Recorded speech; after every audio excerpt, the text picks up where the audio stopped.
Ladies and gentlemen, on behalf of the Pakistan Banks Association, I once again welcome you to the inaugural of the Pakistan Banking Summit 2025. This is a trailblazing two-day event, and the outcome is a pioneering collaboration spearheaded by our banking sector. This is aimed at fostering financial and economic dialogue within the nation. We have a lot to be excited about in the upcoming 2 days, as 12 international speakers and 20+ subject experts from across the financial fields in Pakistan are here. And also, most importantly, this is also a convention of leaders from over 45 institutions, including conventional, Islamic, digital, and microfinance banks. Ladies and gentlemen, let us begin with giving you what is to come, an introduction, why the need of this summit was felt so essential, and why we feel it's trailblazing and pioneering. Let's take a look.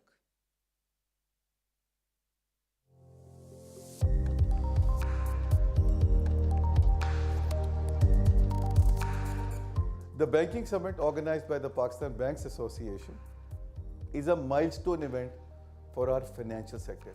The significance is this is the first time this is happening. And I think that the biggest difference is, instead of PBA being inward-looking, we're actually reaching out, engaging, and collaborating. It's a long time coming, and we've spent the last 3 months putting it together to bring dialogue and decision makers on one platform. It is also felt that perhaps the role of banking has been not fully understood by all the stakeholders in our economy and in our policymakers. At the heart of this discussion is a fundamental shift in how we think about banking. To make everybody realize that banking is at the center of all flows that happen in the economy and all development that takes place. Banking becomes a supporter and a catalyst for that growth. This conference, the PBA Summit, will help people to get together and find ways of learning from different people across border, and also to apply those practices in Pakistan and help them grow, inshallah. We need to start working together. We need to figure out how collectively we can work towards the betterment of our people. As the country has progressed, PBA has also progressed, and we are really reaching out and integrating and bringing the value that we have to share with the industry, with the government, with all the interested participants that are interested in the well-being and growth of Pakistan. We all look forward to hosting you and inshallah look forward to a very interactive and learning session. Thank you very much.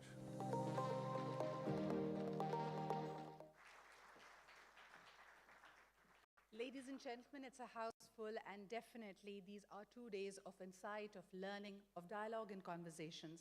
These are much needed in the present day economic climate, and that is why it is of our utmost pride and delight that the Honorable Federal Minister for Finance and Revenue of Pakistan, Senator Mohammad Aurangzeb, has kindly consented to be our chief guest today and is also present amongst us.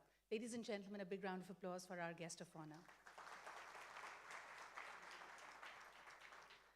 We'd like to formally begin with the opening remarks of the chairman of PBA and the CEO of Bank of Punjab. Ladies and gentlemen, please put your hands together to welcome Mr. Zafar Masood.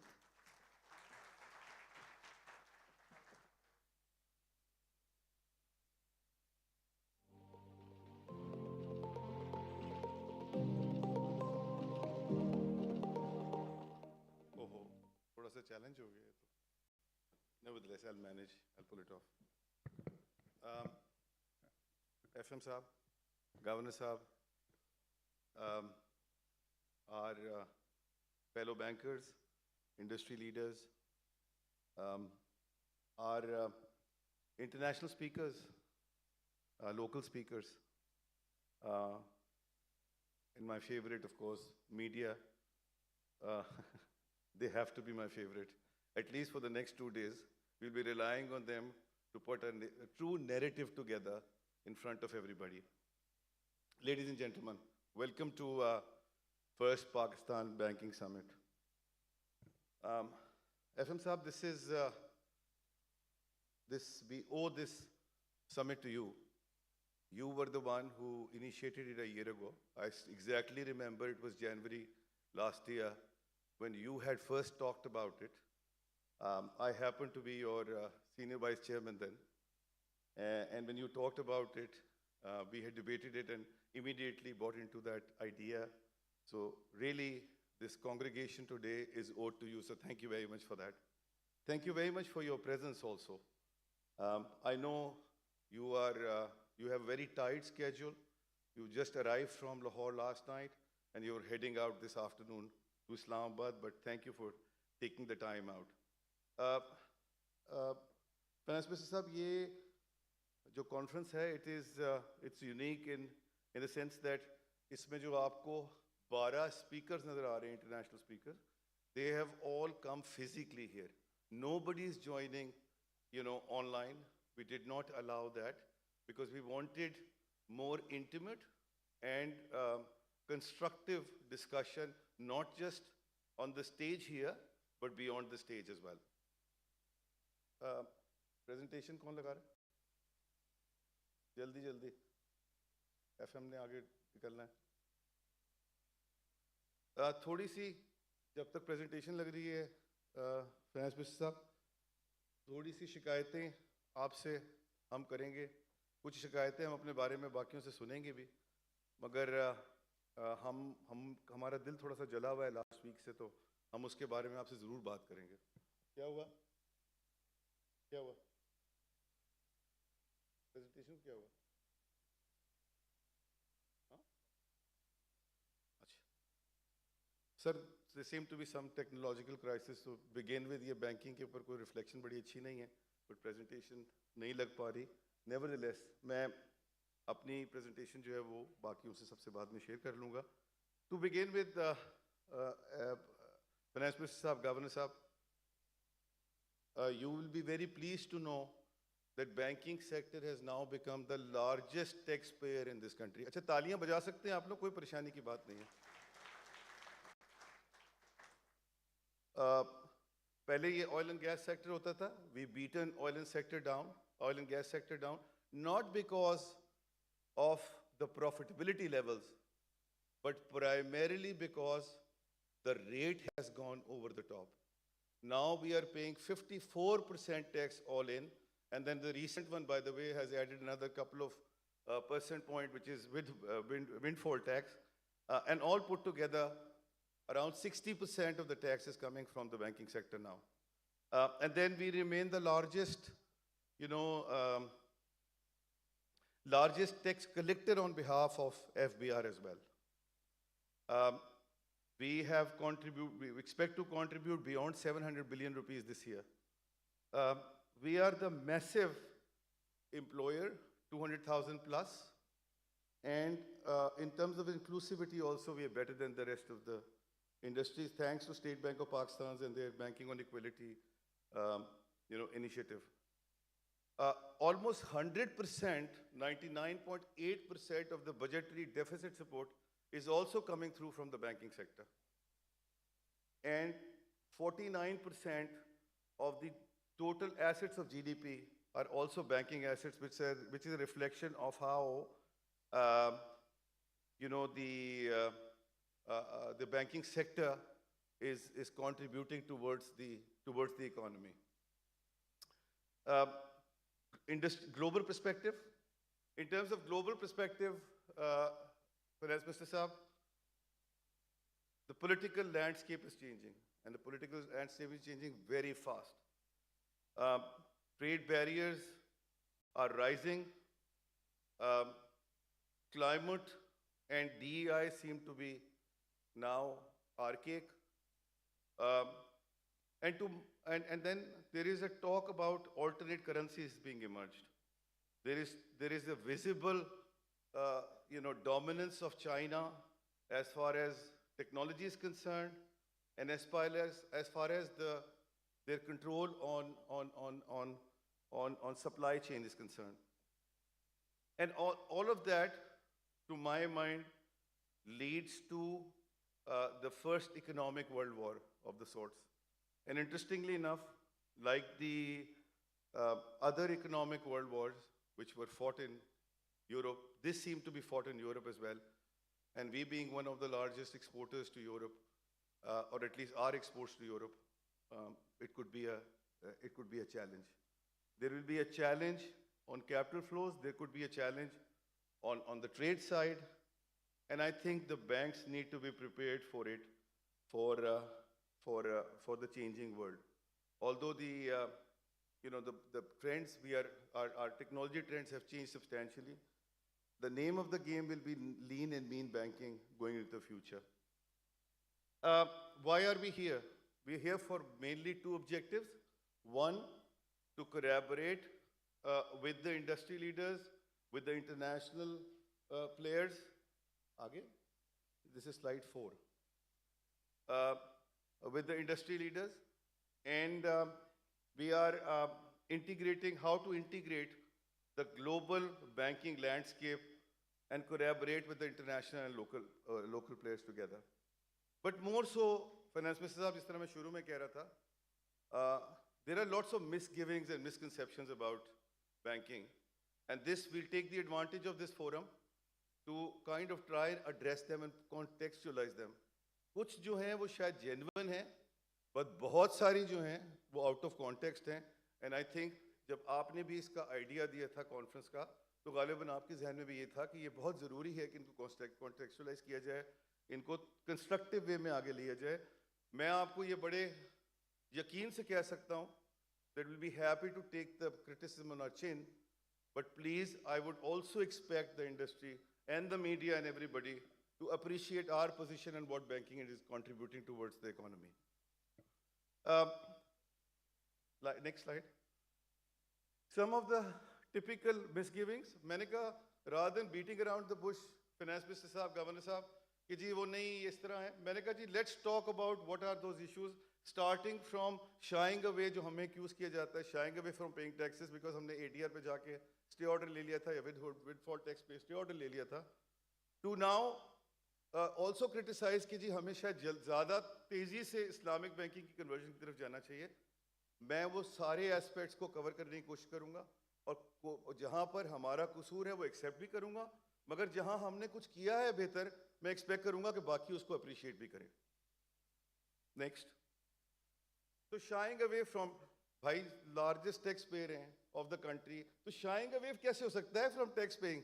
This is, to begin with, is very unfortunate. And इस पे भी तालियां बज सकती हैं भाई, आप लोगों ने टैक्स दिया है.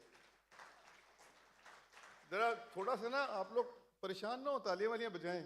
अभी फाइनेंस मिनिस्टर साहब भी आएंगे. We need to appreciate what we doing good, and we need to now start blowing our own trumpet, क्योंकि बॉल तो कोई नहीं बजा रहा, हम तो बजाएं कम से कम. फाइनेंस मिनिस्टर साहब, जो रियलिटी है वो ये है कि जिस तरह ADR टैक्स था, जो डिस्टोर्टिव टैक्स हैं, हम उसके खिलाफ हैं और हम उसको रेजिस्ट करते हैं. We always submit and request that please go for the tax on our income, but do not distort our balance sheet. And this is what our submission is. We have very successfully, with the help of our dear governor, we have been able to resolve the issue of ADR, but the expense of increasing our income tax by 5%. We have now have another unresolved issue to address, and that unresolved issue is with windfall tax. हमारा दिल बहुत जला हुआ है इस पे governor साहब, because जिस तरह हमें ट्रीट किया गया उस पर वो बड़ा फेयर नहीं है, और मैं आपकी इंटरवेंशन चाहूँगा कि इस तरह की चीज़ जो है वो प्लीज़ आप ज़रा FBR को भी कहें कि थोड़ा सा कोलैबोरेटिव एफर्ट की ज़रूरत है. नोटिस भेजने की ज़रूरत नहीं है, हमें डिफ़ॉल्टर करार देने की ज़रूरत नहीं है. जब वो ड्यू ही नहीं है तो हम डिफ़ॉल्टर कैसे हो गए? और हमने एक दिन में 30 बिलियन रुपए जमा करके दिए हैं गवर्नमेंट को. उससे पहले 3 दिन में 72 बिलियन रुपए जमा करके दिए थे 31 दिसंबर से पहले.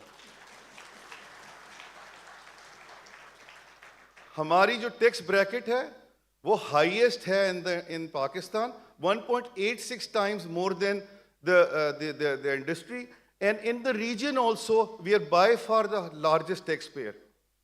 We are also, fighting for our survival in terms of getting rid of taxes like windfall tax, because there is no end to it. This is today on FX income, tomorrow on interest, and the day after maybe on something else, which is very unfair. Next. एक और जो हम पे बड़ा criticism आता है कि जी हम सरकार को पैसे देते हैं और प्राइवेट सेक्टर को नहीं देते, थोड़ी इंट्रोस्पेक्शन की जरूरत है. गालिबन government needs to, the industry needs to step up as well and act in a more, responsible manner of what needs to be done. The fact of the matter is, Finance Minister Saab, and I say this all the time, that budgetary deficit financing, bankon ke liye na karna is a no choice situation. Just imagine if we pull the plug tomorrow for not funding the government, the crisis that would happen. Trust me, there will be no financing available for the private sector either. And people don't realize that. 99.8% funding of, other than the text that I talked about, coming from the banking industry, and that must be appreciated than anything else. Meri favorite analogy hai fountain head and pond ki. The leakages in the fountain head leads to a dry pond, and that leads to the dry pond because the fountain head, both on the liquidity side and the credit side, banks have a deficit. If the documentation is there, they're not part of the taxation system, banks cannot help. And this needs to be appreciated. The industry needs to step up and get themselves documented. 52% of our sectors are currently, unfortunately, not part of the formal documentation. Next. I know that. Cashless economy and financial inclusion. वो कह रही हैं कि you have to keep your language in English. मैं जान के उर्दू में कुछ बातें कर रहा हूँ क्योंकि मीडिया के लिए ज़रूरी है कि ज़रा वो उर्दू में भी सुन लें. Cashless economy and financial inclusion. Finance Minister साहब, हम पे इस पे भी बड़ा इल्ज़ाम लगता है that on the cashless economy and financial inclusion, perhaps we are not doing enough. I think again, to some extent fair, but to a very large extent, very unfair acquisition. There is substantial improvement. We've seen that 9 times in last 5 years, 9 times increase in the bank accounts. We've seen substantial increase in the women participation, but still there is a long way to go. Same goes for mobile banking, e-commerce, internet banking, all are on the up, but that's not enough. There is still a long way to go for documenting the economy and the currency in circulation, which has reduced from 39 to 35%, but that needs to be further subsided. The POS machines, for example, we are behind in comparison to the region, which is a major catalyst in terms of promoting documentation. However, there are certain complications that Finance Minister, you are very well aware of, but is complex and high taxation piece, no availability of proxy data, women participation still low, and the education about financial education is also something that we need to work on. Next. Then we have been criticized that we don't support SME in agriculture, and it's kind of connected to the previous point, which is lending to the government, the point before the previous one. Both the sectors have huge contribution to the economy, but their participation in the banking sector is minuscule. The three sectors, the 52% of the three sectors, have merely 13% of the total deposits, Minister Saab. Now, that reflects, and the contribution to the tax is minuscule. So, therefore, there need to be something to be done about this. And the starting point is that they need to get themselves documented. They need to move away from the informal sector. Again, I will accept the fact that perhaps banks need to make things easier for them to come through, but then they also need to make an effort, and we all have to come somewhere in the middle and take this forward as a larger interest of the country. The deficit for the banks is that we deal in documents, banking 101, we don't deal in goods. So therefore, we will be dependent on documentation, and we expect these sectors to document themselves. Next slide. Banking on economic revival, हम पे ये भी बड़ा इल्ज़ाम लगता है कि हम शायद गवर्नमेंट की हम इकोनॉमिक रिवाइवल की तरफ काम नहीं कर रहे, सिर्फ डेफिसिट फाइनेंसिंग पे काम कर रहे हैं. So just to, other than the contribution on the fiscal side, both taxation and non-taxation and debt side, the recent success story, the PBA, your legacy, Finance Minister Saab, ये जो आज summit भी है, this is your legacy, has been rebranded. There is more better collaboration that is quite obvious and witnessed by everybody and acknowledged by everyone. The recent success stories, starting from PIA, which is the largest restructuring that has been done, although we are not very happy about certain terms of that, it could have been managed better, and I'm sure, Finance Minister Saab, you empathize with us. We have been able to resolve the ADR issue and the MDR issue. Thank you, Governor Saab, and your team for getting that resolved. Long pending issue. And then recently, Finance Minister Saab, we are working with the FBR on the data collaboration. ये जो नया अभी law आया है, इसमें किस तरह data पे काम हो सकता है? We believe that जितने बड़ा stakeholder FBR उसका है, उतने ही बड़े stakeholder हम भी हैं. So we are working very closely with them to figure out how to make it more robust. The collaboration with the private, again, another legacy of Finance Minister is that when he came here, he asked us that forget about the fiscal support coming through in terms of interest or for that matter in terms of first loss guarantee and work on your own. So we are developing this ecosystem of priority sector financing, which I briefly touch upon later on.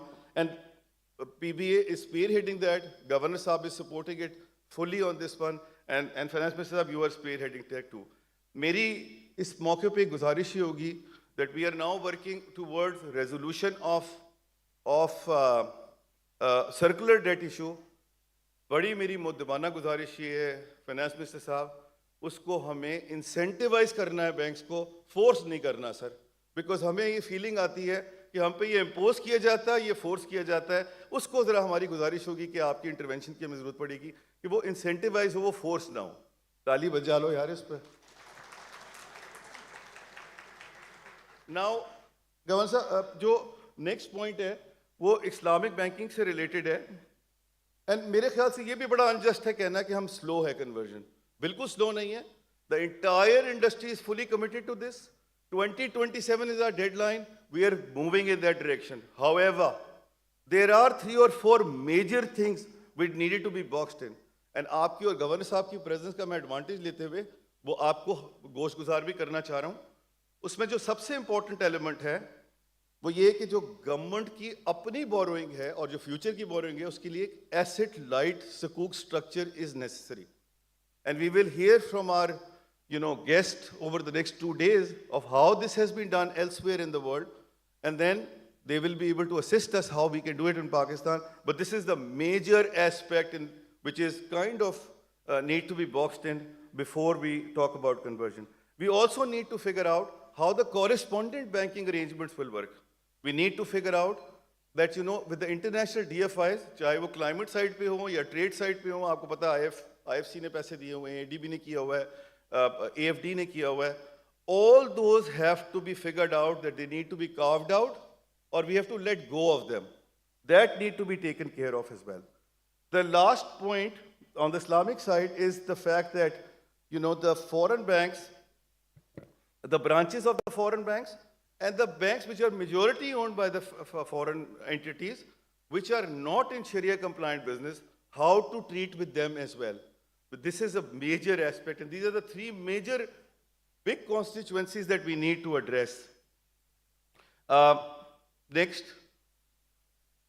Finance Minister साहब, ये जो अगली वाली है ये आपकी legacy है. आपने ये इनिशिएटिव लिया था फाइनेंस मिनिस्टर बनने के बाद. यार चेंज करो स्लाइड. ये आपने इनिशिएटिव लिया था of setting up the ecosystem. अब इस पे भी हम पे बड़ा क्रिटिसिज्म ये आता है, बल्कि हमारे अपनी रेगुलेटर के पास से आता है कि जिसको तेज तेज करें, जल्दी करें। तेज और जल्दी नहीं हो सकता। 70 साल लगे हैं इस इकोसिस्टम को यहाँ पहुँचने में, यहाँ से आगे ले जाने में 5, 7, 8 साल लगेंगे। So we all have to be patient and all have to be working together in tandem, और एक दूसरों को क्रिटिसाइज ना करें, साथ काम करें इस पे, क्योंकि ये बहुत इंपॉर्टेंट एलिमेंट है that we have to develop this ecosystem which has been lacking for the last 70 years in this country. SME index, perception index has already been established, Finance Minister Saab. Within this year it will be launched, which will help in lending to the SME sector. We are trying to collaborate with the NCGCL so that, you know, the blended risk could be taken care of and taken it forward. SME definition has to be revised, and that's something which is lying with the cabinet. We need your assistance in getting it sorted out. On the agriculture side, EWR, मुझे पता है finance minister साहब ये आपके दिल के बड़ा करीब है। इसके अंदर government of Punjab, Pakistan agriculture coalition and Pakistan Banks Association are very closely working to see how we can revive this, and you will hear a very good news inshallah in the next couple of months on this front. On the Islamic product side, I would urge our Islamic banking experts here to please guide us how we can come out with the products on the agriculture side to ramp up the efforts there by the conventional side as well. Digital, we're talking about PE fund, we are talking about data exchange, by the way, which is my favorite. अगर ये data exchange ठीक हो गया, Governor साहब, Finance Minister साहब, तो trust me, इसमें एकदम से बहुत boost नजर आएगा आपको, क्योंकि आज proxy data हमें available नहीं है. And then housing के अंदर, I must, ladies and gentlemen, appreciate that our finance minister was one step ahead of us. He called me and said that he's meeting up with the Chief Justice and he wants to take up the matter of foreclosure law and also FIRA for microfinance sector, and he did. So thank you very much, Finance Minister, for doing this. Next, other than these ecosystem development, we are working on certain products. Ugly slide. We are working on these efforts, Finance Minister, with the federal government. Taxonomy, I know another subject which is very close to your heart. We've already given our feedback to the central bank and taking it forward. This is the most important element for tapping into the climate financing locally and internationally. So we are very much working with State Bank of Pakistan in taking it forward. Second one is the fan financing, efficient fan financing, working with Ministry of Power on this. I will not get into the details of these elements, but just to highlight and share them with you. The other one is solarization of tube well. You're aware of it, working with your ministry and Prime Minister's office, and EV financing with Ministry of Industries. Next, please. What do we expect from the industry? We expect from the industry खुदा के लिए अपने आप को document करें. Please मेरी गुजारिश है, हमें ना क्रिटिसाइज करें कि बैंक फाइनेंस नहीं करता.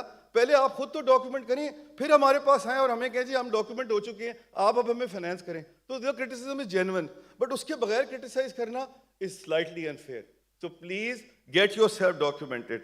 Number 2, treat banks as your partners, not adversaries.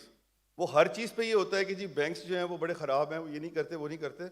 जरा थोड़ी सी अपनी भी इंट्रोस्पेक्शन देख लें और ये देख लें कि क्या आप हमें भी तो कुछ चीज़ बेहतर करने की ज़रूरत नहीं है. हमें भी, हम आज ये इस फोरम पे खड़े हुए आपकी बात सुनने के लिए कि हमें क्या चीज़ बेहतर करनी है. आप भी ज़रा प्लीज़ ये देखिए कि आपने क्या चीज़ बेहतर करनी है, so that we work in collaboration and in partnership. And please recognize the efforts of the banking sector towards the economy, जो मैंने आपसे भी शेयर किया, and towards providing you the state of the art service. अगला आइएगा. Last slide, governor साहब and Finance Minister साहब, आपको बहुत अच्छी तरह पता है, बट मैं ये for the benefit of everybody, I'm just repeating and reiterating it. Banks are the trustees of the depositors and the shareholders, more so to the depositors than the shareholders, and perhaps their employees too. And this one sector is probably the favorite sector of the foreign investors other than oil and gas. And in this context, we have certain submissions for you, Finance Minister Saab. Number 1, the government schemes, whether these are restructuring or financing, these must be incentivized and not forced, please. So this is the first submission. The second submission, and most importantly, we need to please, sir, with your offices, ask FBR to work with us as our partner, as part of the team, and not in a hostile manner as they did in the windfall tax. The distortive tax regime must go, sir. This cannot go on like this. The high-handedness must finish, sir. My submission, very humble submission to you is, sir. I would also like to submit, sir, that, we should not be treated as a scapegoat, a tool for revenue target achieving, but the policy in banking should promote and encourage investment. But the recent episode of windfall tax, I'll just say it again because हमारा दिल बहुत जला हुआ है कि उसमें ज़रा थोड़ा सा बेहतर तरीके से मैनेज हो सकता था. इस तरह फोर्स करने की ज़रूरत नहीं थी, sir. We were already ready and we did that and we delivered it. With that, thank you very much, sir. Thank you very much for your coming. Looking forward to hearing from you.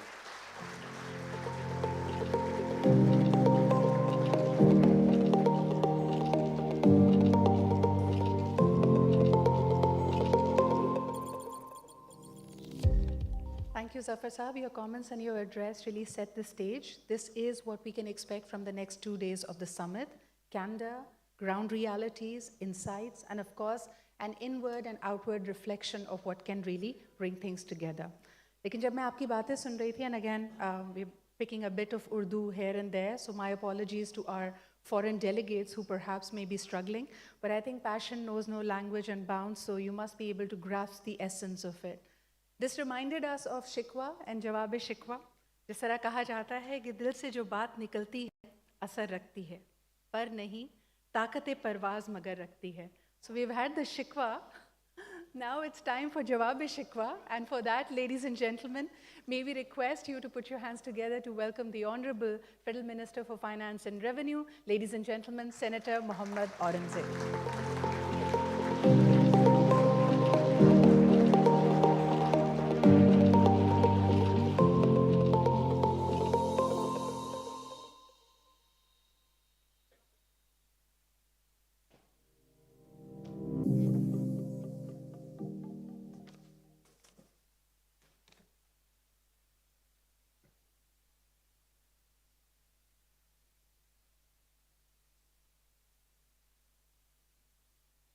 Bismillah ar-Rahman ar-Rahim. Chairman PBA, CEO PBA, distinguished participants, ladies and gentlemen, it's a real pleasure to be here this morning. I would like to start by actually congratulating Atif and the steering committee for having gathered galaxy of international speakers, practitioners who are going to be panelists here, who are going to be speaking around various topics, and this augurs very well, of course, from all the galaxy of people, academics and practitioners here from Pakistan as well. It augurs very well for the rigor and vigor of the debate and the deliberations that are going to take place over the next couple of days, inshallah. And hopefully, we will not only look at issues, but more importantly, come up with out-of-box solutions. And I look forward to looking at those recommendations and views and ideas after a very passionate and fact-based speech from Chairman PBA. Before we come to Pakistan and the banking industry, I would like to talk a little bit about emerging markets, because some of the themes coming out of those resonate with us, and I'll go through that in a moment. Governor Jameel Ahmed and myself, we were in Alula last weekend. This meeting was being co-hosted by Excellency Al-Jadan, the Saudi Finance Minister, and Christina Georgieva, Managing Director of the IMF.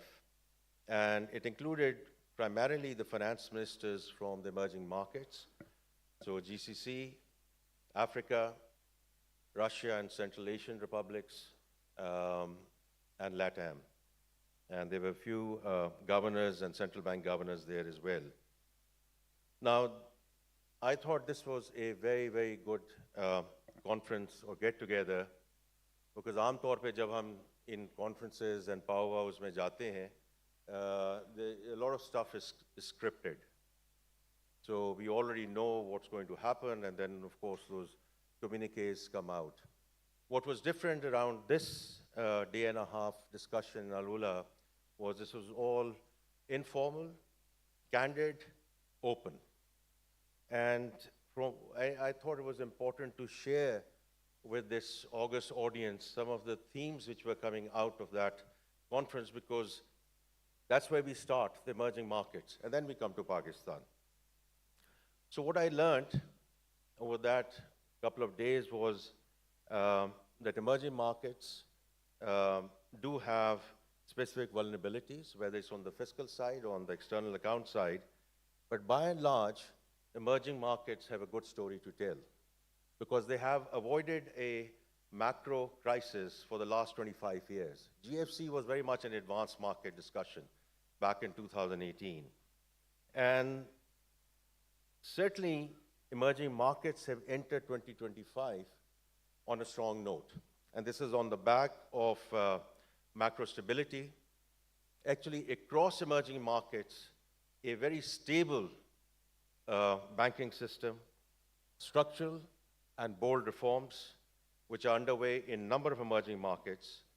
Now, this is very important, because in the wake, and I'm sure this is going to come up for discussion over the next couple of days, everything which is happening outside, but what we can call externalities, whether it's geopolitics, demand fragmentation, protectionism, threat of spillovers, and this goes beyond financial spillovers, and almost there was a consensus among the emerging market finance ministers that we need to focus on what is controllable, what is in our hands, and therefore stay the course.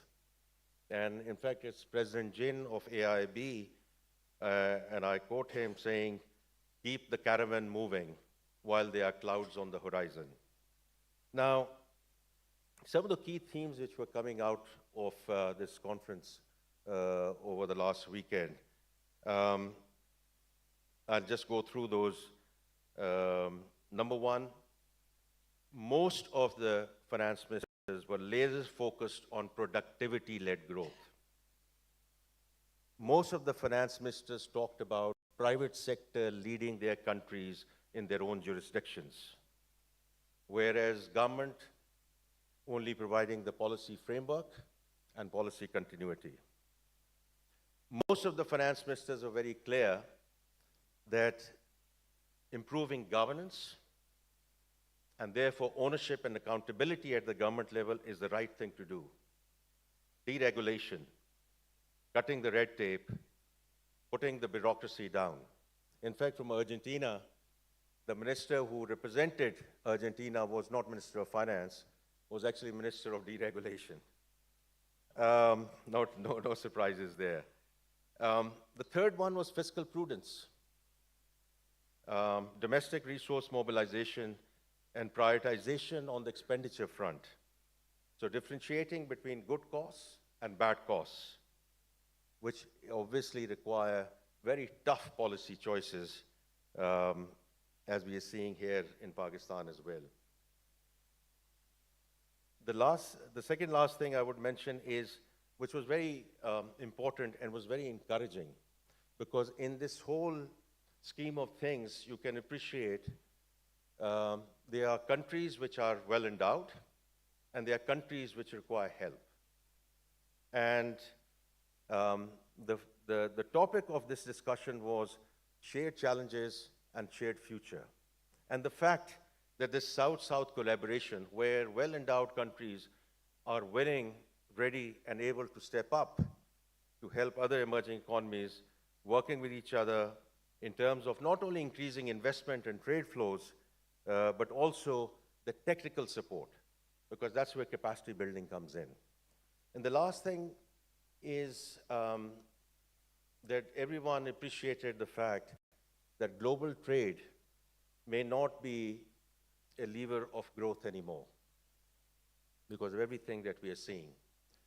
However, the regional connectivity and the corridors, and whether we can work with each other, and agar main Pakistan ke context mein dekhun, what we need to do more with GCC, what we need to do more with Africa, what we need to do more with Central Asian republics, Turkey, etc., it made a lot of sense that we move in that direction from a South-South collaboration perspective. So I just wanted to mention this to this audience because as far as I'm concerned, and the governor was there as well, that these themes resonated. These are the themes which we are working on ourselves as well. And so उसमें ये जानना कि पाकिस्तान का ये ना कोई बहुत idiosyncratic risk है और ना कोई ऐसा challenge है जो बाकी emerging markets में नहीं है. But I thought the firmness and the resolve that I saw from the finance ministers of the emerging markets was actually both heartening, and it's all about learning from others as well. Now let's come to Pakistan. As I mentioned earlier in other discussions as well, that alhamdulillah, in terms of macroeconomic stability, we have made some very significant progress. Uske sare jo indices hain aapke samne hain. These are being reported as well, with a stable currency, FX reserves being over 2 months of import cover. Then the bane of our country has been our twin deficits, which is lack of discipline around whether it's on the fiscal side or on the external side. So getting into a primary surplus situation, notwithstanding आप सब लोग लिखते हैं कि ये windfall आ गया, वो windfall आ गया, आप सही कहते हैं, तो उसकी sustainability की हमें ज़रूरत है. इसी तरह जो current account for the first 7 months, notwithstanding the discussion that we've seen in January, is on a surplus on the back of very strong remittance flows, and of course on the diversification of exports as well. I think we've moved in the right direction, but I'll come back to that in a moment. And then, of course, inflation has been a good story on the back of policy rate, which is very much the domain of the central bank. But it's SCIBOR, which is critical for all of you who are in the industry or in consumer finance, because from the peak of 23%, it has come down to 11%, and some of the financing has gone into single digit. So I think it's moved in the right direction. Some of the institutional flows have started coming back in on the debt and equity side. I'm always very careful in taking credit for the stock market. It's okay. I think it's a data point, which is important, representing the confidence of the investors in the economy. But all of this sort of needs to come together in terms of saying कि जो माशी इस्तेहकाम है, we are in a good place from that perspective, sort of 12 months into this administration. Now, on the back of that, we are not planning, we have been executing structural reforms. So, pehle taxation ki baat kar lein, and all of you who have appreciated what we are doing on the taxation side, I'm very grateful for that, because any transformation, first of all, needs to start from home. So whatever we are doing in the tax authority in terms of people, process, technology transformation in FBR itself, people changes have been made, more people changes will be made, but ultimately it's all about end-to-end digitalization.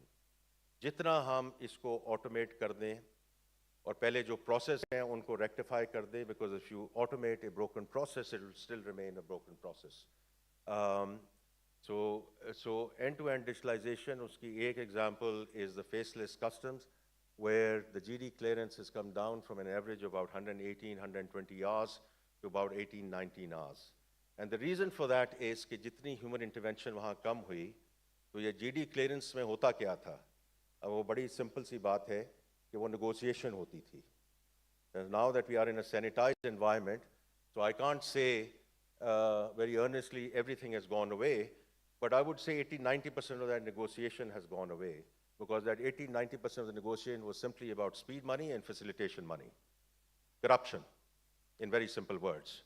So the moment we sort of continue to move in that direction, it'll help the client side, it'll help us in terms of the revenue increase, but this one example. The other is, and I'm very grateful, I keep on saying it in every forum, we are very grateful to the provincial assemblies and the chief ministers for getting the agriculture income tax cleared through the relative assemblies. तो हर एक बात ये करता है कि जी ये कब होगा और फिर ये आगे एग्रीकल्चर इनकम टैक्स आएगा कि नहीं आएगा. From my perspective, you have to walk before you start running. तो 75 साल की हिस्ट्री में ये नहीं हुआ. So I think अगर ये structural reform नहीं है तो मुझे नहीं पता और structural reform आप किसको कह सकते हैं. Obviously through the National Tax Council. Thank you, ji. The National Tax Council, we will start moving in the right direction in terms of making sure, which I chair as the federal minister, the provincial finance ministers are there, where we will start monitoring in terms of the execution of this as we go forward. इससे भी ज़्यादा जो structural चीज़ हुई है, and there I'm very grateful to the cabinet, where we have taken the tax policy out of FBR and put it under the finance ministry, ताकि जो policy है going forward, of course it will take us a little bit of time in terms of operationalizing this, but at least at the policy level we start getting into economic value considerations rather than making the math work. So FBR going forward is just going to be focused on collection in terms of income tax and sales tax and FED and custom duty, etc. But policy is going to be led through economic value. और उसमें हम एक advisory board भी बनाएंगे. आप में से कुछ दोस्तों को और all our friends from the industry उनको request करेंगे कि हमारी advisory board पे आएं, हमें उसमें advise करें in terms of how we take this forward. It'll take a few months before it gets operationalized, but that's where we are headed, and therefore we sort of this year we have preponed the whole budgeting discussion. ताकि ये जनवरी में हमने ये budget का process kick off किया, because ये कोई ऐसी बात नहीं है, whether it's the banking industry or any other sector, which they are going to come and tell us in April, May, which they won't know or they can't convey at this point in time. We also know where we are. We are in a medium-term fund program, so we know what our constraints are and what we can do or not do and what we can phase in or phase out. तो इसलिए ताकि ये by the time we get to the budget, हम थोड़ा सा इसको suspense को कम करें कि ये क्या आने वाला है budget में. So that's where I'm also reaching out to various forums, chambers.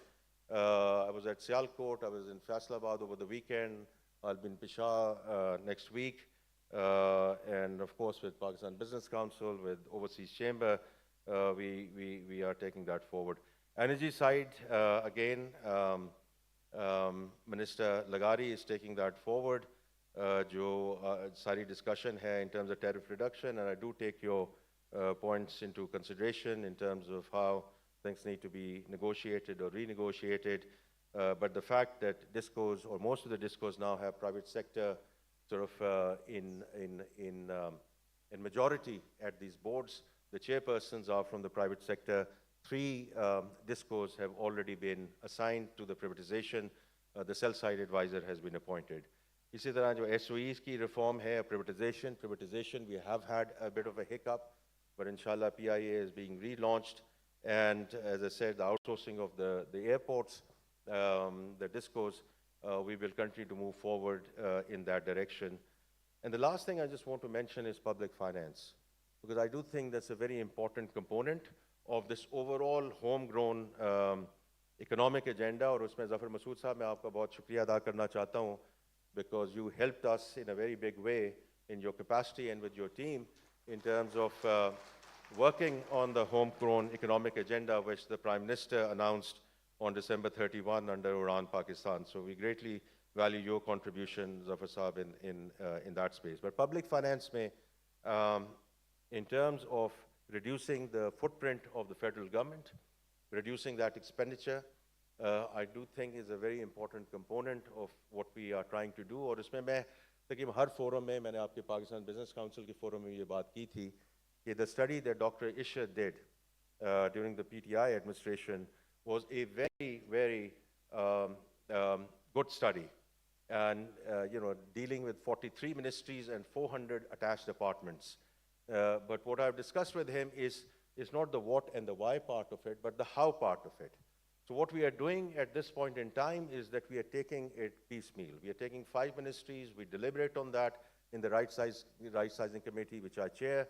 We take those deliberations, recommendations into the cabinet, get those ratified back into the implementation committee.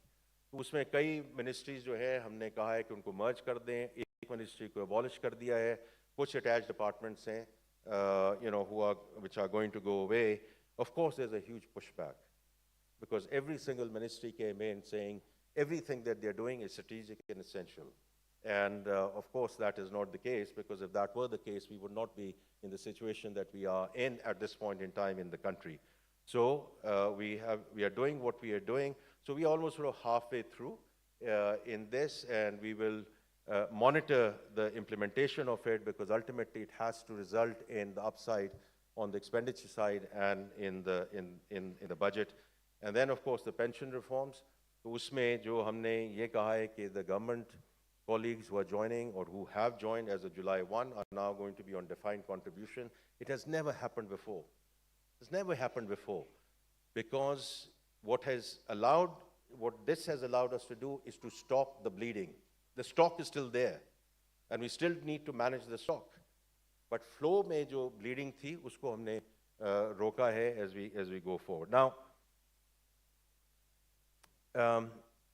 two other things I just want to mention before I say where do we go from here and coming to the banking industry. Two existential issues for Pakistan, and I've said that, I will continue to say that in all forums. One is population, the other is climate. So while we had talked about the structural reforms and the homegrown economic agenda, and of course the 5 Ps sort of covers that under Uran Pakistan, but unless we deal with these two existential issues, the sustainable and inclusive growth for Pakistan is going to remain elusive. We are still growing at the rate that we are growing, और उसके basis पे जो दो बड़े issues हैं from the population perspective, child stunting. Any country which has children under the age of 5, unfortunately 40% of them suffering from child stunting, and then learning poverty, which is essentially girls out of school. Then in terms of climate, both in terms of resiliency and decarbonization. And that's where we are very grateful to the 10-year country partnership framework that we have just signed with the World Bank, because इस दफ़ा हमने 6 issues पे focus किया है in this 10-year partnership framework. 4 of those are dealing with population and climate. 2 dealing with fiscal and the private investment side. So I think it's important that we work with our partners, both in terms of financing, but more importantly, capacity building. Now, where do we go from here? And when you get into a bit of a stabilization phase, and we have seen it over the last few decades, and also in the last few years, there's almost a sugar rush. Let's put the foot on the pedal and let's go for it. And we were with Prime Minister's Economic Advisory Council. Saqib, aap wahan the, maujood the us council mein as well. And I think it's not only the academics, but also the business community, which is cautioning the government in terms of making sure that this time around, when we go for growth, it's sustainable. Because these boom and bust cycles we have seen forever, and it's very easy to get into that trap again and say, let's go for it. And that's where we get into trouble. The imports go haywire. We run out of dollars. We get into a balance of payment problem, and we go running back to the lender of the last resort. So ये जो movie है हम ये पहले देख चुके हैं, stabilization वाली. So while I'm very grateful for all the support that we have received, but this time around this opportunity has to be used very judiciously कि हम इसको आगे कैसे लेके चलें. उसमें जो main चीज़ है in terms of road back to the market, where we say this is going to be the last IMF program, there it has to be export-led growth. We have to fundamentally change the DNA of the economy. And the export-led growth is not only through textiles. It's a fantastic sector. We will continue to help, support, assist that sector. वहाँ value addition भी हो रही है. Home textiles is doing extremely well, etc. And should it move from 18 to 24 billion dollars? Absolutely, and we will be there to help and support that. इसी तरह IT and IT services में जो growth आई है, I think is a very welcome change. Hopefully, the agriculture part will also continue as we move forward in the growth trajectory. But that is not going to be the answer. Every single sector in this country has to contribute to export. Period. Period. And the spectrum can be from 1% to 100%. Because जो मैंने पहले बात की है और उसी को मैं लिंक कर रहा हूँ जो emerging markets finance ministers की जो बात है, productivity-led growth. Productivity means that we have to be internationally competitive. और उसमें हम आपकी support करेंगे, help करेंगे. The industry is there. Of course, we are on the right side of the rate cycle now. Taxation and energy are still elements where we need to support and help you as industry as we go forward. But every single sector, किसी के पास ये गुंजाइश अब ये नहीं होगी कि आप सिर्फ जो है local segments को और local society को, of course, we are 240, 250 million people, and therefore it's a very large market. But every single sector has to contribute to the export equation. इसी तरह जो FDI है, and I start with the local investors, local investment आएगी तो FDI आएगी. I'm very clear about that. So again, we have to focus on those investments which lead us to exportable surplus. That's very important. And the last thing is international capital markets, so that we get back into the Committee of Nations. We have had very engaging discussions with the rating agencies. You've seen some actions from the rating agencies over the last 12 months. We just had a very constructive meeting with Fitch, who were here on ground about a week back. Or इसी तरह back in the spring meetings in DC, we'll engage with them. And our hope and desire is that we get into a single B category during this calendar year. And inshallah, if we stay the course, we have all this good opportunity that we get back into that so that we can access euro, US dollar market. But before that, we are hopeful that we can go for an inaugural Panda bond as well during this calendar year. Now, coming to the banking industry.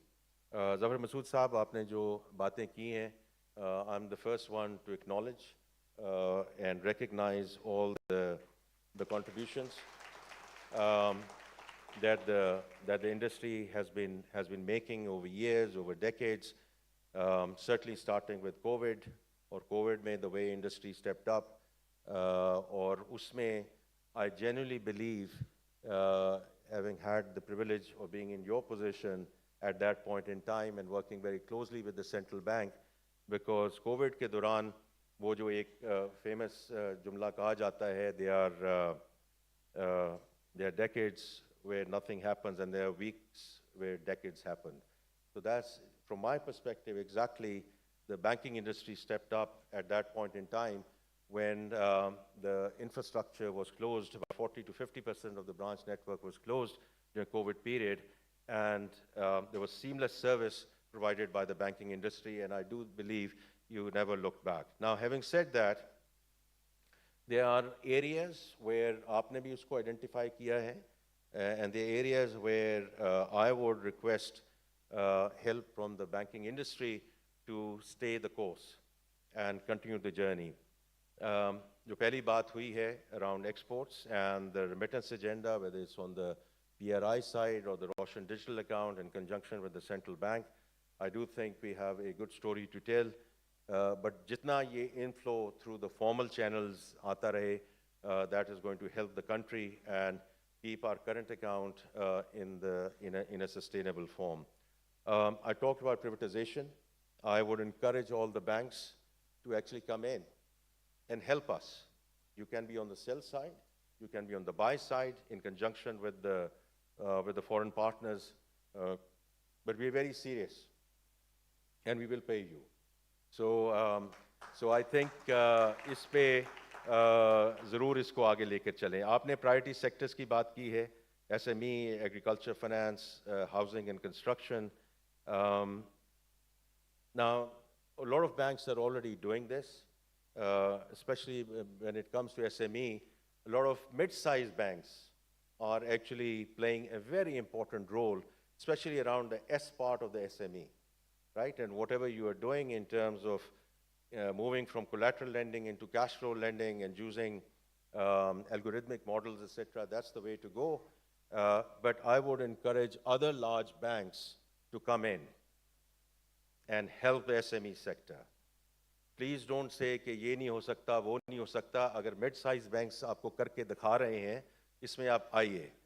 Because देखिए, one thing that I've been very clear in the government and in the cabinet, we are not going to go back into directed lending. That's the wrong thing to do, and it does not serve anyone's purpose. So आपने जो बात की incentivization की, we will do what we have to do in terms of providing the necessary subsidy, in terms of providing first loss guarantees from Ministry of Finance. वो हम आपको ज़रूर support करेंगे. इसी तरह agriculture finance, whether it's crops, and even more importantly, what we need to do in terms of dairy and livestock. And then housing and construction. जैसे आपने ज़िक्र किया, I did meet the Honorable Chief Justice, Yahya Afridi Saab, and he was very reassuring in terms of the foreclosure laws and getting those going. उन्होंने जो मुझे note वापस भेजा उसमें in terms of special and specialized benches and also the training of the judiciary in the judicial academy. So it's very encouraging that he responded within a couple of days of meeting him. लेकिन हम आपको उसमें help करेंगे. इसमें देखें financing भी है ज़फ़र मसूद साहब और capacity building भी है. तो आपने ये बात दुरुस्त की है कि आप अपनी बैलेंस शीट्स को दुरुस्त करें, आप अपनी इनकम स्टेट्स को दुरुस्त करें. लेकिन आई नो रहमत हसनी साहब इधर बैठे हैं, जब इनके प्रेडिसेसर यहाँ होते थे, he did a very good job at National Bank in terms of getting to some of the trainings for the SMEs.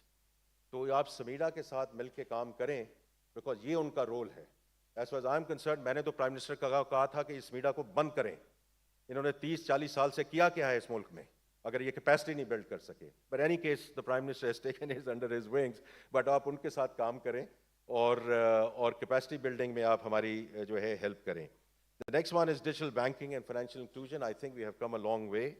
From my perspective, digital is not an end in itself. It's a means to end. It's better, it's cheaper, it's faster. And also, Atif, आप भी ये बात करते रहते हैं, war on cash, right? And whatever we need to do in terms of getting the POS machines and QR codes, और देखें ये जो अलूला में भी बड़ी बात हुई, most of these emerging markets are now on their digital transformation journey because they know कि इसमें not only financial inclusion, but now some of them are actually advanced enough to talk about AI and digital assets. I know we have our own views at this point in time in terms of regulatory regime कि अभी हम CBDCs की बात कर रहे हैं, etc. बात कर रहे हैं. But the reality is कि अगर crypto already in vogue है in the informal market and the numbers are what they are, even if they are 1/4 of what the numbers are being moved around, we need to think through and be ahead of the cycle in terms of the regulatory regime and think through कि हम ये AI और digital assets को कैसे आगे लेके चलें. Infrastructure finance, public-private partnership, again, some of the banks are already participating in that, both on the debt and equity side. I do think we need to scale it up. Green financing की बात हुई है. It's good to know that the State Bank is now going to roll out the green taxonomy. I do think we are late. We should have done it some time back. Some of the banks are actually already ahead, and they're already working on green taxonomy because the green taxonomy आएगी तो पता चलेगा which projects can be designed, structured, monitored, and reported on international standards. So, man, 2-3 दिन पहले Senator Sherry Rahman asked me to join the Senate committee on climate change, and I said the same thing there. कि ये financing तो जो avenues हैं वो हमारे पास multilateral से भी हैं, Some of the VC funds are coming in and all of that, but ultimately it's coming up with bankable, investable projects. And that's where I do think the banks can play a very important role. इसी तरह जो transition to Islamic banking, आपने जैसे जिक्र किया, the industry is moving in that direction, but take advantage of the international experts that you have in this conference. Tansari is here. I had the pleasure and privilege of listening to him, a few months back or a year back. My good friend and ex-colleague Rafe Hanif, he's here from Malaysia. मेरी इकबाल खान साहब से मुलाकात नहीं हुई. I look forward to seeing him during the break. It's all about learning from others. ये जो हमारा mantra है कि हमें सब कुछ पता है इस मुल्क में, इसको थोड़ा सा एक साइड पे अगले दो दिनों के लिए इसको साइड पे रख दे. हमें बहुत कुछ पता है, but let's take advantage of learning from others. Governance and compliance. The banking industry was off the gates in a very big way in terms of KYC, AML, sanctions, transaction monitoring, in terms of getting us on the right side of FATF. लेकिन ये जो मैंने देखा है आपके programme में कि आप e-KYC को लॉन्च करने जा रहे हैं और उसकी फॉर्मल लॉन्च है, आपको बहुत मुबारक हो. I think that's going to go a long way in terms of client service, but also using the blockchain technology that you're using to get things moving in the right direction. And the last thing I would mention is that banking industry and capital markets have to go hand in hand, because ये जो आप पे सारा बोझ पड़ता है, whether it's on the government side, on the private sector side, capital markets को actually gone back. It was back in 99, 2000 that we were talking about WABDA mini retail bonds, mini bonds was work. So some of the other, we've gone in the wrong direction. So the way I look at it, you and capital markets are joined at the hips, and whatever you can do in terms of, sukuk structure, REITs, etc. And now the banks have been allowed in terms of equity capital markets. I never understood how can banks not be allowed. I mean, in the global world, ECM is one of the fantastic way that you leverage your balance sheet. So वो अब आपको मिल गया है. So not only at the GEM board, but in terms of the mainstream advisory and structuring of IPOs, and it's good to see the new IPOs which are coming up in 24 and 25. With that, ladies and gentlemen, I again want to thank you to PBA for the kind invitation. I wish you all the very best for the next 2 days, and we will support the banking industry, Zafar Masood Saab, any way we can. Thank you very much again. Thank you.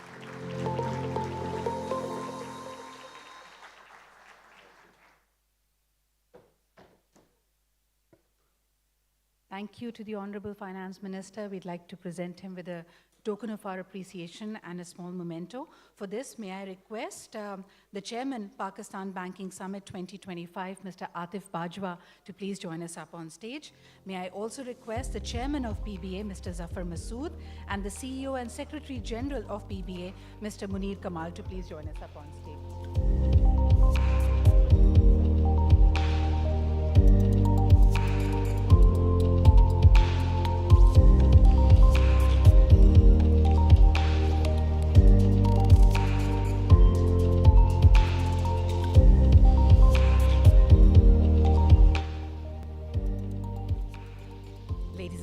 The Chairman, Pakistan Banking Summit 2025, Mr. Atif Bajwa, presenting to our Honorable Federal Minister for Finance and Revenue for Pakistan, Senator Mohammad Aurangzeb.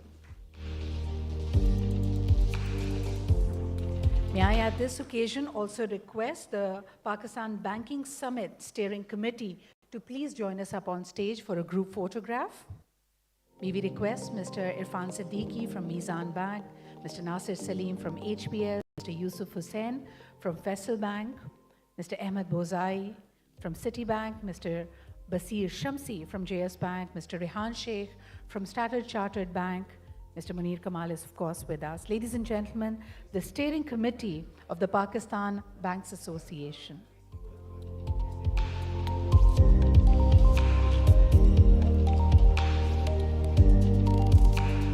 Ladies and gentlemen, we'd like to follow with another group photograph with the Executive Committee. This is the steering committee of the summit, the Pakistan Banking Summit, ladies and gentlemen.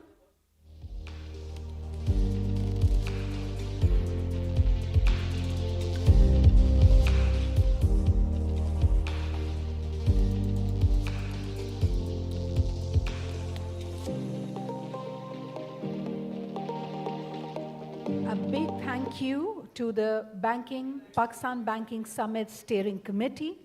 Thank you for your presence, for your participation. May I request the common members of the Executive Committee of the Pakistan Banks Association to please stay with us, and also the other members of the Executive Committee of the Pakistan Banks Association to please join us up on stage. Ladies and gentlemen, the Executive Committee of PBA, for a group photograph now. This, of course, includes Mr. Kamran Zaidi, Mr. Amir Masood Khan, Mr. Noman Ansari, Mr. Noman Chughtai, Javed Iqbal Sahab, Muhtashim Ahmed Ashai Sahab.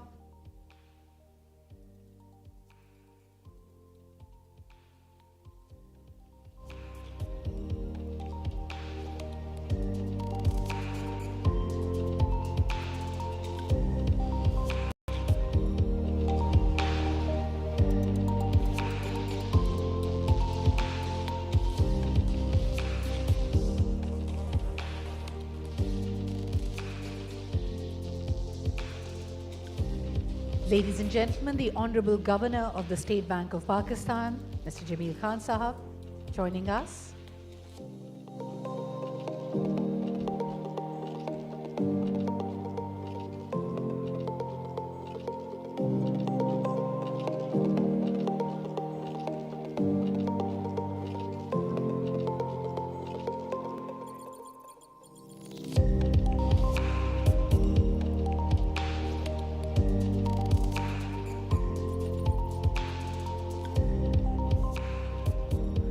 A big thank you and congratulations to the Pakistan Bank Summit and the Executive Committee for the inaugural Pakistan Banking Summit 2025. Ladies and gentlemen, with this, the summit is officially open. We are going to break for a short tea break. We'll reconvene for our first session in just about 20 minutes from now. Thank you once again for your presence and participation. We'll see you in about 20 minutes.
Once again, ladies and gentlemen, may I request you to kindly take your seats.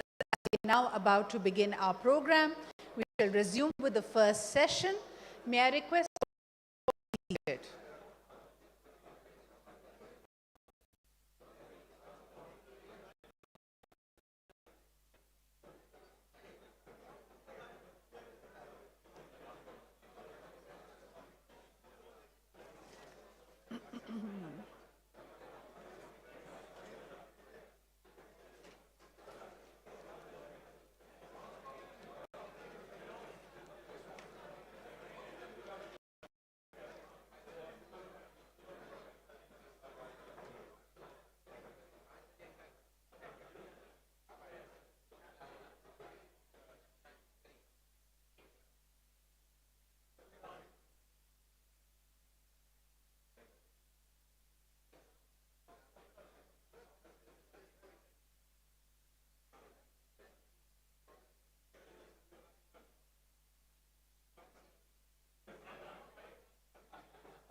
Welcome back, ladies and gentlemen. We are now resuming our first session of the Banking Summit.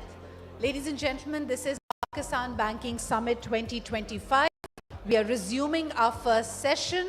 May I request all our distinguished participants to please be seated. I'm now about to invite our first speaker in. So our first session, ladies and gentlemen, is titled as The Interconnected World, the Global Economy and its Impact on Pakistan. If we look around it, and just a couple of days back, I was at the Pakistan Retail Conference, which was about reimagining retail, and it talked about how important a strategic position do we have.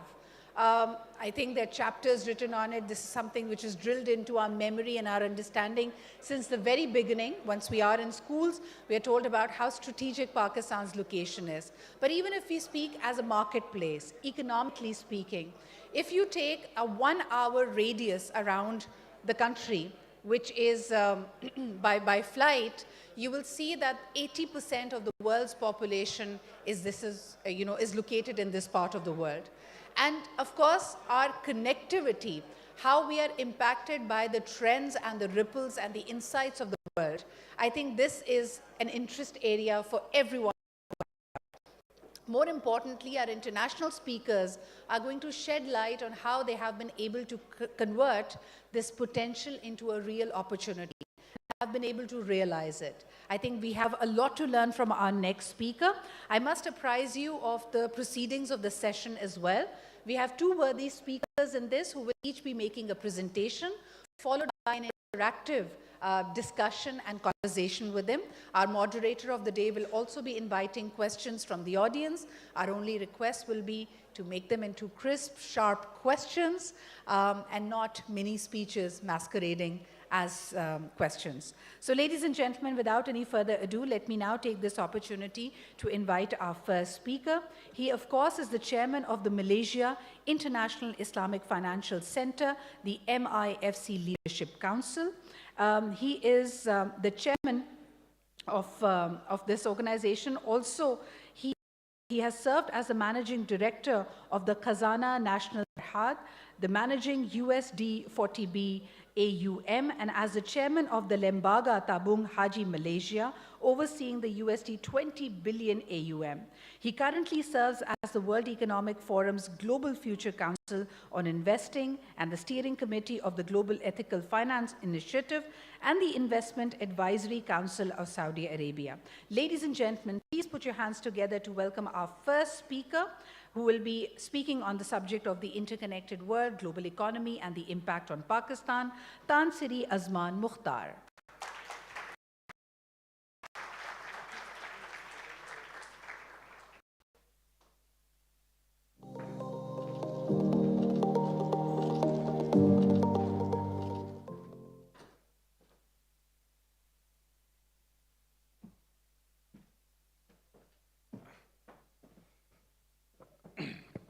Bismillah ar-Rahman ar-Rahim. Assalamu alaikum wa rahmatullahi ta'ala barakatuh, and a very good morning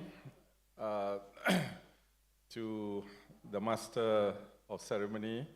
Thank you for the kind introduction. To the PBA, thank you so much for your kind invitation.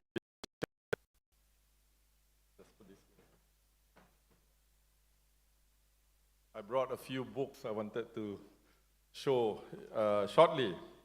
But I'm also honored, obviously, to be here at this very conference from a very dear country to us in Malaysia, that is Pakistan. And I'm honored to come after listening to Finance Minister Aurangzeb and to meet the governor and many of your distinguished, or all of your distinguished leadership and more from the Banking Association. Taking the cue from the Finance Minister, I also had a scripted speech, actually, which shall be made available, but I decided to go off the cuff and sketch because I think it's more interesting, certainly a more spontaneous reflection on the topic that's been given, which is on geopolitics, which, right up front, a caveat, I am not a geopolitical expert. Perhaps I can do a little bit more on the economic realities. And then its impact on Pakistan. I do not obviously claim to know enough about your beautiful country, but I will try. And perhaps something I can speak with a little bit of authority is how Malaysia has been navigating those trends. And indeed, the latest round of disruptions even that we are seeing that was outlined by the Minister. I have 3 key points actually, which I thought I'll throw it up front and then I'll try to drill down, right? The first, I noted the theme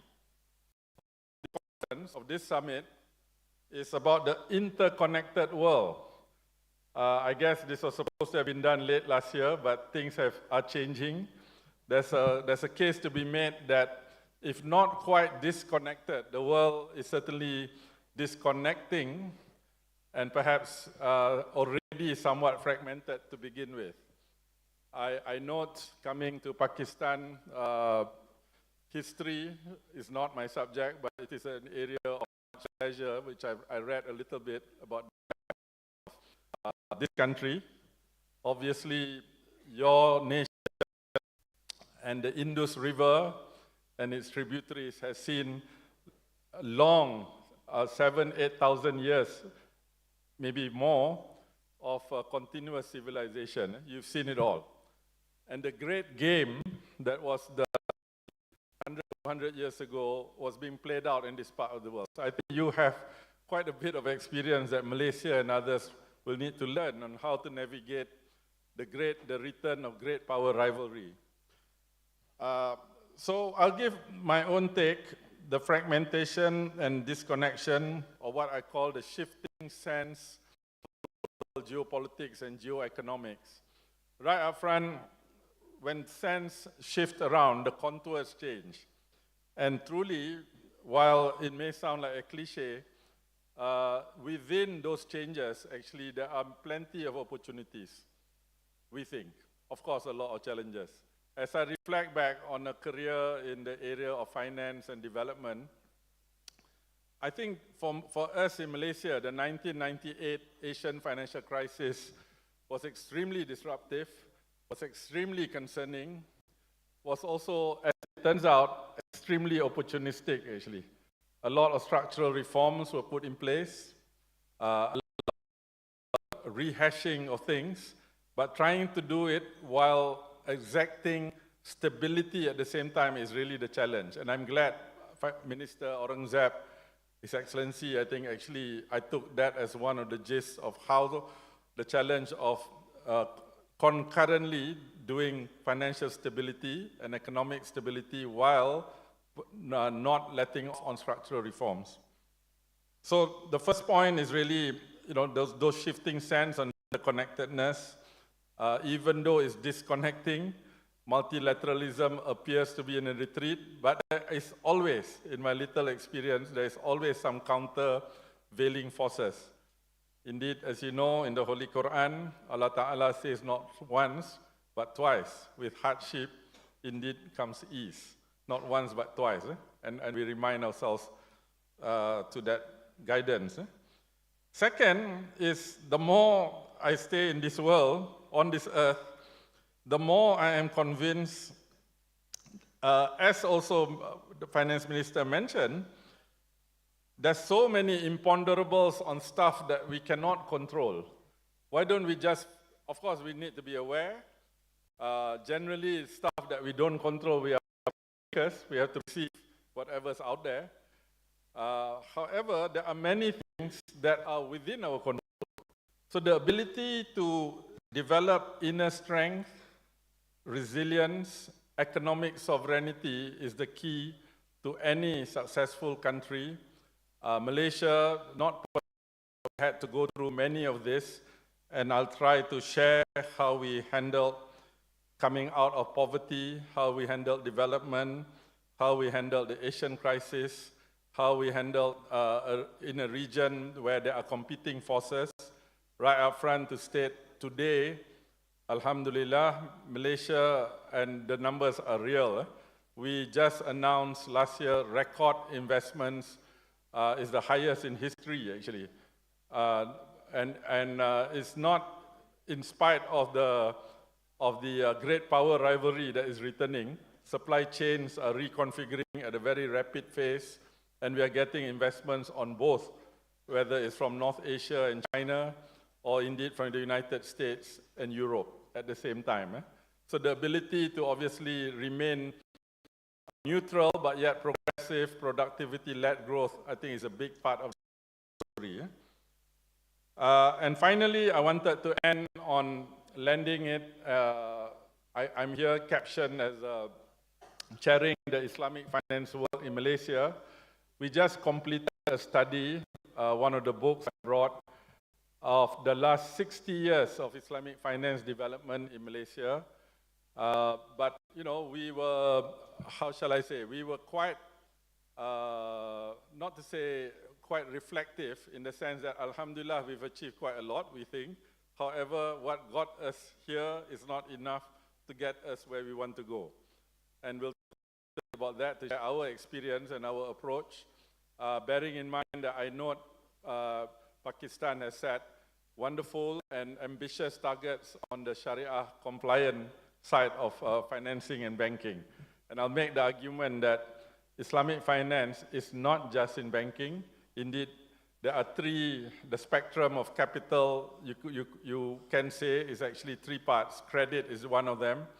Equity of risk sharing and reward sharing is even more so. And not to forget philanthropic capital, the charitable side, zakat and waqaf in particular, sadaqah and so on and so forth. And indeed, in Pakistan and other Muslim countries, this is actually very much a rich part of the whole ecosystem and how we could help to unlock that together. So, with that background, I also think it's also acknowledge while I'm standing on stage before all of you here in Karachi, I think many of my own intellectual references over the years are from Pakistan or indeed of Pakistani origin. Take, for example, of course, Maulana Iqbal, which if I be able to end later, I wanted to read something from Maulana Iqbal, a book that I found yesterday while going to the Frere Hall. There's a nice little book market in front. So, of course, the wisdom of Iqbal is a first edition, which I managed to buy for 250 rupees, which I think is a metaphor that you have beautiful assets here that is grossly undervalued. 250 rupees when I, converted it. I thought the wisdom, obviously, but certainly Maulana Iqbal has been an inspiration, of course, not just to Pakistan, but indeed the Muslim world and beyond. Later, I remember reading Muhammad Asad, Road to Mecca, and I was amazed that this Jewish gentleman whose ancestors were very orthodox rabbis actually ended up as your representative to the United Nations, right? In the newly formed country. Super inspiring. Some of my gurus, some I met, some I've not, from Khurshid Ahmad, etc., of course, either Pakistani or Pakistani origin, and so on. And looking at Professor Kamal Munir, my friend from Cambridge, one of my alma maters, I note that our university, Prof, is quite synonymous with the formation of Pakistan itself. And I recall me and my wife, when we, with a very young family, 25 years ago, we stayed in a part of Cambridge, behind Midsummer's Common, behind the boat houses. And the road we stayed on was actually Montague Road, which I note that Al-Mahdi Chaudhry Rahmat Ali, I believe credited with the naming of the Pakistan itself, actually lived at number 16 Montague Road. We were somewhere about, I cannot remember, I think it was about 32 or 34 was our house. So I remember this distinctly. So in other words, my own journey has intercrossed with Pakistan itself. In that regard, let's go drill down a little bit into the first point about the interconnected world and what this means, right? Fragmentation, connection, but yet, when we heard Finance Minister Aurangzeb in the gathering of emerging market with the World Bank, I think there's always countervailing forces. So one logical, this will close the ranks of emerging markets, which are already about a third of global GDP anyway, and growing. And they're certainly growing faster, right? Of course, not evenly. And I think Pakistan, with all your current and existing links into the Gulf, as was mentioned, into Central Asia, into Turkey, and indeed into China and North Asia, I think you, and Southeast Asia, I think you are very well positioned, actually. That's, of course, at the macro level. Some of the planets may be aligning, the stars need to align too. There's a lot of sectoral level that we heard about. Secondly, if we look at the, let's take a look at, for example, the developments that we saw on artificial intelligence. Yes, this is one of the mega trends of our times, and the impact that this is already having. Of course, the world woke up to news of what some, I think Mark Andreessen, or rather Andreessen, the big venture capital from Silicon Valley, did a Sputnik moment for the world. Of course, a reference to when the Russians first launched into space ahead of the American space program. Of course, he's looking at this perhaps from an American point of view that recaptured the space race. But DeepSeek is that this kind of innovation can come from outside the United States, outside the so-called developed world. It can come from anywhere, in theory. Of course, China, and I happen to know at least the university is in Huangzhou. China, I think one of our major investments, alhamdulillah, was Alibaba. Xinjiang University is where those programmers came from. There's many more from where they came from. I believe one of the inherent strengths of Pakistan is your human capital, whether they are in Pakistan or they're outside Pakistan. And to me, this is a very significant and inspiring moment, because the technology stacks that countries will need to do and build for themselves, I think got to be done quite cleverly. I think it's difficult to do it from scratch alone. I think the ability to collaborate and move, and you have wide networks outside Pakistan. Some of them are in this room today. And certainly for us in Southeast Asia, we see that we are approaching this from a standpoint of collaboration, right? Then if you take the issues around the philosophy behind the role of business, for example, as you know, there was a time when, perhaps 20 years ago, the prevailing notion of business is the function of business is business and nothing else, right? Shareholder value movement, for example, many attribute it to Dr. Friedman, Milton Friedman. To be fair to Milton Friedman, he wrote much more than that. But the caricature was certainly Friedman-esque. It's basically that. Then we had the big global financial crisis of Lehman Brothers in 2008, 2009, 2010, a lot of navel gazing.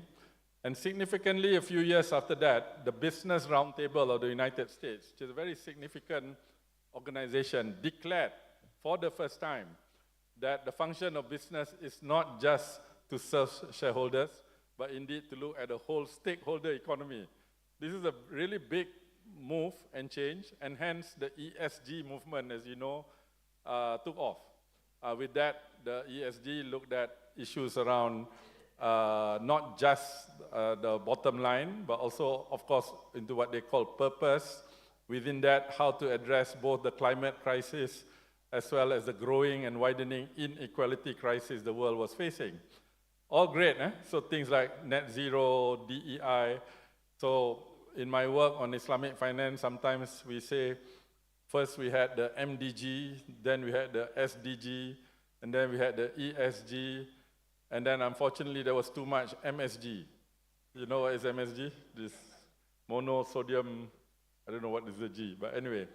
But certainly from Islamic finance standpoint, and I'll come to that in a while, we also say, as you know, one of the forbidden things in how we structure things in Islamic finance is what they call gharar, which means uncertainty. There must be transparency where the counterparties are clear, beneficial owners are clear, which I must say my industry, finance, and your industry, over the years, they put layers and layers that there's a lot of lack of transparency, uncertainty, even inherent conflicts within many financial structures, which is forbidden under Islamic finance. So we say when you got too much MSG, including the greenwashing part, when you remove the G, what do you get? MS. What is MS? From Islamic finance, this is Maqasid al-Sharia. This is what we mean, okay? And we'll get to that in a while. So that's the backdrop. In short, the shifting sense just means shifting contours. There will be high points, low points, and there will be opportunities. The point about building inner strength and economic sovereignty, in Professor Kamal, you'll be pleased to know I did carry one or two things back from Cambridge, because I actually entered Cambridge as a rather elderly person to do my master's. Because what brought me there was really having gone through the Asian financial crisis of 98, 99. I was head of research for Solomon, so our moderators from the City Group. I said, oh my goodness, there's much more than just finance. That we need to understand economics, we need to understand society, and this is the interconnected nature of things.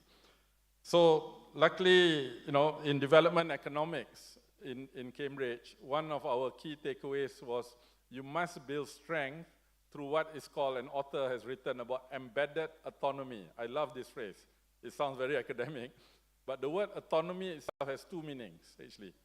One, some degree of independence. Of course, no one is fully independent in a globalized, connected world, but you can, if you put your mind to it. Second, the word autonomy also means strength and the ability to do things. Embedded means actually how to be inclusive, more or less. I work with Dr. Hajun Cheng. I think Hajun has since written, in fact, I'm still a fellow he has moved from Cambridge to SOAS at his center in SOAS. So Malaysia, our story, for what is well, of course, I caveat by saying every country will have its own set of circumstances, and some of this may not be, what do you call it, replicable elsewhere. So with that caveat, to just share our story, me and my siblings are actually the first generation who went to university. This is quite normal for Malaysia because my late father, in the 40s, a bright guy, but never had a chance. Because poverty at the point of independence in 1957, 10 years after Pakistan, was something like 70%. And for Muslims, was actually even higher. Today, this number is nominal, about 1%, depending, and of course, but we still have issues around relative and urban poverty. In fact, as someone pointed out, if there is an Olympic sport for poverty eradication, Malaysia will be on the podium. This over the last 50, 60 years. Alhamdulillah. Again, as you know, poverty measures can vary a little bit, but by and large, we have other challenges around inequality, urban poverty, relative poverty, naturally. How do we do that? I think we were a country that was not supposed to succeed. In fact, we were a country that was supposed to explode or even implode. Part of the colonial legacy, of course that's quite some time ago, we should stop blaming our colonial masters, was also the racial mix actually made it a challenge for us. This is our circumstance. So Malay Muslims are about 60%, Malaysian Chinese are about 30%, Malaysian Indians and others about 10%. Alhamdulillah, we've been able to do it to some social engineering, some affirmative action. Yes, there are abusers in this system, but by and large, upward mobility is a key part of that equation. So not just poverty eradication. So people like myself and many others from normal families were able to rise. There were institutions along the way. Second, institutions. And I'm glad to hear about structural reforms.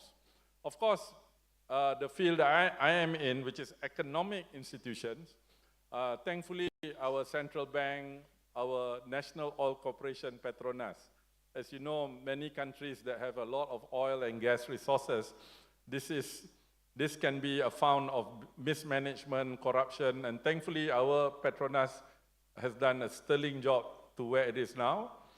And in fact, one of the reflections is that thank God we got oil, but thank God we don't have that much oil. it makes some difference. Okay, then we talk about part of the upward mobility was investment in institutions of education, in women empowerment, women going to schools and employment. I think this is a fairly high percentage. Of course, many women choose to do important things that are not measured by GDP as well, right? Then, if you look at what we did in the area of part of the other institutions are around the judiciary, very important. Frankly, up and down, there are episodes. And corruption, by and large, as you know, later I'll talk a little bit about my experience at building Khazanah National, our sovereign fund. I ran it for 14 years, which was the longest, before or since. But at the same time, as you know, a moment of great shame for our country is the 1MDB scandal. This can also happen. We're trying to deal with it. The courts are ongoing on this and the structural reform. Just like the Asian crisis resulted in a whole wave of reforms on risk management, on governance, standards and practice, and certainly in the banking system, there was a big consolidation of banks from 56 to 9. And along with this was actually concurrently the development of Islamic finance. So that journey in Malaysia to try to achieve that embedded autonomy was very much one of building strength from inside through a lot of pragmatism, for example. So for example, take Islamic finance. We had a choice to go down the asset management route or the banking route. We chose both with an emphasis on the banking system because the banking system was bigger at that time. And we chose to go parallel to both conventional and Islamic finance. Today, the numbers are that our total banking system, about 47% is already Sharia compliant. This number is probably going to cross in the next year or two because it's growing faster. Our capital markets are about 2/3 Sharia compliant. Our takaful market is a bit lower, partly ownership, etc., but it's about 24%. In other words, then we've built a whole ecosystem around that from education, from standards bodies, and so on and so forth. Sure, there are some differences between what we see as Islamic finance with other parts of the world, the issue of tawarruk, for example, but we've taken a very pragmatic approach, gradual approach. I'll talk a little bit in a while about the future and what we have just reviewed and written. So the second point about building inner resilience, economic sovereignty, the journey was one of pragmatism, was one that was tried to anchor on really nation building and institutional reforms and how to be inclusive and open it up to the whole country to get upward mobility of its people, and that's basically what happened. So finally, going forward,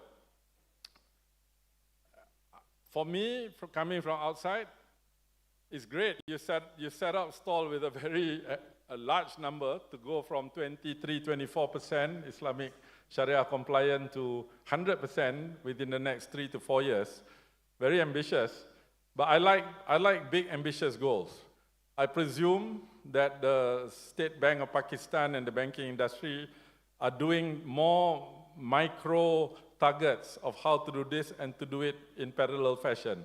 The foreign banks, for example, was highlighted. You know, how do you convert, for example? So to me, numbers are one thing, quality is another. So for Malaysia, we've taken a pragmatic route, as I said. The report that I have available, some copies here, but it's also online, and if you're interested, my colleagues, we will get copies to you. We concluded that the first 60 years for Malaysia on this journey, we take 60 years, 1963 was the formation of Lembaga Tabung Haji, which I had the privilege of chairing. This is the Pilgrims Fund. There's about $20 billion AUM today, 9 million members. That's 1 out of every 2 Muslims in Malaysia, baby or elderly people. Most people are registered, or at least a lot of people are registered. But we said, fine, we did all this, but we now declare we want to move not just Sharia compliant, we need to go into Sharia based or Sharia impact, or in other words, from halal to halal and tayyib. So what is tayyib? Tayyib leans back on the principles of the Maqasid al-Sharia. It leans back on our central bank, has got very detailed guidelines on what we call value-based intermediation. We also note that Islamic finance over the years, as it is stated, has moved that there's a lot of emphasis on legal form, on structures, or even naming them, but which many complain are not that much different from conventional finance. We did not, we stated that now it needs to move to also economic substance that is more detailed, right?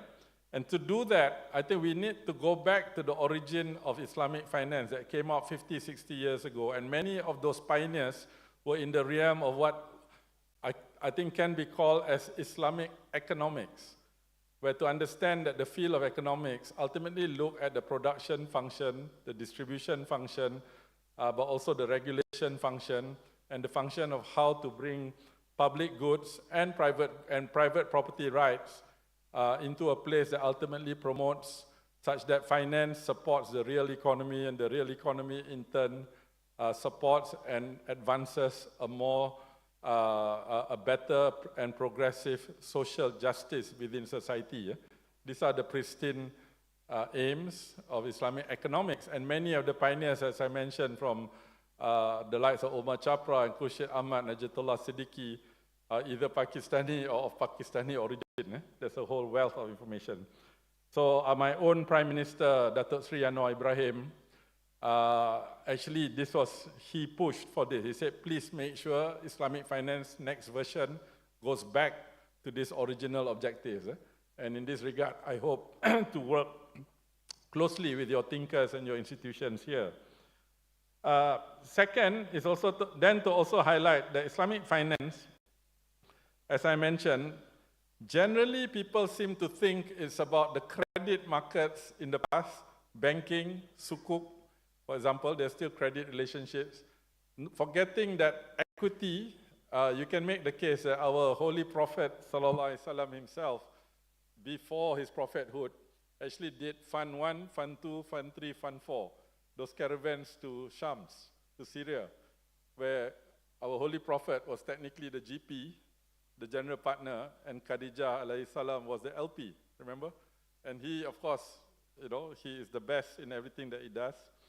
And so it's very much the issues of private equity, venture capital.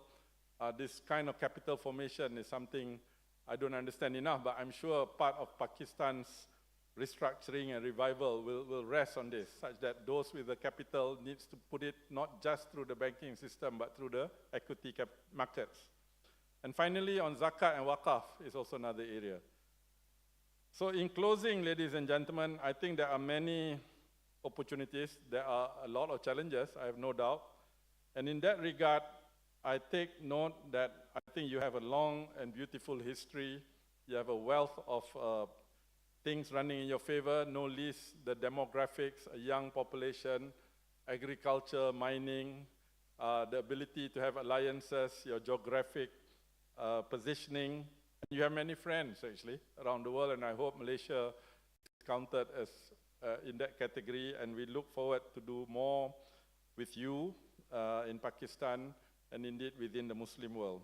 So if you allow me, let me end on, this will be a career highlight, if I may, to read Iqbal in Karachi from my very good purchase yesterday.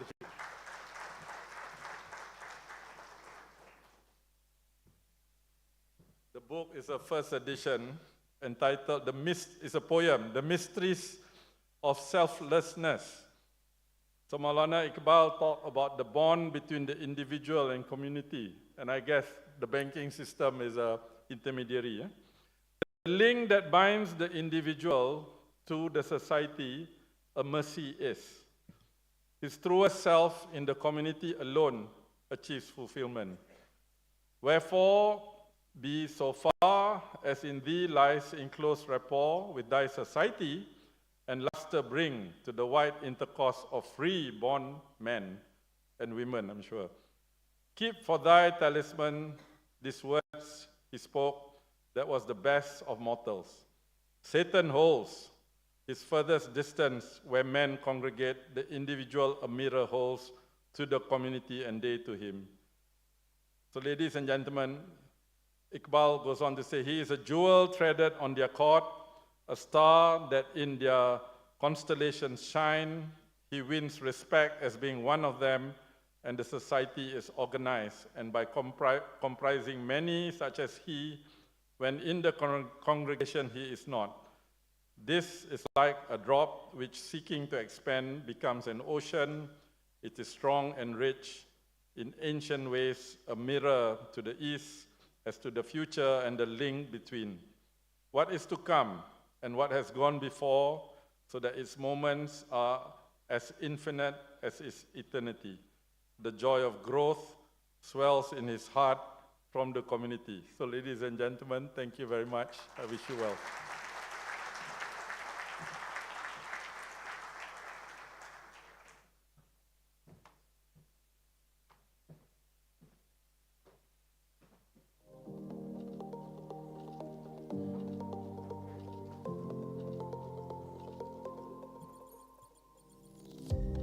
Thank you, Tansiri, Azman Sahab, because you know, the way we look at all these realities, we live in a world where the transfer of power is happening quite rapidly.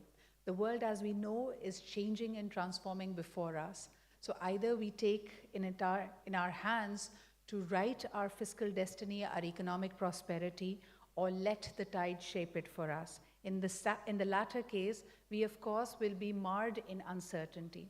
A lot may be arguing that uncertainty seems to be the order of the day. It is the new certainty. But how do we navigate that? That's exactly the subject our next speaker will be taking up. Ladies and gentlemen, the next presentation is titled as Navigating Global World Order and the International Economic Paradigm Shifts. And there are many.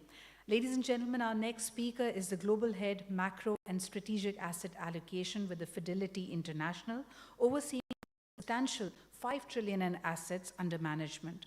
Under a distinguished career spanning various facets of global macro and finance, he holds a PhD from the Cambridge University and has garnered an expertise in global macroeconomics, particularly in the intricate dynamics of emerging markets. Ladies and gentlemen, please put your hands together to welcome Mr. Salman Ahmed, the Global Head Macro and Strategic Asset Allocation with Fidelity International.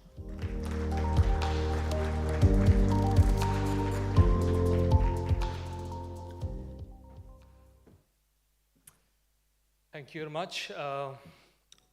Firstly, it was lovely to hear Iqbal in Karachi, so thank you for that. So this is my 15th country since the start of the year where I've been discussing global macro and asset allocation trends and obviously affecting world order shifts.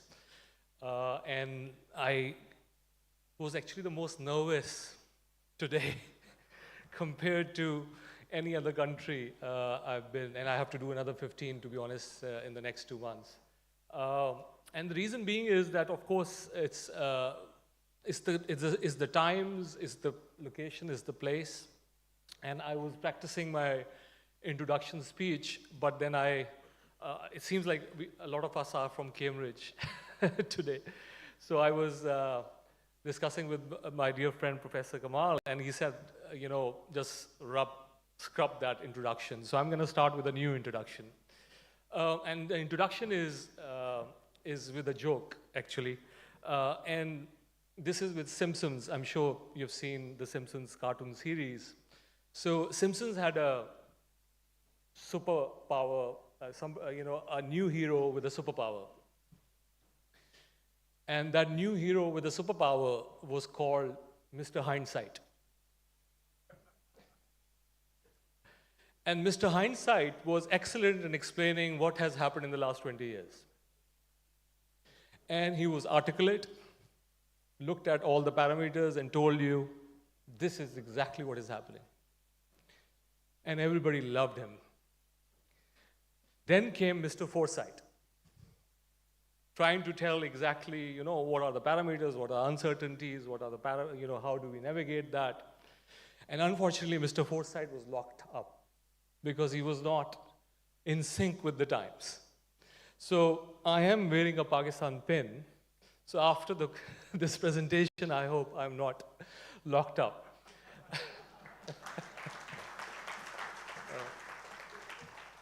So let me start. I think whatever we know about economics, about global finance, capital flows, trade, I think we should just forget about it. The world is changing, and I think it's a very overused term, but it actually, I would argue, it is not changing at all. It is actually going back to the way it was. And let me start. Let me go to the next slide. So what I call this new era is the return of the titans. Thank you. So what are the return of the titans? These are the titans which were locked up in the bottom of the ocean as economics took hold and said efficiency, competitive advantage are the driving forces of economics, capital flows, and trade. I think that is changing.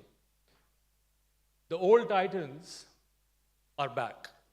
They are power, sovereignty, security, and control. And if you don't believe me, just look at the FT headline today, where the incoming German chancellor is saying that they want independence from the US. This is a major, major development. And the question to my mind is, who will wield this power most effectively? And now let me go through some of the key dimensions of this new era, which I call the return of the titans, are going to play out. First, the end of economic neutrality. Globalization is not inevitable anymore. So any planning exercise, any modeling exercise which relies on the assumption that globalization is inevitable is false. Or in fact, maybe a symptom of self-denial or delusion.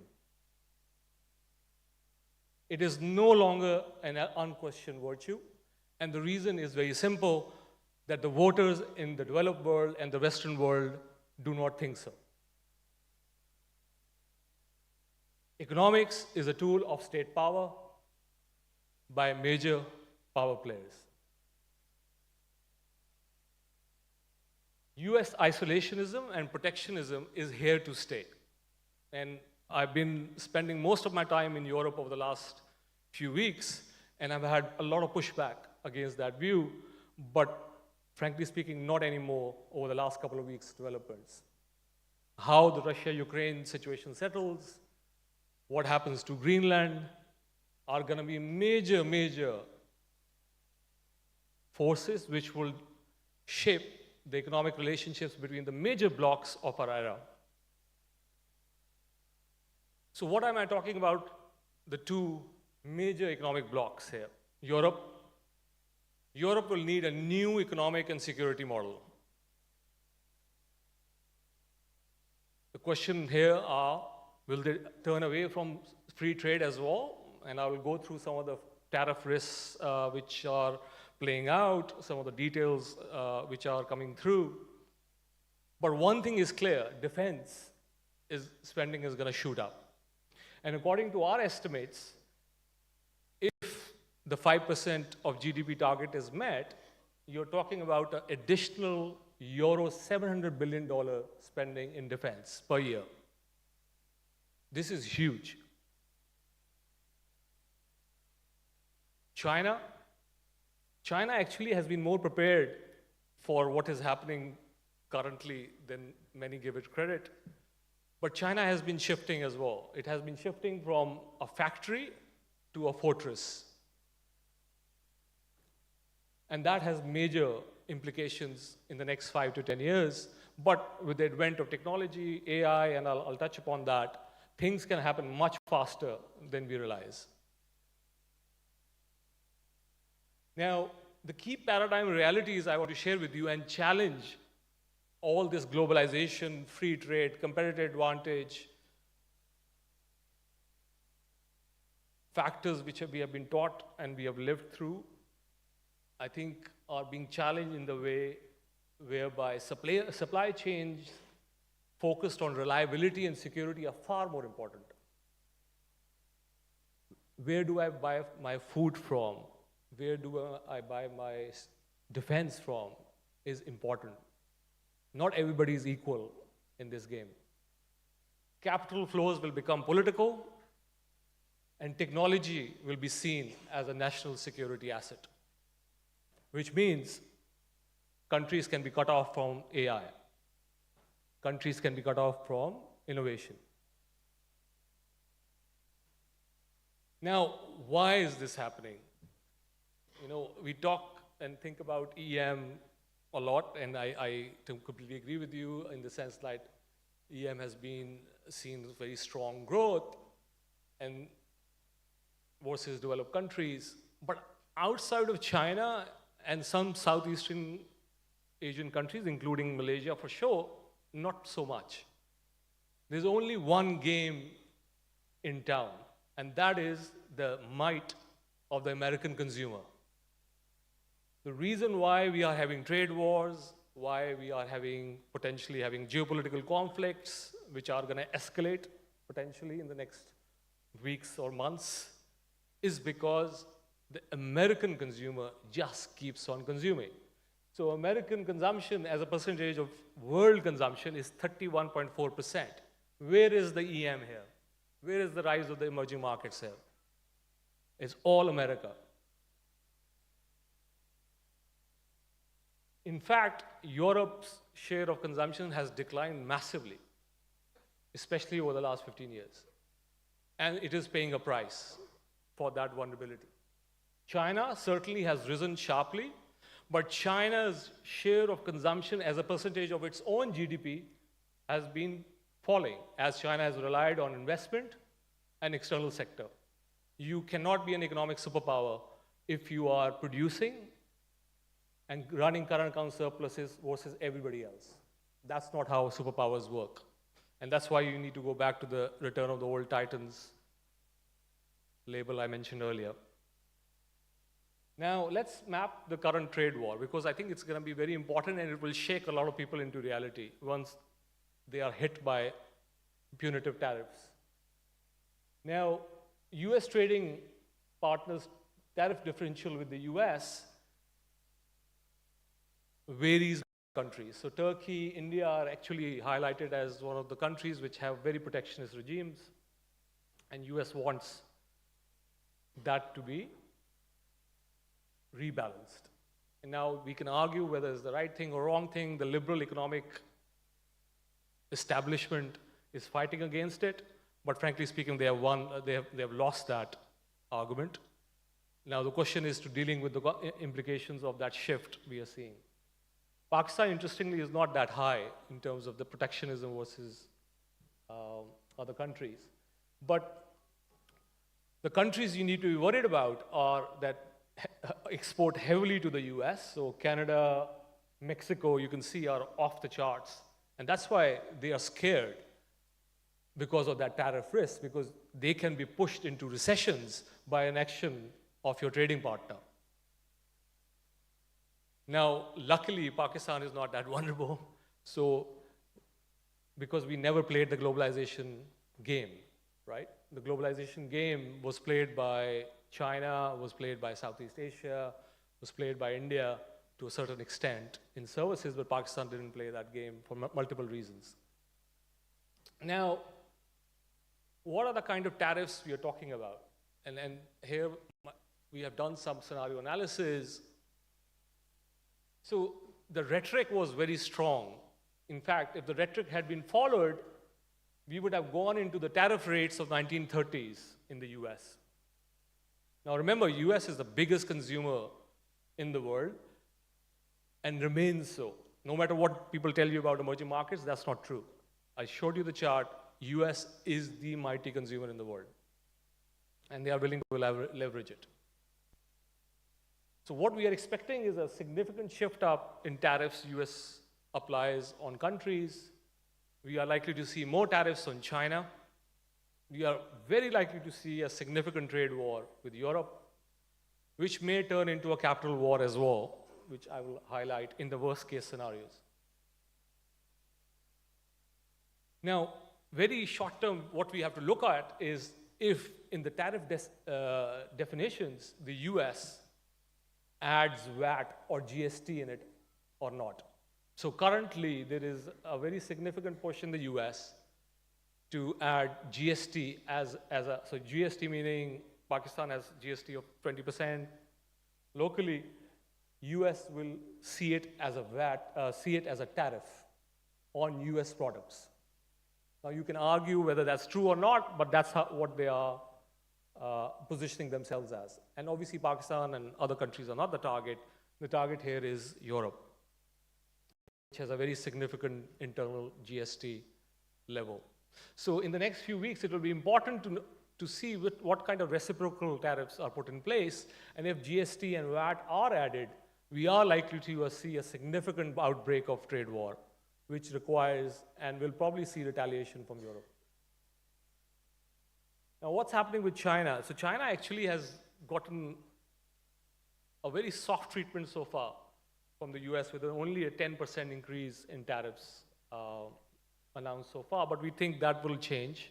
On the 1st of April, the ongoing investigations on China will be ending, and we are likely to see another phase of tariffs on China. And you can see China goods imports from US by sector as well, because China is obviously retaliating. So far, they have retaliated very narrowly and in a very contained manner, but that retaliation can also broaden out. But that said, that also produces opportunities for other countries, because tariff rates or steady state tariff rates on China are likely to be much higher than the rest of the world. And that has got to do with US-China decoupling, the great power rivalry we are going through. Another point I just want to quickly mention is US immigration. Not a lot is covered outside of US media here, but I think there are a couple of international implications. Firstly, US is cracking down on immigration very hard. The arrest rates are multiple times last year. In fact, now they are touching 1,000 a day. There are some short-term constraints on how quickly they can deport people, but we are expecting the flow of new immigration to the US to almost collapse to zero level. They have already seen numbers collapse on the southern border, but more importantly, they are cracking down on immigrants which are already economically active. So around 20%, or if at least the documented numbers are around 20% of agriculture workforce is illegal in the US. I think the real numbers are likely to be higher. Similarly, for 20% in construction, around 8% in leisure and hospitality. This can be a serious inflation shock for the US. And why does it matter for the world is because it can make the Fed hawkish. And there's a serious risk the Fed will have to start hiking again in the later part of this year. And as I mentioned, this is not a cost-free exercise for the US as well, and it will be important to see how the Trump administration responds to any signs of inflation which come through. But what else matters in the long term? And I think Minister Aurangzeb Saab talked about demographics and climate change. And I would like to share some numbers just to highlight, and I think he's completely right. Pakistan's existential threats pass through these two dimensions. But let's look at the UN central projections. So by 2040, Pakistan's population is projected to be 323 million, so the fourth largest in the world. India will be by far the largest country in terms of population, 1.6 billion. China will see a significant decline in population. And by the end of the century, we are nearing 500 million, but a significant decline continues in China. And then, of course, a decline starts to happen in India as well. Now, there are a lot of assumptions here. Even for US, the assumption is towards ongoing immigration, which is quite questionable right now. But certainly for Pakistan, managing this population growth, A, B, the health points Minister Saab mentioned, but also the skill and assets that, or the strength that population gives you cannot be underestimated, especially in a world where power and sovereignty actually matter. Now, that's the bad news. So these are modeling exercises which we used in 2020, and we published a lot of work on it. This is what is called a damage function approach. I know this is much more, this area is much more seeped into Pakistan, and there's much more awareness, especially after the floods in 2022. But these numbers we were estimating in 2020. And according to these damage functions, Pakistan, India, and Bangladesh are one of the most vulnerable countries in the world in terms of the damage to the GDP versus baselines, as a result of loss of arable land, as a loss of access to water, and so on and so forth. Now, these are not just modeling exercises. Obviously, they are risk management exercises. Of course, we have to think about mitigation and adaptation. But let's not forget that this kind of collapse in GDP in a nuclear-powered country has massive implications. In fact, when we model the implications on Europe, and we have done a lot of elaborate studies on that, the risk to Europe, for example, doesn't come from climate change's direct impact on Europe, but it comes from collapse of one of these major countries and the immigration flow or the migration flow that can trigger. That is where Europe's vulnerability starts to come into play. But it's important, of course, that this topic remains top of mind for Pakistan, even though in the developed world, especially in the US, there is a massive retrenchment going on. Now I'm going to conclude by saying that, and I'm sure there's going to be a lot of debate about this, and already this debate has started with what is happening between US and Europe and US and China. We'll probably get another big boost once we start seeing the results of the Russia-Ukraine settlement. Once the focus moves on to Greenland, and of course, let's not forget the Gaza potential plan. So all of this together Francis Fukuyama, if you remember his piece, The End of History, which he wrote in 1989, basically saying that liberal democracies are the final future of mankind. I think I'm pretty confident to say that he was wrong, because history never died, and it is coming back with vengeance. And the most important feature of that history coming back is that muscle will once again matter. So, Return of the Titans, and I asked the question, can Pakistan be one? Well, there are opportunities, and I agree with any shock to the system, that there are opportunities in an economically neutral paradigm where security and alliances matter more. It's as simple as that. There are going to be some countries which will never trust another country, no matter what economic and competitive price you give them. Technology, especially AI, is moving at a speed which we can't even fathom, I believe. But what is AI doing is that adoption costs are falling sharply. So productive services sector integration can now happen beyond English-speaking countries, so i.e. opening up your markets. I think there are a couple of more immediate observations I want to make. In my view, the freelance model is going to die very quickly in the next 2 to 3 years as AI picks up. Which means critically that we have to upgrade our skills, rethink our education programs, rethink our, what are the skills we need in our future generation. The other one is that skilled migration flow to developed world is going to collapse pretty soon as well. US population grew by 1% in the last fiscal year. 98% of that was due to immigrants. Currently, the flow of illegal immigrants to the US under the Trump administration 2.0 since 20th of Jan, because we have to obviously track this data daily, has collapsed by 99%. And you will very soon see skilled immigration completely cut off to the US, very soon followed by UK, or at least in sectors which are relevant to the UK. Of course, reform in the UK is polling higher than Labour right now, which has a very strong view on immigration.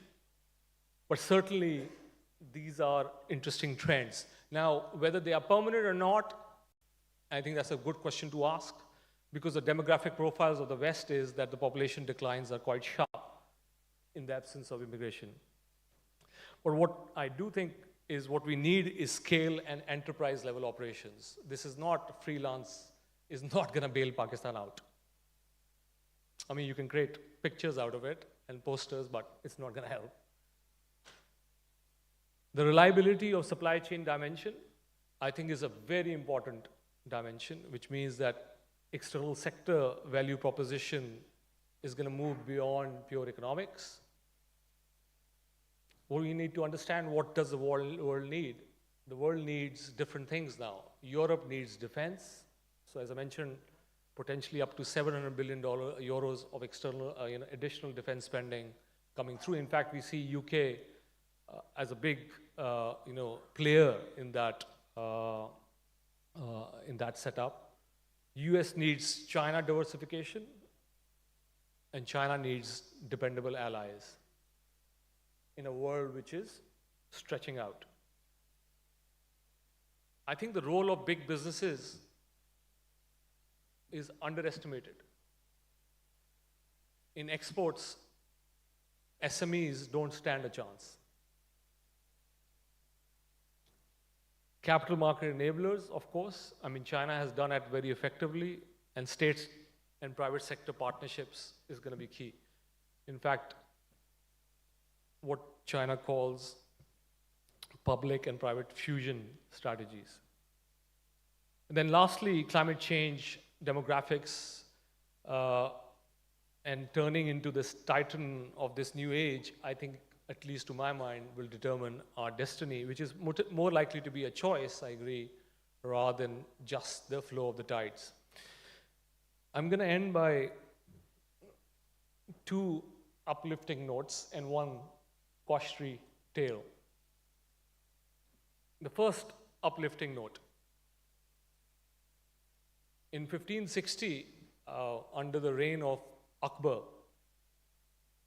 the Great, Lahore was made the capital of the Mughal Empire. So it moved from Fatehpur Sikri to Lahore. When I heard this fact, I was shocked. So Lahore in 1560 was the most advanced city on the face of the planet. No city in Europe or Asia could compete with Lahore. It is said that every craft the human mind could think of was practiced in Lahore at that time. And the uplifting note is that we are the children of the same civilization. It was a civilization which had self-worth and dominated its time. I'm not talking about strong, I'm talking about dominant of its time. So that's the uplifting note. Now the cautionary note is that fast forward 200 years, 1757, Clive of India. Clive of India defeated Siraj-ud-Dawla with an army of 3,000. And out of those 3,000, only 900 people or 900 individuals were Europeans or white. Siraj-ud-Dawla had an army of 50,000. So an army of 3,000 defeated an army of 50,000. Why, one must ask. Three things. Technology. You don't keep pace on technology, you are done. Two, Mir Jafar. Mir Jafar turned on Siraj-ud-Dawla. Unity. Number three, preparation. Clive of India and his forces covered their gunpowder when it rained. Siraj-ud-Dawla's army didn't. Preparation matters. So that's the cautionary tale. So 200 years into 1757. And then lastly, the last uplifting point I would share before I get locked up. And this is a Chinese proverb, and I'm paraphrasing it, but I love this proverb. It says, those who are united are destined to divide. And those who are divided are destined to unite.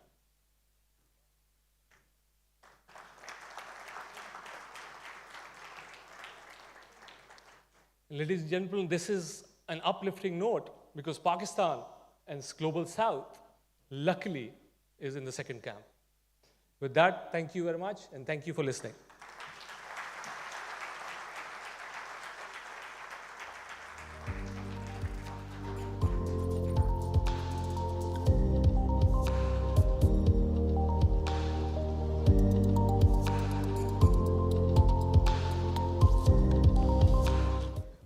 Thank you, Mr. Salman. I hope nobody gets locked up today. But we have these two cars that I first want to make an announcement for.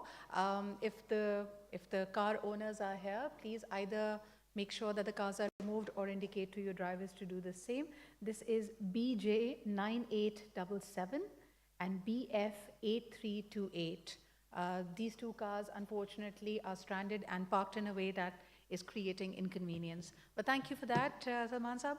I'm sure that there are tons of questions that the audience has, and now we are going to move into an interactive panel discussion. This, of course, is being led by a very able moderator. I must take this opportunity to introduce and invite him. Ladies and gentlemen, our moderator for this session is the Vice Chairman, Pakistan Banks Association, the Managing Director, and Citi Country Officer at the Citibank Pakistan. He took over the Country Officer for Citibank NA Pakistan in January 2021 and has been associated with Citi since February 2000. Prior to his current role, he was based in UAE as the Chief Operating Officer for Citi's business across Middle East and Africa, covering 29 markets. Ladies and gentlemen, please welcome Mr. Ahmed Bozai.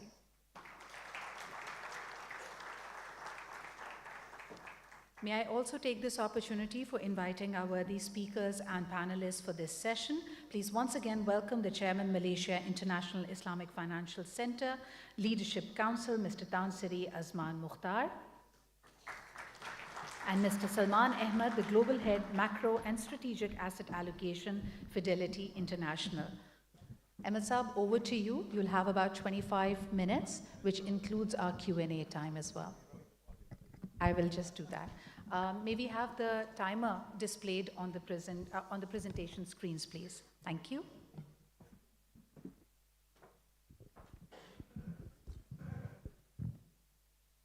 Assalamu alaikum, everybody.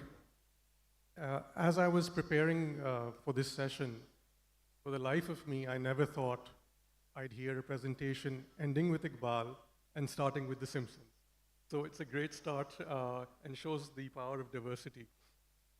But on a more serious note, I think we are incredibly privileged to have heard these very thought-provoking and profound presentations by global thought leaders, and I do think we should give them a round of applause for their contribution.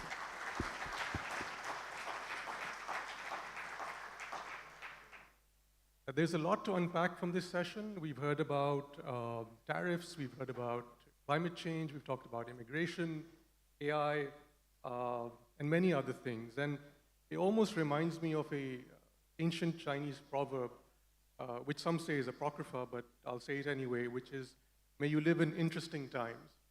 And I do think, by any stretch of the imagination, we are definitely living in very interesting times nowadays. I'll start off my questions first with Dr. Salman. And you talked about mean reversion from a geopolitical perspective and going back to what things were.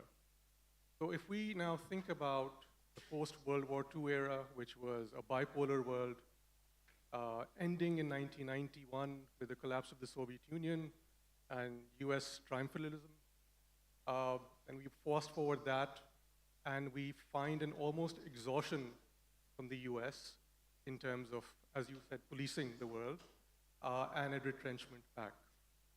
But it leaves our European friends in a very awkward position that they now have a so-called transatlantic partnership, which was meant to last for centuries, almost seems to be at the end of its tether in some ways. My question is that with Europe now feeling very vulnerable, isolated in some ways as well, falling behind in real terms from an economic perspective as well, do you think that the European experiment and the EU is at threat of unraveling because of the rise of the far right in Europe and these other factors that we just talked about? Thank you, Musab. Certainly, I think this is going to be a big challenge to the whole European project. But what is interesting is that right now, the US policy pivot, which is happening in the matter of days and hours, is turning out to be uniting countries. So we saw after the tariff announcements against Canada and Mexico, which was less shocking for Mexico, but it was very shocking for Canada, that nationalism started to take hold. So, there were boycotts of US products. There was a complete switch in the the front runners of the elections because they were talking tough on the US. So I think if you look at what has happened overnight in Germany, coming back to Europe, the first statement the front-running party, which is CDU, and the incoming chancellor has made, is that they want to be independent of US. So I think it is uniting European forces right now, whilst the far right is seen as a challenge to be put away. But the numbers are rising, right? And there are some buffer systems in the European electoral, the way the electoral designs are, and the roots of those are from the World War II. Please remember that European systems, mostly electoral systems, are not first by the post. They are mostly proportional representation. And they also give, for example, in the case of Germany, advantage to the largest parties. And why am I sharing that? The far right has to do a lot better to be able to create that tipping point. So there are some buffers and shock absorbers in the Constitution to stem the ride of far right because of what happened in World War II. But I think the initial signs are that Europeans are starting to unite rather than, or at least the mainstream parties are starting to unite rather than fracture, which is a good sign from European perspective. Thank you. Thank you, Dr. Salman. Chancellor Osman, question for you. You talked about the closing of the ranks of the emerging market countries and the potential opportunities that can come from that. President Trump has been very vocal on his views on BRICS, for example. He has not singled out BRI as an initiative as much, perhaps. But do you think that there is a risk for countries, especially in emerging markets, and especially economically fragile countries like Pakistan, that they will be asked to make a decision on which side of the divide they have to sit?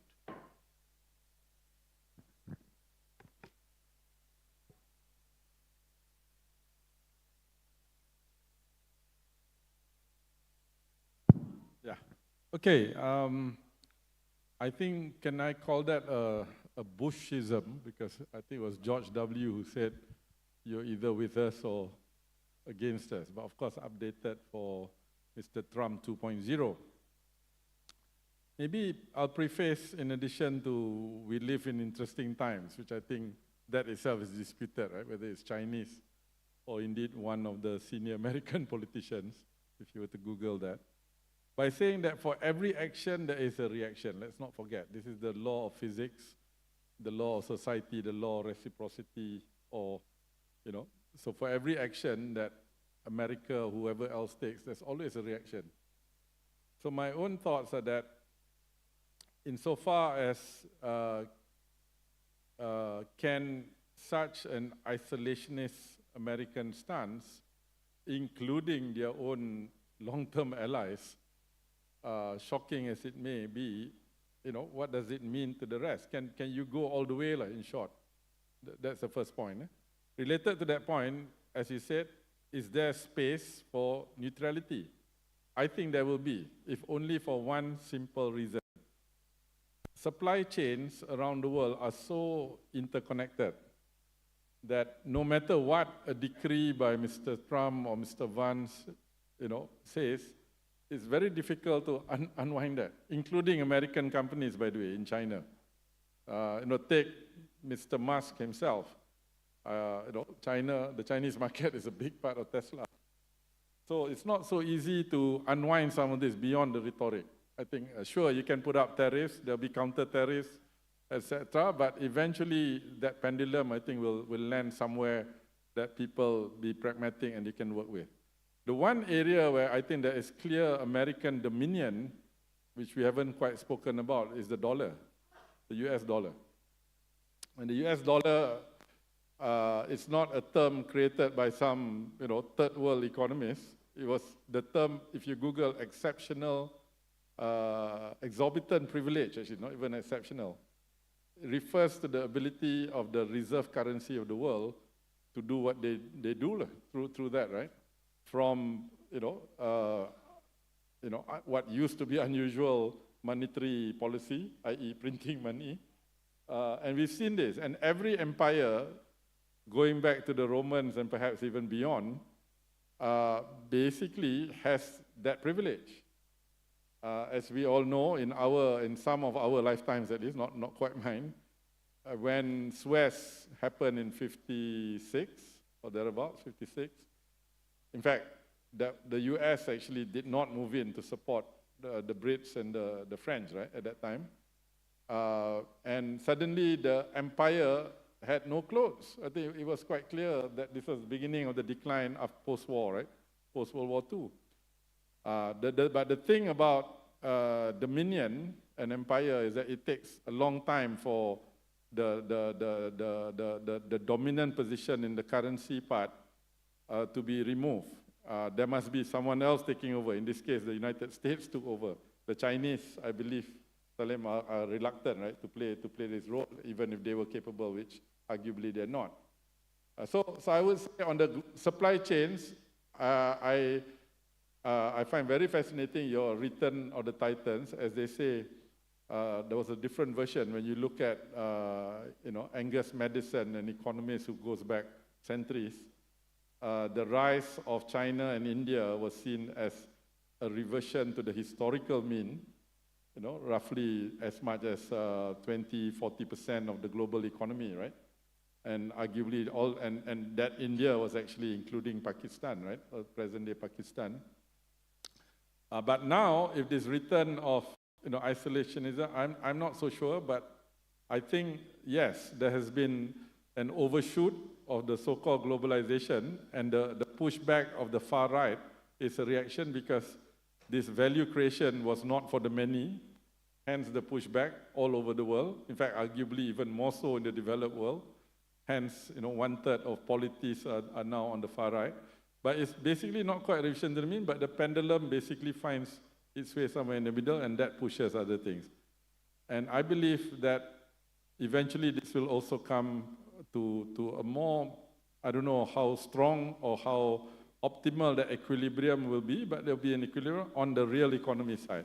The financial economy side, I'm a bit more worried because of the way, funds flow and dollar. Of course, there are counter movements that we can talk about on, cryptos and CBDCs and stable coins and so on and so forth. And certainly Islamic finance and ethical finance is part of that. So for developing countries, emerging markets, including Malaysia, including Pakistan, I think there'll be new configurations. For example, if Germany says we want independence, quote unquote, economic independence, let's work with the Germans, right? Already the Scandis, for example, the Scandinavians, have always valued, this is a core principle of them, the principle of lagom, the Swedes, which means just enough, a beautiful concept, a bit like Mizan, they work with all over the world, right? So I think there will be new configurations. I'm more confident. I'm a bit more worried on the financial system itself, which I can't quite figure out where the end game is going to be with that kind of trends. Thank you. Thank you. And picking up on that point about the dollar and the future of the dollar and the preeminence of the dollar, Dr. Salman, how do you see that in the next few years? So I agree with what was discussed in the sense that there's no clear alternative right now as to the dominance of the dollar. China is certainly reluctant. I totally agree with you, because although people say economics is a social science, and it is, of course, but there are certain laws of economics which are as immutable as physics is. And one of them is that if you want to be reserve currency, you need to run a current account deficit, because the current account deficit is needed for other countries to hold your currency against. That's a basic, identity, basically. So China doesn't run a current account deficit, so it cannot be a reserve currency, right? So it's not that US has not weaponized the dollar. It certainly has, but there is no alternative yet. And I don't think there is an alternative on the horizon yet either. And I think the crypto and all these things are, I guess, they are more towards the fad rather than the source of it. Because the history of currency, of the reserve currency, is that it has to be backed by a military power. Somebody has to enforce the contracts. People have forgotten about it, right? That's why the return of history. People need to go and read history books and not take things for granted. So I take it you're not a big fan of crypto. No, I'm a big fan of blockchain and the technology, but if you're going to bet on something which moves, there are thousands of things, and please go ahead. But there are three fundamental arguments from a pure economic perspective you need to question. Firstly, is it a store of value? The volatility of, for example, Bitcoin is 50 to 60% per annum. That's very high for a store of value. Does it give you diversification? No. I can replicate the return profile of Bitcoin by buying 7x S&P. So if I hold 7x S&P, I'm replicating Bitcoin. So it's an indirect way to gain leveraged equity exposure. Number three, there's some people say, oh, it is limited supply. That is not true. You have thousands and thousands of cryptos. People are minting Trump coin, Melania coin, Dogecoin. Of course not. It's not unlimited supply. So whoever is thinking about it needs to be very, very careful that A, it doesn't open your capital account unnecessarily. B, 50 to 60% vol is not a store of value. Fair point. Tan Sri Yasman, for a second assume you are Xi Jinping, Premier of China, and you are observing the US and Mr. Trump on his comments on Greenland. You are seeing what's happening in Ukraine. How would you be viewing the situation with Taiwan? Do you foresee a risk of a formal annexation, or do you think the status quo will likely to continue? Right. Thank you. This is kind of fantasy geopolitics. I'll start with a small anecdote. Last December, actually every December, my wife and my family, 4 kids, and one of them is married, we go somewhere for 2 weeks. Last year was China. The reason being 3 of our children were educated in America, and one of them is married to an American. So I said, guys, they've never been to China except for our youngest, who did a little bit of time with the pandas in Chengdu, as a schoolgirl. So I said, let's go. It's time that you see, so that you don't hear from me, but you see for yourself. I've been going to China quite a lot. When I was at Khazanah, we opened, our first foreign office was actually Beijing. I started in 2004 at Khazanah, and within about 3-4 years. And I think we caught the wave just right in 2008. China was, of course, booming, very different China.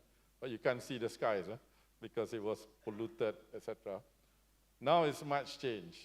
My conclusion so far is that its inner strength is much more sustainable at 5-6% than what it was at double, or perhaps in some years even almost treble that rate, right? Yes, there is, some say, a loss of confidence in some of them, but knowing the Chinese, they're very pragmatic. They're saving for rainy day. Many have money, but they're just more cautious. Yes, there are real estate issues here and there. Who doesn't have some issues? Personally, I'm a China bull in the sense that 5,000 years of history, not quite as long as here, but long enough. They're very strategic. I happen to, be in touch with a few of the, people thinking. Of course, I won't know everything. So how would they view? I believe they remain very strategic. They don't want conflict because it's not in their interest. Yes, we got to peel away some of the rhetorical layers. That applies to all, not just the Chinese. The issue is from America, currently we are all watching because we don't know when issues like Greenland can come up and others, right? You just don't know what's coming up the following week. But I think that even that will eventually, I think, stabilize. Earlier you asked, I didn't quite answer directly, apologies. BRICS and BRI, right? Insofar as BRI and BRIC, my own feeling is that BRI 2.0 is going to be more nuanced, I hope. No, in fact, I believe this will happen, and more private sector led in many ways. And as you know, some of the platform companies, as President Xi was cleaning up some of the corporate sector, including Alibaba, Alipay, went through the period of, basically reconfiguring themselves. But now, I believe this period is over and they're ready to go out. For example, one of the last things I did at Khazanah, we put in about $150 million US, good investment into Alipay. Had lunch with Eric Jing, the chairman. I said, Eric, he's got 1.2 billion subscribers, his platform. And with this kind of fortresses being built all over the world, he can't go here and there. Actually, his area of expansion, I said, where are you going to expand? He said, Central Asia, Africa, Southeast Asia, the Muslim world. So wearing my Islamic finance hat, I said, Eric, here's a book about Islamic finance. You should put a platform, because many of these countries are Muslims actually, into his fintech, or a very large platform. And I totally agree with Salim that it's great to have all this freelance SME stuff, but the world is still being fought out by TNCs and platform companies. So I think BRI, Malaysia pushed back on some of the BRI projects. Dr. Mahathir 2.0, actually we got this East Coast rail system, which is good project, but it was corrupt in some ways. And I would tell my Chinese friends last time, those who are familiar enough, I said, look, you guys were clamping down on corruption back home. Please don't export to our country. And we need to stand up and reconfigure this because it's in their interest. BRICS, sure, Malaysia, took its time, but Prime Minister Anwar Ibrahim has joined last year. In fact, he spoke in Vladivostok across Russia. Now, where is Russia now that Russia vis-a-vis China, now that the Ukrainians are off the table and the Americans are still, talking to the Russians now and again the Chinese. So all this shifting sands, as I call it, hard to predict fully, but your point about preparedness. So I would say the Premier of China or the Prime Minister, the President of China, I think the Chinese will be very strategic. Their frame of reference is 5,000 years. The Americans, I hope, and I believe there are many sensible people in academia, in government, in policy. What is less clear is exactly where the cards are going to land. But inshallah, I think, as I said, for example, on the supply chain reconfiguration, the reality on the ground is that this is so, embedded that you want to do any product, actually the components in China, etc. And actually for the developing world and other parts of the world, another finding, EVs, for example, solar panels from China, actually, you would exclude yourself from consumer, from benefiting from this kind of, higher value, low price points if we cut that out. So I don't think that's going to happen. Sure, it'll be a bumpy ride, I'm sure. But inshallah, I think we'll be in a good place. And what it means for countries like Pakistan and Malaysia is that actually, in the shifting sense where we locate ourselves, I think we can find opportunities. Thank you. Thank you. I know we're on time, but I'm going to take executive privilege and maybe ask for 1 or 2 questions from the audience before we conclude. If you could raise your hand, we'll try and get the mic to you. And there's a question up front, if somebody can get a mic, please.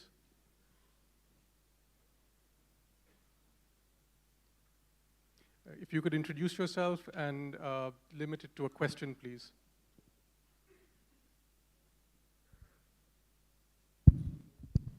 Roxana Narejo from Rakim Islamic Digital Bank.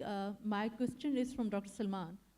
Salman, for last decade, we had seen equity, diversity, and equality taking the headlines. However, under the Trump 2.0, equality has been removed, and subsequently, equality was removed by a few organizations from their objectives. I would want to understand from you the impact of this particular removal on the overall productivity progress of the nation and even on the inflation and maybe the tensions between the countries? Thank you.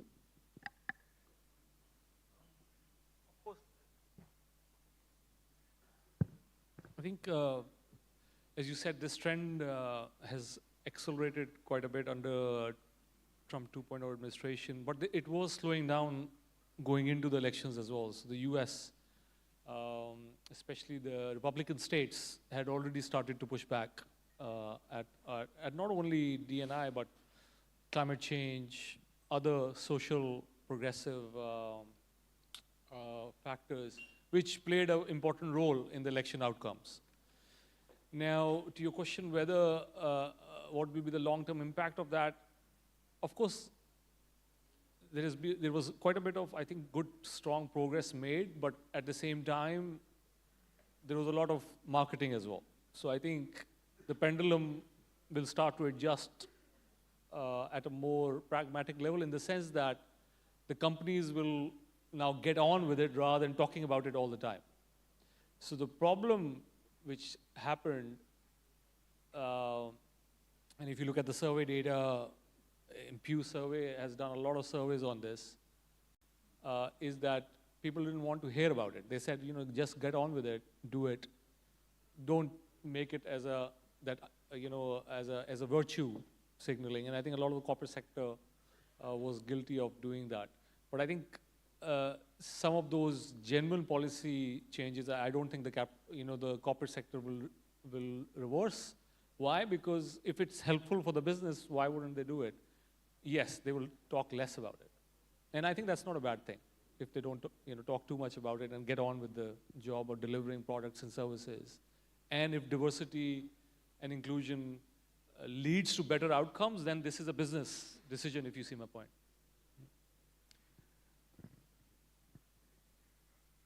Any other question?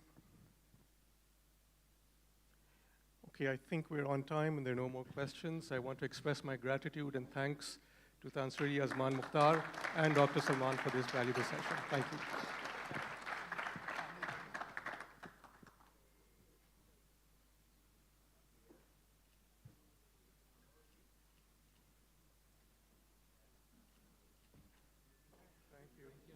Thank you so much, Ahmed Saab. May I request the gentlemen from our first session to please come together for a group photograph.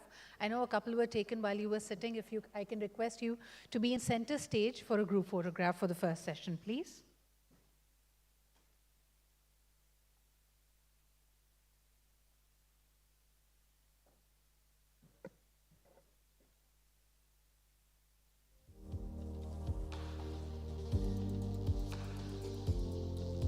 Thank you, gentlemen, for a very insightful session. Ladies and gentlemen, a round of applause for the first session as it comes to a close. And we are now moving to our next session. This is themed and titled as Revitalizing Pakistan's Economy, a Path to Sustainable Progress. We've seen the boom and bust cycles. The finance minister has also alluded to them. It is somehow expected. We look at things and we say that, oh, the going is wonderful, but we don't know when the next bust is going to come. Pakistan's economy at best can be described a place where we are trying to heal while surviving. And now that in itself is a paradox. How do you get out of this catch-22?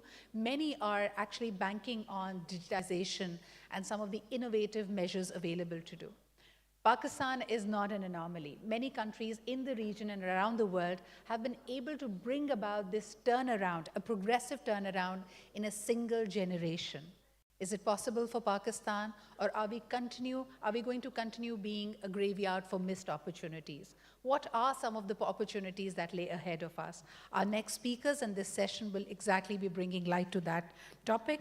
May I first take this opportunity, just staying true to our format, we'll be first inviting the speakers who are making the presentation, and then after that, I will invite the moderator and the other speakers to join us up on stage. So ladies and gentlemen, without any further ado, our next speaker, his presentation is titled as Pakistan's Economic Growth Drivers and the Constraints. And he, of course, is an international economist, a former senior official of the IMF. He specializes in international finance and macroeconomics. He was a staff member of the IMF from 1990 to 2021, where he served as the Deputy Director in the Middle East and Central Asia, European and Western Hemisphere departments, overseeing all aspects of IMF's work in 40-plus countries. Ladies and gentlemen, please put your hands together to welcome Dr. Asim Hussain for his presentation titled as Pakistan's Economic Growth Drivers and Constraints. Asim Saab, just one request in the interest of time, may we request you to stick to the time slot. Unfortunately, we won't be able to play a timer as your presentation will be displayed on the screens. Thank you.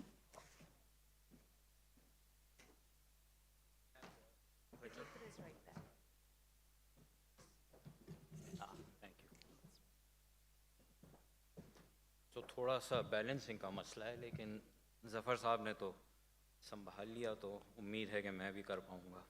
तो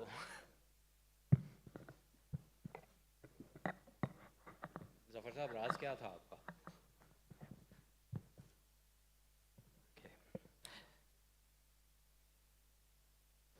Okay, so thank you very much to the PBA for inviting me, and it is indeed an honor to participate and to present before this audience.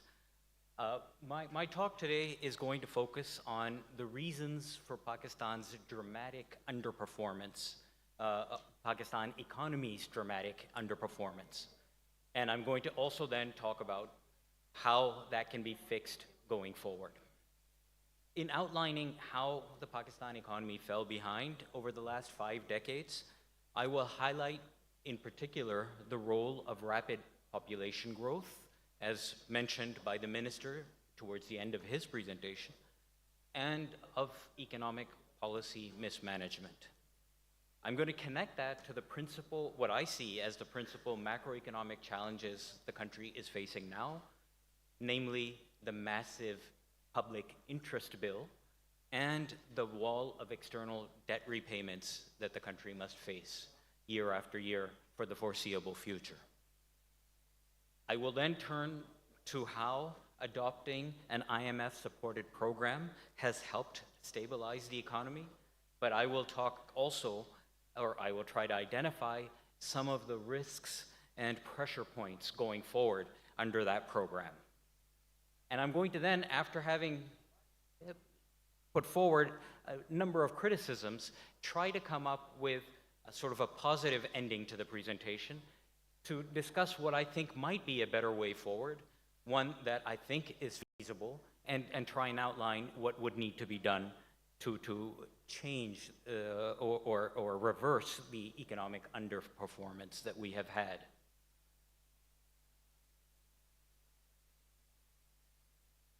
Okay, so I think this slide in a nutshell captures the economic underperformance. On the left is the picture how it was in the early 1970s, and what's graphed here is gross national income per capita. Pakistan, as you will see, back then, 50 years ago, a little over 50 years ago, was the highest among its neighbors.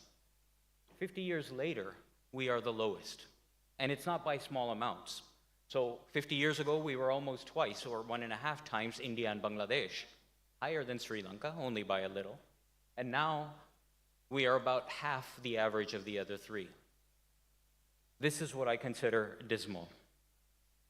The same picture against the average of the other three. It's not a short-term decline. It is a pretty steady decline over the past 50 years. Population growth, or very rapid population growth, was a major factor underlying this relative underperformance. So what you see in this graph is how Pakistan's population has increased over the 50 years. Today we are 4 times what we were 50 years ago. The other countries, less than 3, 2.5 in fact, or even less than 2. Now obviously when you look at GDP or GNI per capita, this is the denominator, and having a faster or a larger denominator mathematically or arithmetically translates into underperformance. But that's not it. There is a feedback effect, and I'm going to come back to that, and I think it's actually very important.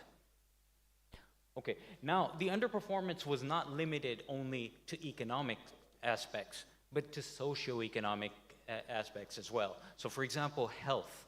And in this slide, I have life expectancy.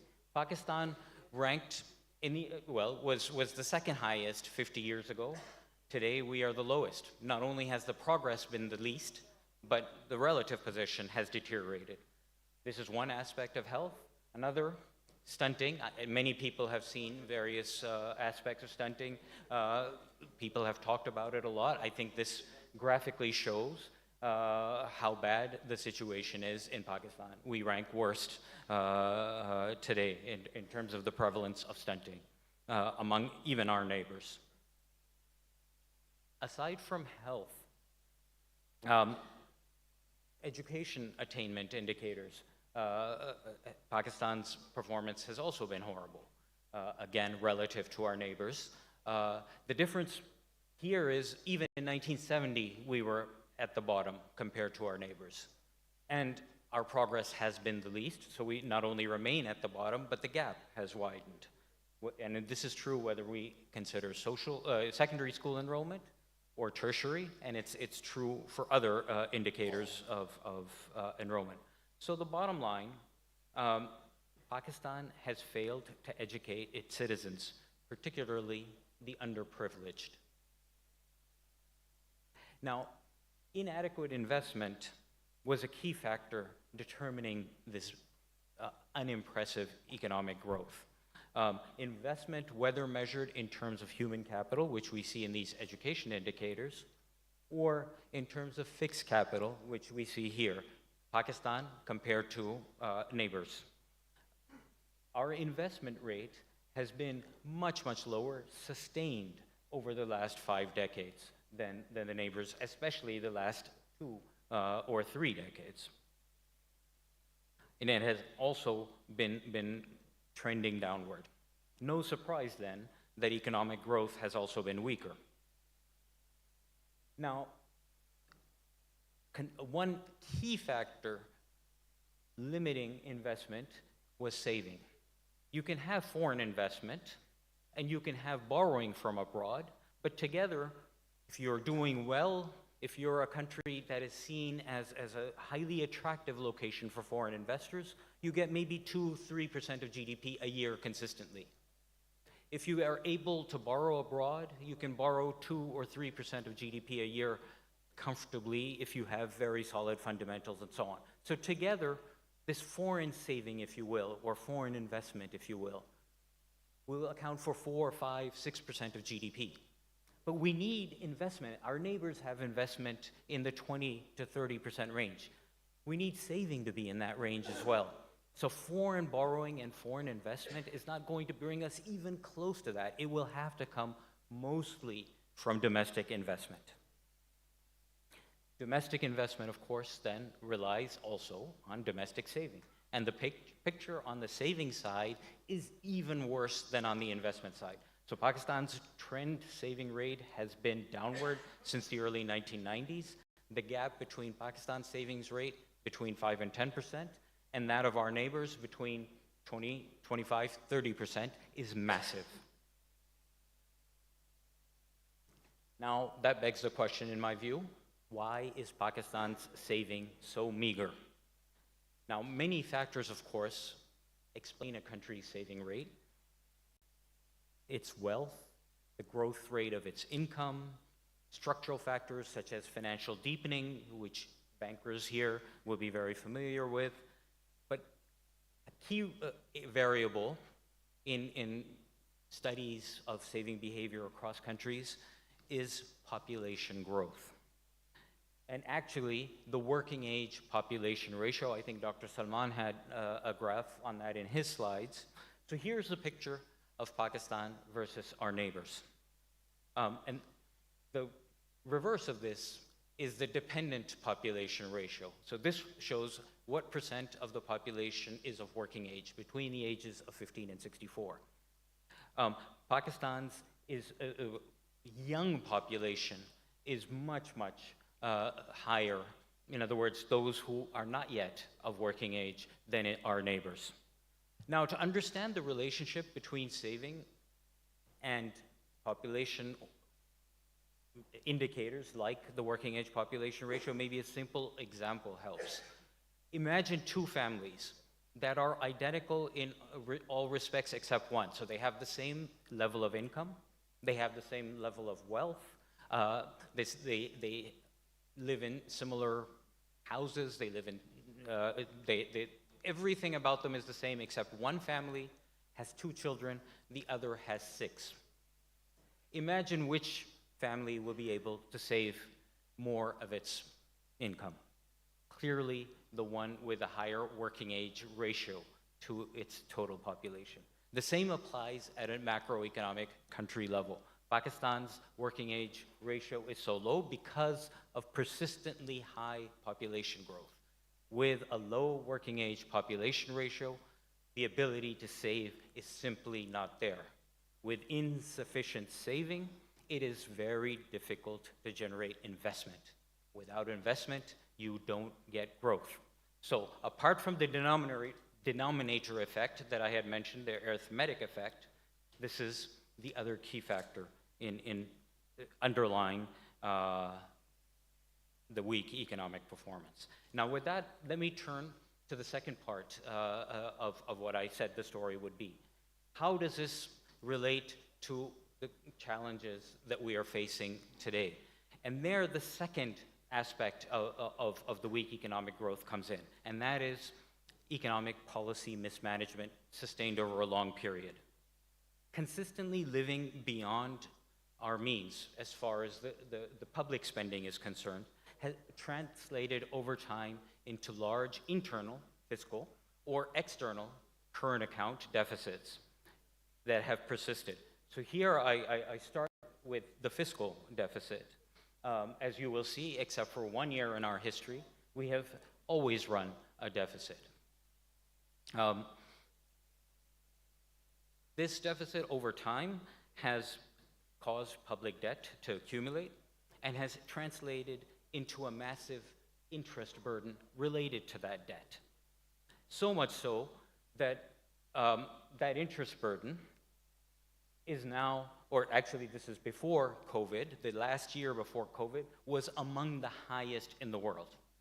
In addition to this heavy interest burden, of course, the diversion of the limited amount of saving in the economy to financing the public sector deficit has meant crowding out of private investment. I will come back to that as well. But now, coming back to the public interest bill, already before COVID, we had one of the highest rates of interest to the government's revenue, 40%.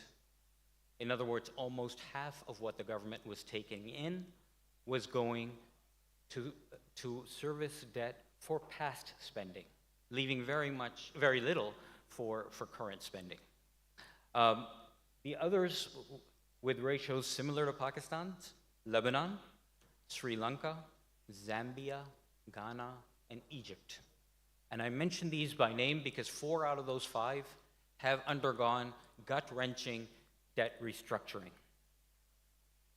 So being that high is a dangerous place. This was before COVID. This is the picture after COVID. Amazingly, Pakistan's interest to revenue, fiscal revenue ratio was 60% almost for 2 years running, the last 2 years running. This is clearly unsustainable. And Pakistan ranks among the highest in this. So this is 60 plus emerging market countries. And I'm not sure if those names are readable, especially from the back, but it's every large emerging market economy that you can imagine. The only ones excluded are small island countries or other tiny economies. Pakistan was the second highest. We cannot sustain having more than half our revenue going to service past spending. It's just not socially sustainable.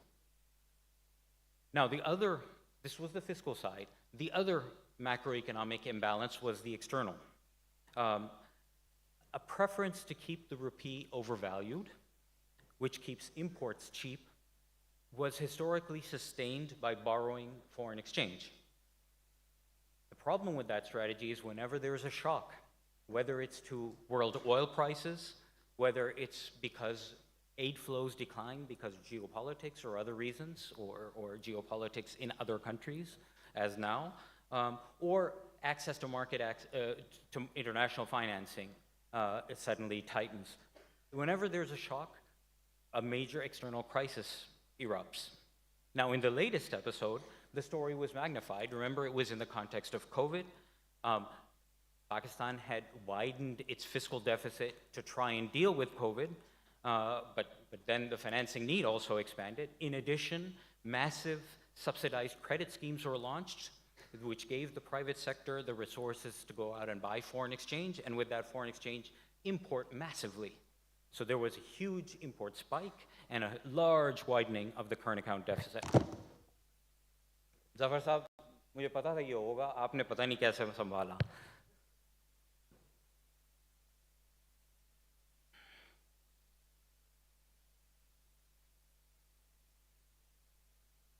So with that large run-up in the external deficit, the shocks happened. Russia-Ukraine war was launched. Commodity prices, especially of oil, skyrocketed. The temporary financing that had been provided by the IMF through its rapid financing instrument and through a new SDR allocation, the suspension of debt service by the G20 countries called the DSI initiative, all those stopped. As a result, the ability to stay current with external obligations became very much in focus. So Pakistan was facing a $30 billion gross financing need, been in the range of 25 to 30 for the next 5, but 30 for the coming year. Reserves were well below that. Just external debt repayments at the time were 15 to 20 billion a year for the next 5. Things looked quite scary. In response, corrective policies were adopted: import restrictions, devaluation, the cessation of credit schemes, elimination of the petroleum subsidy, adjustment of electricity prices, all very painful measures, but at that point, no choice. It was either that or default. All this led to a jump in the price level, which at least initially also translated into a very rapid rise in inflation to levels that in my lifetime I don't remember, at least in my recent lifetime I don't remember. Since then, things have stabilized. The base effect of these adjustments has washed through. Internationally, oil prices, commodity prices have come down, so the pressure on inflation has unwound. It has also reduced the pressure on the exchange rate. In addition, the IMF program, or the IMF-supported program, has been adopted, which aims to address the fiscal imbalance by reducing the need to borrow. In particular, it aims to reduce the budget deficit by 3 percentage points of GDP in 3 years, and it will come all from tax revenue increases. The wall of external debt repayments that we're facing has also been addressed by promises from most of our, at least all of our, bilateral and multilateral creditors to continue to roll over Pakistan's maturing debt. So with that, let me talk about what I see as the pressure points in the program that the government has adopted. The tax to GDP ratio, as I mentioned, is to increase by 3 percentage points over 3 years. This slide shows how Pakistan stands relative to its neighbors. Relative to all emerging market countries. So as you will see, Pakistan in green has among the lowest revenue to GDP ratios among all emerging market countries. The red line is the 10th percentile. So the bottom 6 are at the red line. We're worse than the bottom 6. We simply don't collect revenue. So I think moving up by 3 percentage points of GDP is not only feasible, but it is necessary. But doing 2/3 of that, in other words, 2 percentage points in 1 year, strikes me as unrealistic. Setting a target that you will miss not only is embarrassing, but it also undermines credibility. So I think the ambition the speed is too ambitious. On the other side, Pakistan aims to control primary spending. This is spending excluding interest. The idea is to keep interest at a level of 13.5% of GDP over the next 3 to 5 years. The problem with that strategy, as I see it, is Pakistan is already at a level among the lowest of all emerging market countries. I showed you at the beginning our lack of progress on economic and social indicators, especially health and education. With the same level of spending, it doesn't strike me as feasible to be able to make any progress on the social side. We will need to increase spending, but to do that, we will need more revenue.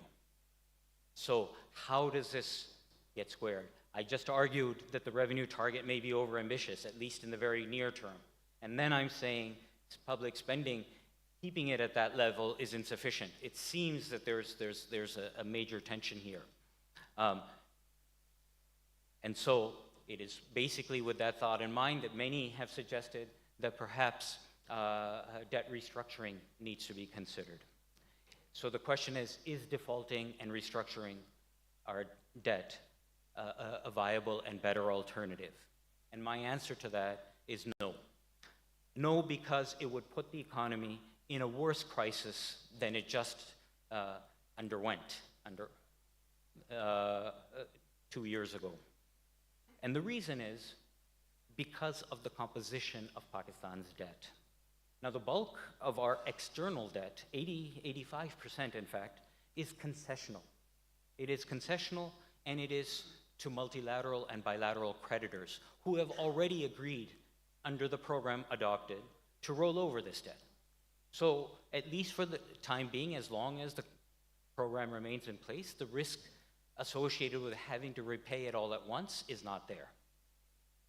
Because it is concessional, also the burden associated with it is minimal, or at least not as severe. Only about 12-13% of all the interest paid by the government last year was to external creditors. And that implies an average interest rate of less than 3%. Restructuring this debt is basically shooting yourself in the foot. And the gains from it in terms of interest or repayment is minimal.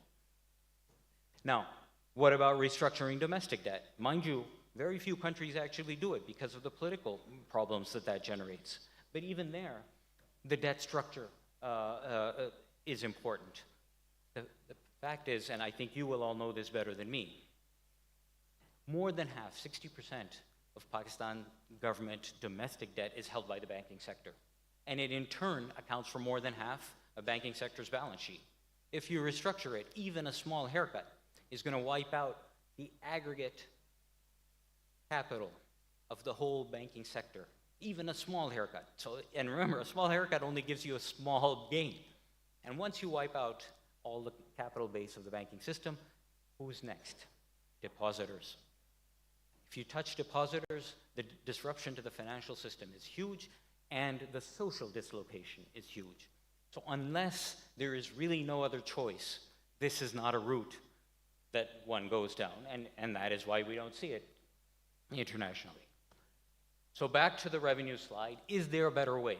Is there an alternative? And I argue there is. On the revenue side, I don't think there is any escaping the need to dramatically increase revenue. I think having a goal of reaching the 25th percentile of emerging markets, remember that is the bottom quarter, but reaching just the bottom quarter should be feasible over 5 to 6 years. That implies 1 percentage point of GDP a year. Not 2, just 1. But even that is not easy, but it has to be done. There's no other way. We cannot continue to live as the worst country in terms of being able to generate tax revenue, in not just a neighborhood, in the whole world. At the 25th percentile, mind you, are countries like Kenya, Egypt, Nepal. So these are not, I don't think at least, countries with massively better institutions than ours. If they can do it, and remember, they're at the 25th percentile, there is no reason why it cannot be accomplished in Pakistan, at least over that horizon.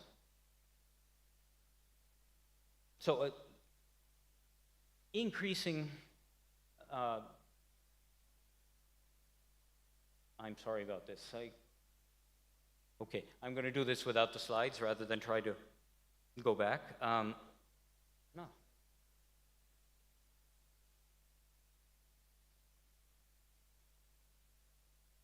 So I just spoke about the revenue side. I'd like to just say a few words on the spending side. With the increase in revenue, I think half of it should be used to unlock spending. Of course, when I say that we need to increase spending, I don't mean to suggest that the quality of spending at present is satisfactory. There needs to be a clear reallocation of spending to more efficient and better ends. But together with a reallocation, some increase in the level of spending, half of what we gain from revenue, would allow us to reach the bottom quarter of emerging market countries. That too, again, some comparators, Kenya, Tanzania, Cambodia, not necessarily big spenders, not necessarily countries free of corruption or other issues, but they have managed to reach that level. I think it's a useful goal for us to have. Of course, to support that, structural reform will be needed. I don't have time to go into the aspects of it, but let me just mention those. I think the minister talked about all of these. Expanding the tax base, first and foremost, addressing cost inefficiencies in the power sector to allow for downward tariff adjustments, addressing the quality as well as the scale of social spending, possibly delegating spending responsibilities even more to the provincial level, which in turn would also address the federal-provincial imbalance in resources, privatizing state enterprises to relieve pressure on the budget and also to improve service delivery. All that, I think, is necessary, but there will still be a problem.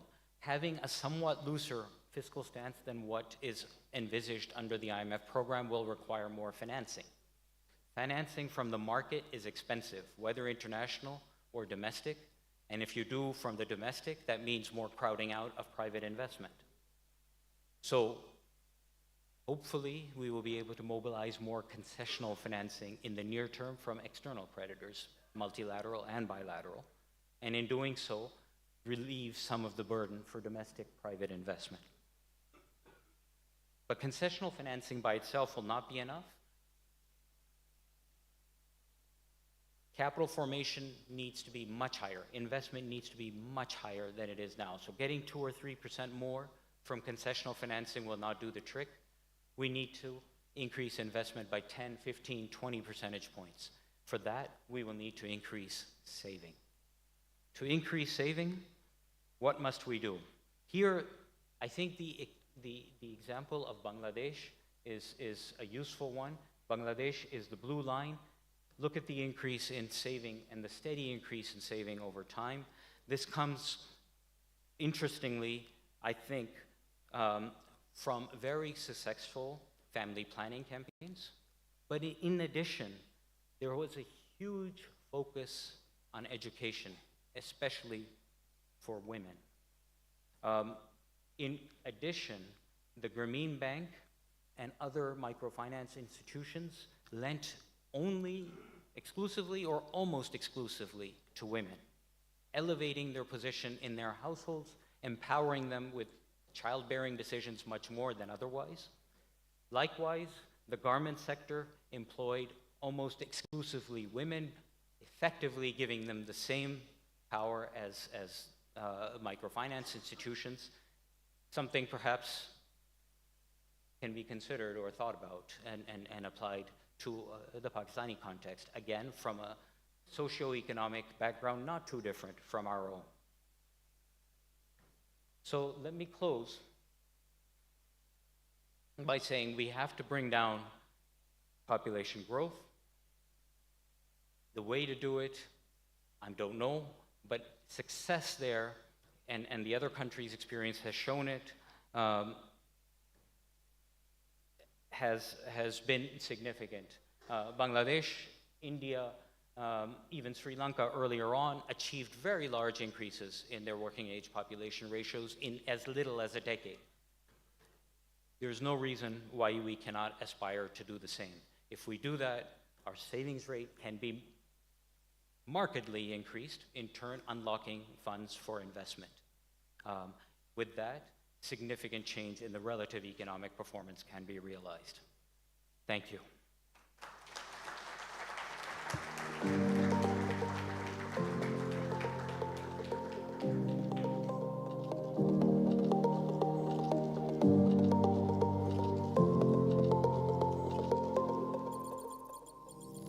Thank you, Dr. Asim, and you're the expert when it comes to macroeconomics, but what I picked from Zafar Saab was he was smart enough to place his iPad between the two mics. That kept them in one place, but you need a certain kind of an iPad for that. It's just a humble note for all the other speakers that are to follow.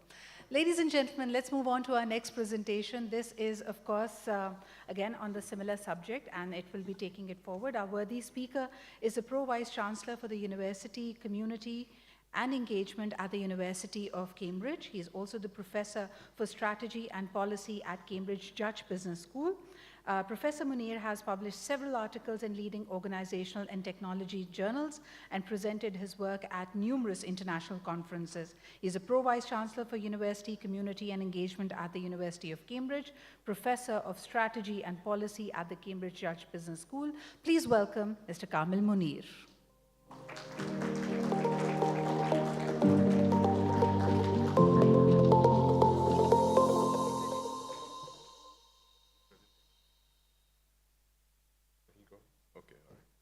Thank you very much, Sidra, and thank you very much, Pakistan Banking Association, for inviting me today.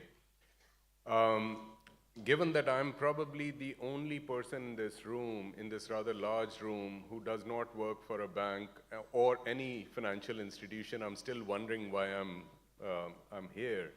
The organizers obviously know something that I don't.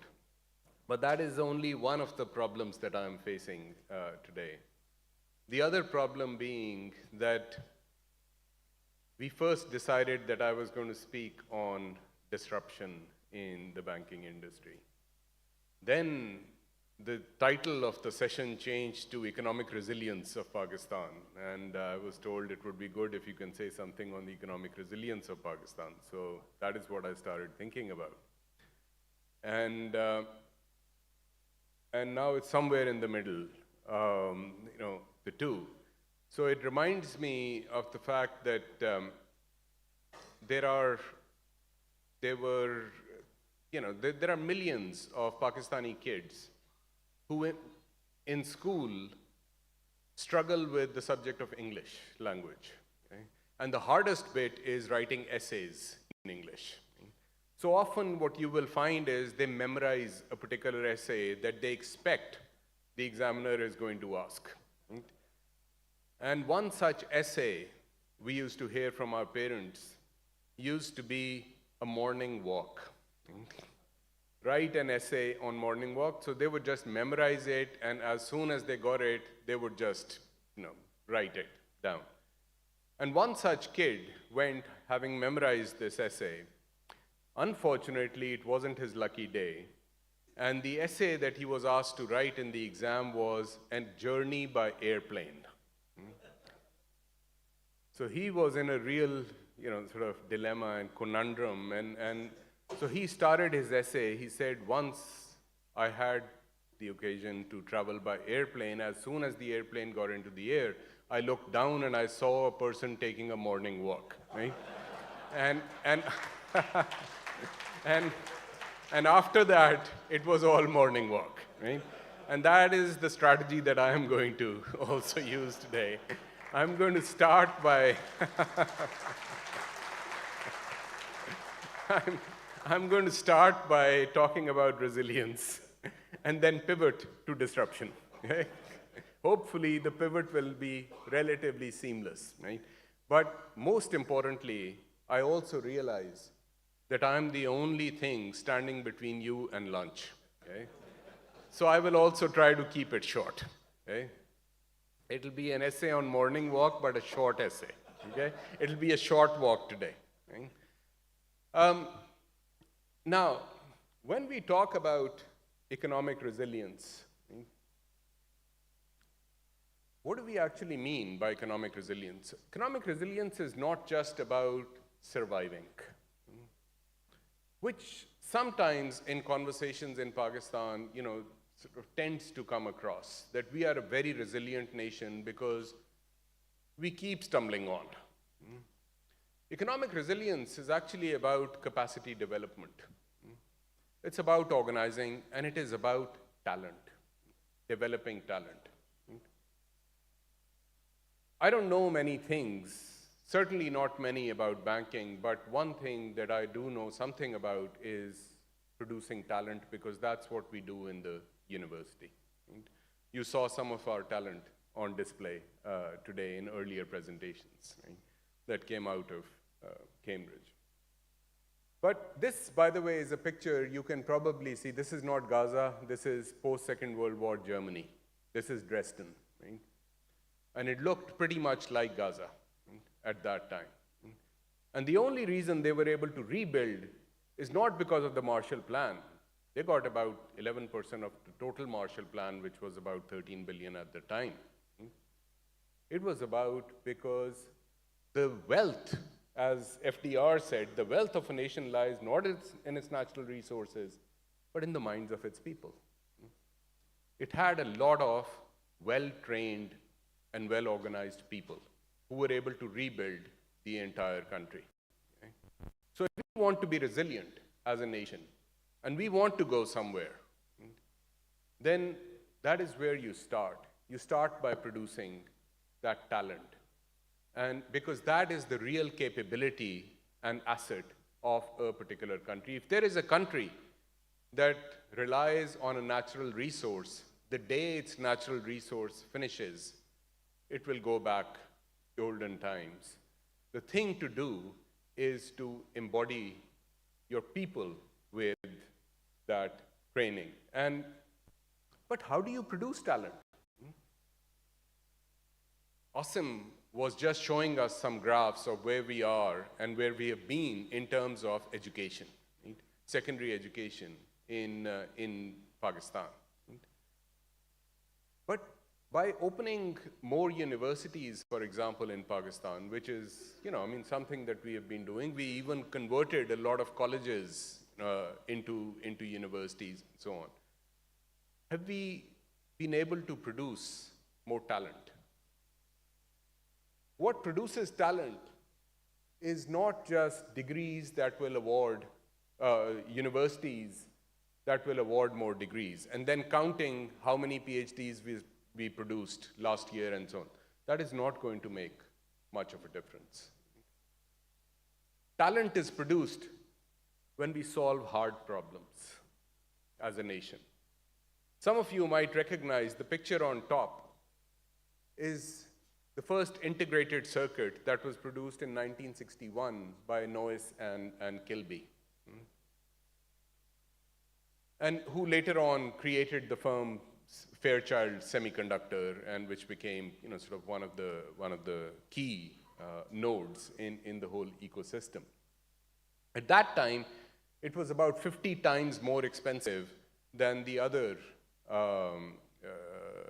component that was available at that time, which was made by putting wires together and different components together. The big advantage here was that it was scalable. You could keep putting more and more transistors, components on the same little bit of silicon. But where's the market?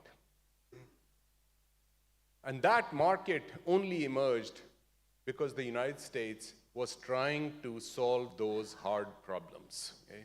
And at that time, Tansri, Azman mentioned the Sputnik moment. And America did not want to lag behind in the space race. And they decided they were going to launch an Apollo program. They were also trying to build ICBMs, intercontinental ballistic missiles, and so on and so forth. So the weight and the technology itself were critical at that time. And the market was created by the US government and the Department of Defense that time. And that led to the creation of these firms, and in 1 year, Fairchild Semiconductor's sales went from a few thousand to $500,000, which is not very much, $500,000, right, in a year. But 500,000 made out of selling integrated circuits that are leading the world is much more valuable than $5 billion that comes from just retailing or something like that, which does not push the technological boundaries of the country. So these investments that were made at that time were with a view to creating and to pushing the technological boundaries of the nation. The picture below is of the university that Tansri Azman mentioned, that he has been to several times. Not many people outside China know about it. It's Zhejiang University in Huangzhou. DeepSeek, that you have all heard of,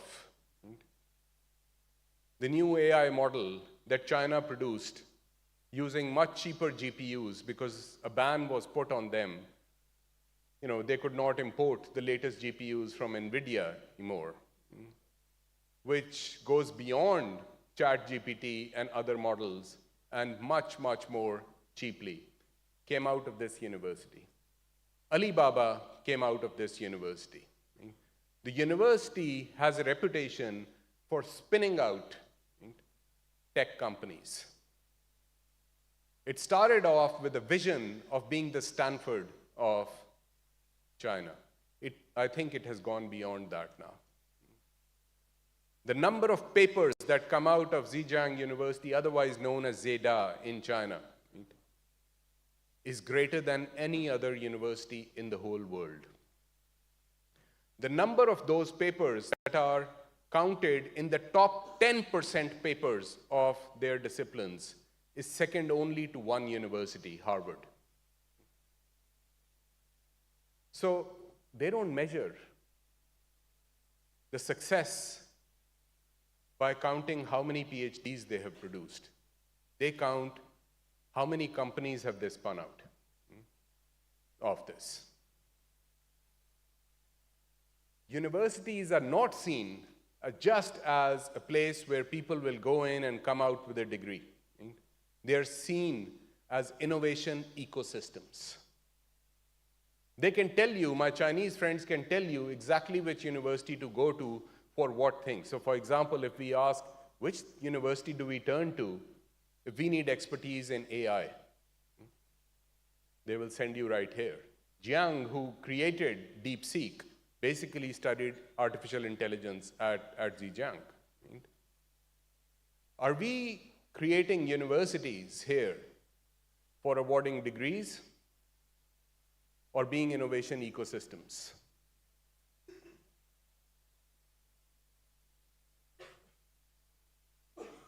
Who is this talent that we want to produce for? I'm staggered. I'm literally staggered. When we have education ministers visiting Cambridge and asking us, what are the needs of industry in the West? Because we want to produce such people and then export them. I'm staggered when I hear that, because countries that are going somewhere produce talent not for others, but for themselves, because that talent is necessary for their development plans.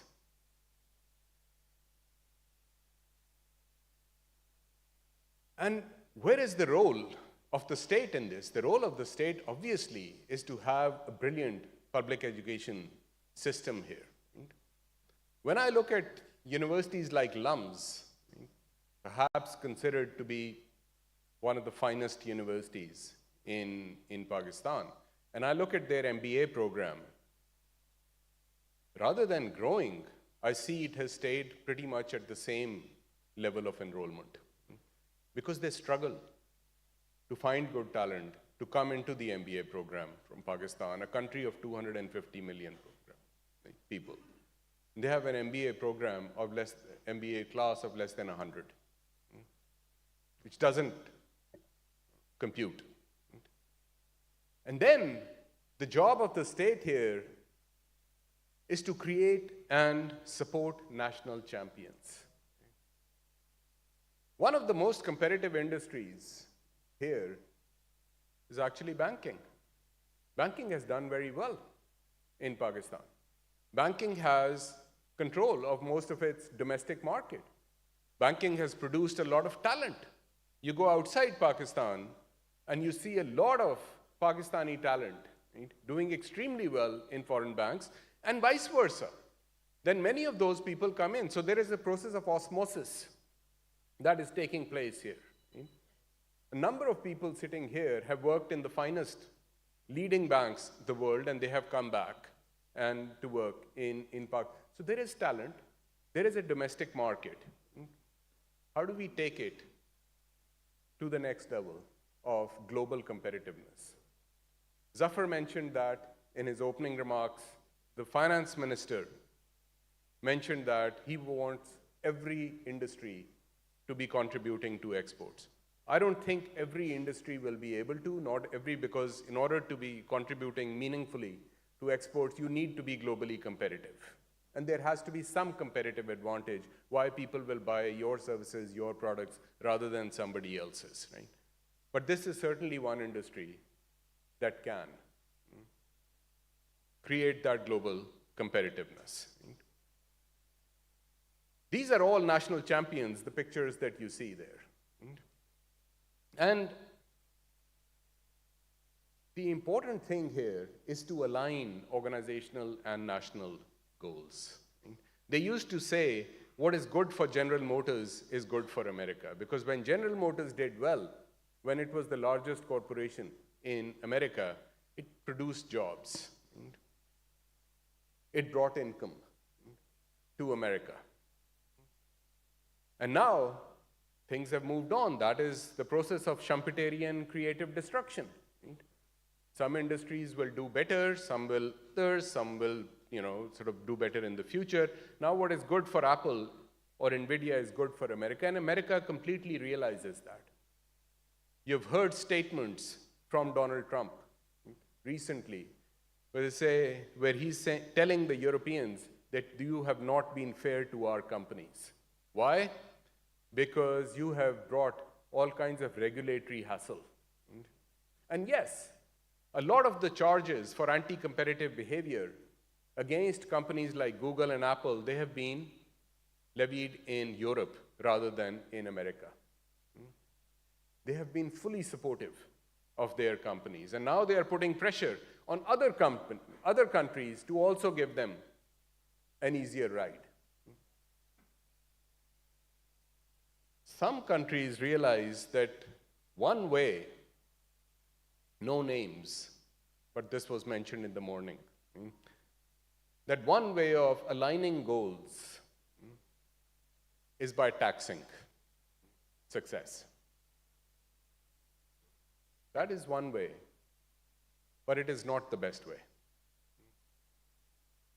The best way is to develop that industry further, to take them to the next level of competitiveness and competitive behavior, rather than starting to tax them with no view to future development.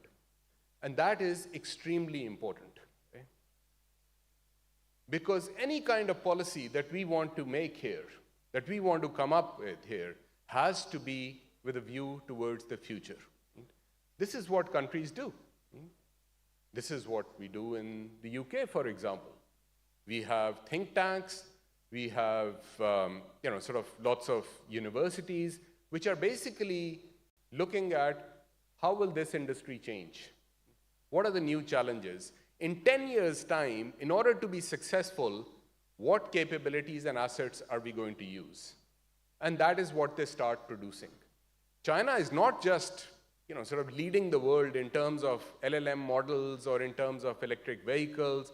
It is now also beginning to take market share away in big pharma, an industry that the US dominated for decades. And Chinese companies now have developed a competitive advantage. They do much faster trials and much cheaper. And they are licensing their technology and their drugs in the US, and FDA is giving them those approvals within a matter of months for those drugs. So, when we develop policies, when we want to think about economic resilience, like Tansri and Salman, here is another alumnus of Cambridge, a few years before them, at the university. And what he said was very interesting, because he said it is not the strongest species that survives, nor the most intelligent, but the most responsive to change. And that is something that I want to talk a little bit more about, because we have focused a lot on economic challenges, and we have focused a lot on the immediate challenges that we have, but there is a bigger challenge that we haven't talked so much about, although it has been mentioned in some of the earlier presentations. And that is the very industry that is present in this room is getting disrupted. It is going to see a sea change. 10 years' time, the people sitting in this room will be very different. The talent sitting in this room will be very different. Why? Because of you can call it encroachment, or you can call it anything else, of technology into this field. Okay? And this is a challenge that is being faced all over the world. Okay? You always compete for the future. Okay? The graph that I have, the rather simple graph that I have, shows you one thing. The world is moving towards, and this was mentioned earlier, platformization. The biggest companies of our time, the Googles, the Metas, Apple, and so on, they're all platform companies. What is different? That is what this simple graph shows you. On the x-axis, we have market share. And on the y-axis, we have value of your service or your product to the consumer. For a conventional product, the value does not go up with market share. Take restaurants, take cars for the past several decades. Even if Nissan or Honda sold, had 50% market share, the value of buying a Honda to me does not go up because of those numbers. Industries which are characterized by network effects, it is market share that creates value. When you open an account on social media or on some social media platform, you don't compare the features of different platforms. You go where your friends are, where most people are. When you decide to use Outlook for your email, you don't compare the features of different emailing software that you have. You go where everyone else is. So what you see is the value goes up exponentially. And my submission to you is, in the coming years, an increasing number of industries are going to be characterized by network effects. You see the picture below. This one car is owned by Google, the small one, and the bigger one is owned by or manufactured by Sony. What are these two companies doing in the auto industry? The big incumbents were the Hondas, the Toyotas, the BMWs, the Audis, and so on and so forth. What I am also, so I am the Mr. Foresight here, Salman. I'm, the guy who got locked up. So I can, again, I will speculate, and this is all that is, speculation, that in the next 10 years, the people who will be dominating this industry are not going to be BMW, Honda, Toyota, or any of the names that we have grown up with. It'll be the likes of Google, and other big companies, maybe Apple. or Amazon or you name it. They have never made a car in their lives. And they will be dominating because the ecosystem is changing. And just like the ecosystem in financial services is changing slowly. But disruption is easy to miss in its initial stages because it starts with the low end. Sorry, I'll just back. It starts with the low, unattractive end of the market. Bits of business that powerful incumbents are not very reluctant to give away. But that's the thin end of the wedge. And then they start expanding. And that is what we see in a number of, let me see if I have that slide. Yeah, I mean, so this is, the first time I noticed this was when I was, sort of talking to Kodak, and this was early 2000s. And I noticed that the industries that are getting disrupted are often the last ones to recognize that there is disruption taking place.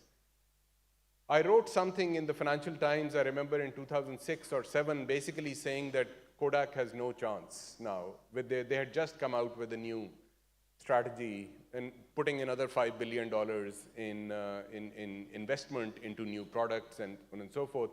And I knew the management of Kodak at that time. I had visited their headquarters in Rochester several times, and they said to me, it's interesting how outsiders view our business, which was a polite way of saying, you have no idea what you're talking about. We are the ones who know this industry. And they had grown up. But that is precisely the problem, because they knew the industry too well. And they were too close. So that is point number 3 here.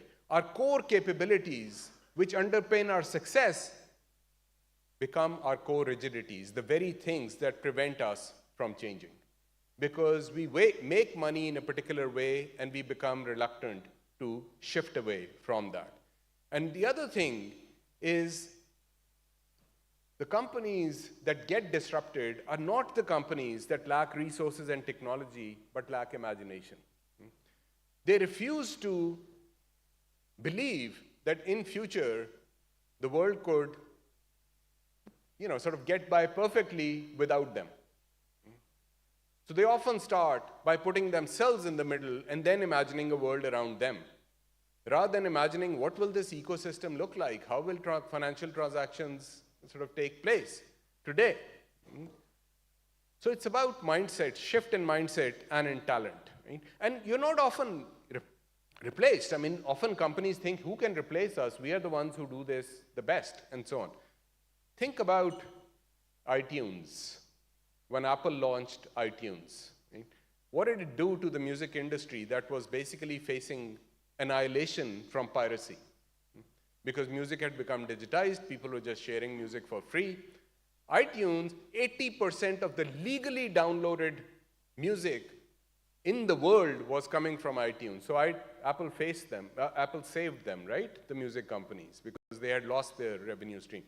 They hated Apple.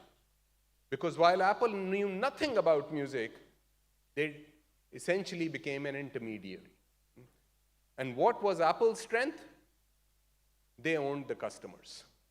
So now we are seeing a lot of platforms coming into the financial ecosystem who own customers, the customer interface, and that is where the power lies. Every year, Google pays about $12 billion to Apple. They write a check for $12 billion and give it to Apple. What does Apple sell them for $12 billion a year? Access to its customer base. So just like music, in finance, banks could, if not get replaced, although the value chain, I think, is going to be fragmented. Different people are, already coming into, you see different companies coming into the payment space, and you have debt markets now, and, private equity firms, other players, they're going straight, and they're beginning to lend straight away, and so forth. So disruption is afoot, right? So, I mean, and when I see this, Right? When I ask my students who are working around European countries and in America, said, how do you choose a bank now? Says the key vote is that of the CTO. No. And every single time they vote for the tech company. So there are significant changes that we also need to, if we want to, because as I said, I think we have a very competitive industry here. How do we take it to the next level? How do we develop the talent that we will need in 5 years, 10 years' time here?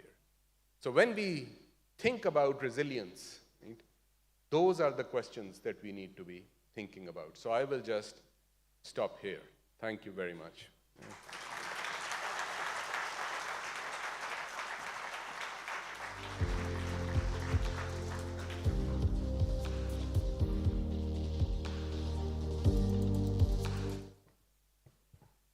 Well, thank you very much. Kamal Sab, I think a lot of what your talk actually focused on what disruption really means today. Disruptors don't really have to discover something new. They just have to discover a practical use of their new discoveries. And that's exactly what we see around here. It wasn't long ago that disruption was a bad word, but today we equate it to being resilient. We talk about how it can add to our muscle to withstand the changes. Ladies and gentlemen, it kind of takes me back to the Greek mythology when the son of Helios was actually asking for the power to have the reins of driving the celestial solar chariot. He thought that he has, to prove his divinity by doing so. And although he was relentless, he was given a lot of caution not to go for that. When he did, of course, the chariot was out of his control. The sun ended up scorching not just the vegetation, but killing various people. The myth goes that is when Zeus strikes him, and he comes down like a falling star, and the order is restored. So sometimes you come for disruption thinking that it's a great solution, but is it? And that's the big question before this session as well. As we've heard both the worthy speakers, we now call upon our distinguished moderator. Kamal Saab made a reference to his publication. He's been the former correspondent for the Financial Times. Ladies and gentlemen, a prominent writer on politics, economy, and Pakistan's outlook with a long track record of writing for domestic and international newspapers. So his is not a short, but a rather long walk, and he has the drone and the macro vision as well. Ladies and gentlemen, please welcome Mr. Farhan Bukhari.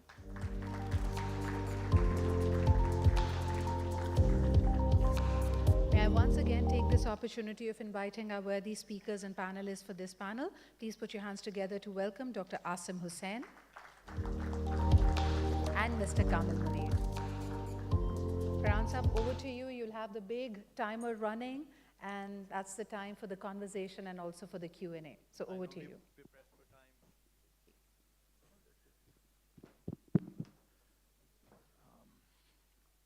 Thank you very much, Sidra. These were two fascinating presentations, and I wish we had more time to discuss the contents, because the subjects are very central to the future of our country, future of the world, and yet I've just been reminded that we are pressed for time. So maybe in the beginning, if I can just ask the audience if you have any questions, because I'd really like to give an opportunity to the audience. Any questions from Dr. Asim Hussain or Dr. Kamal Munir?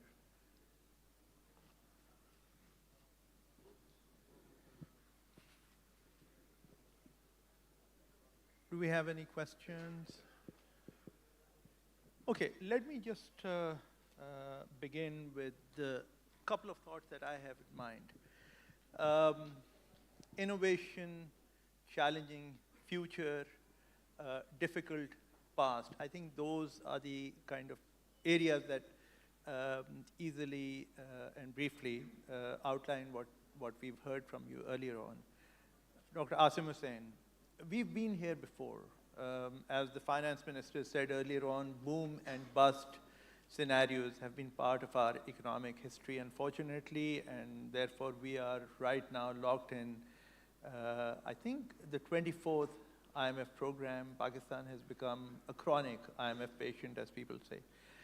Do you see hope for optimism and sort of evidence that this time around the consequence is going to be different?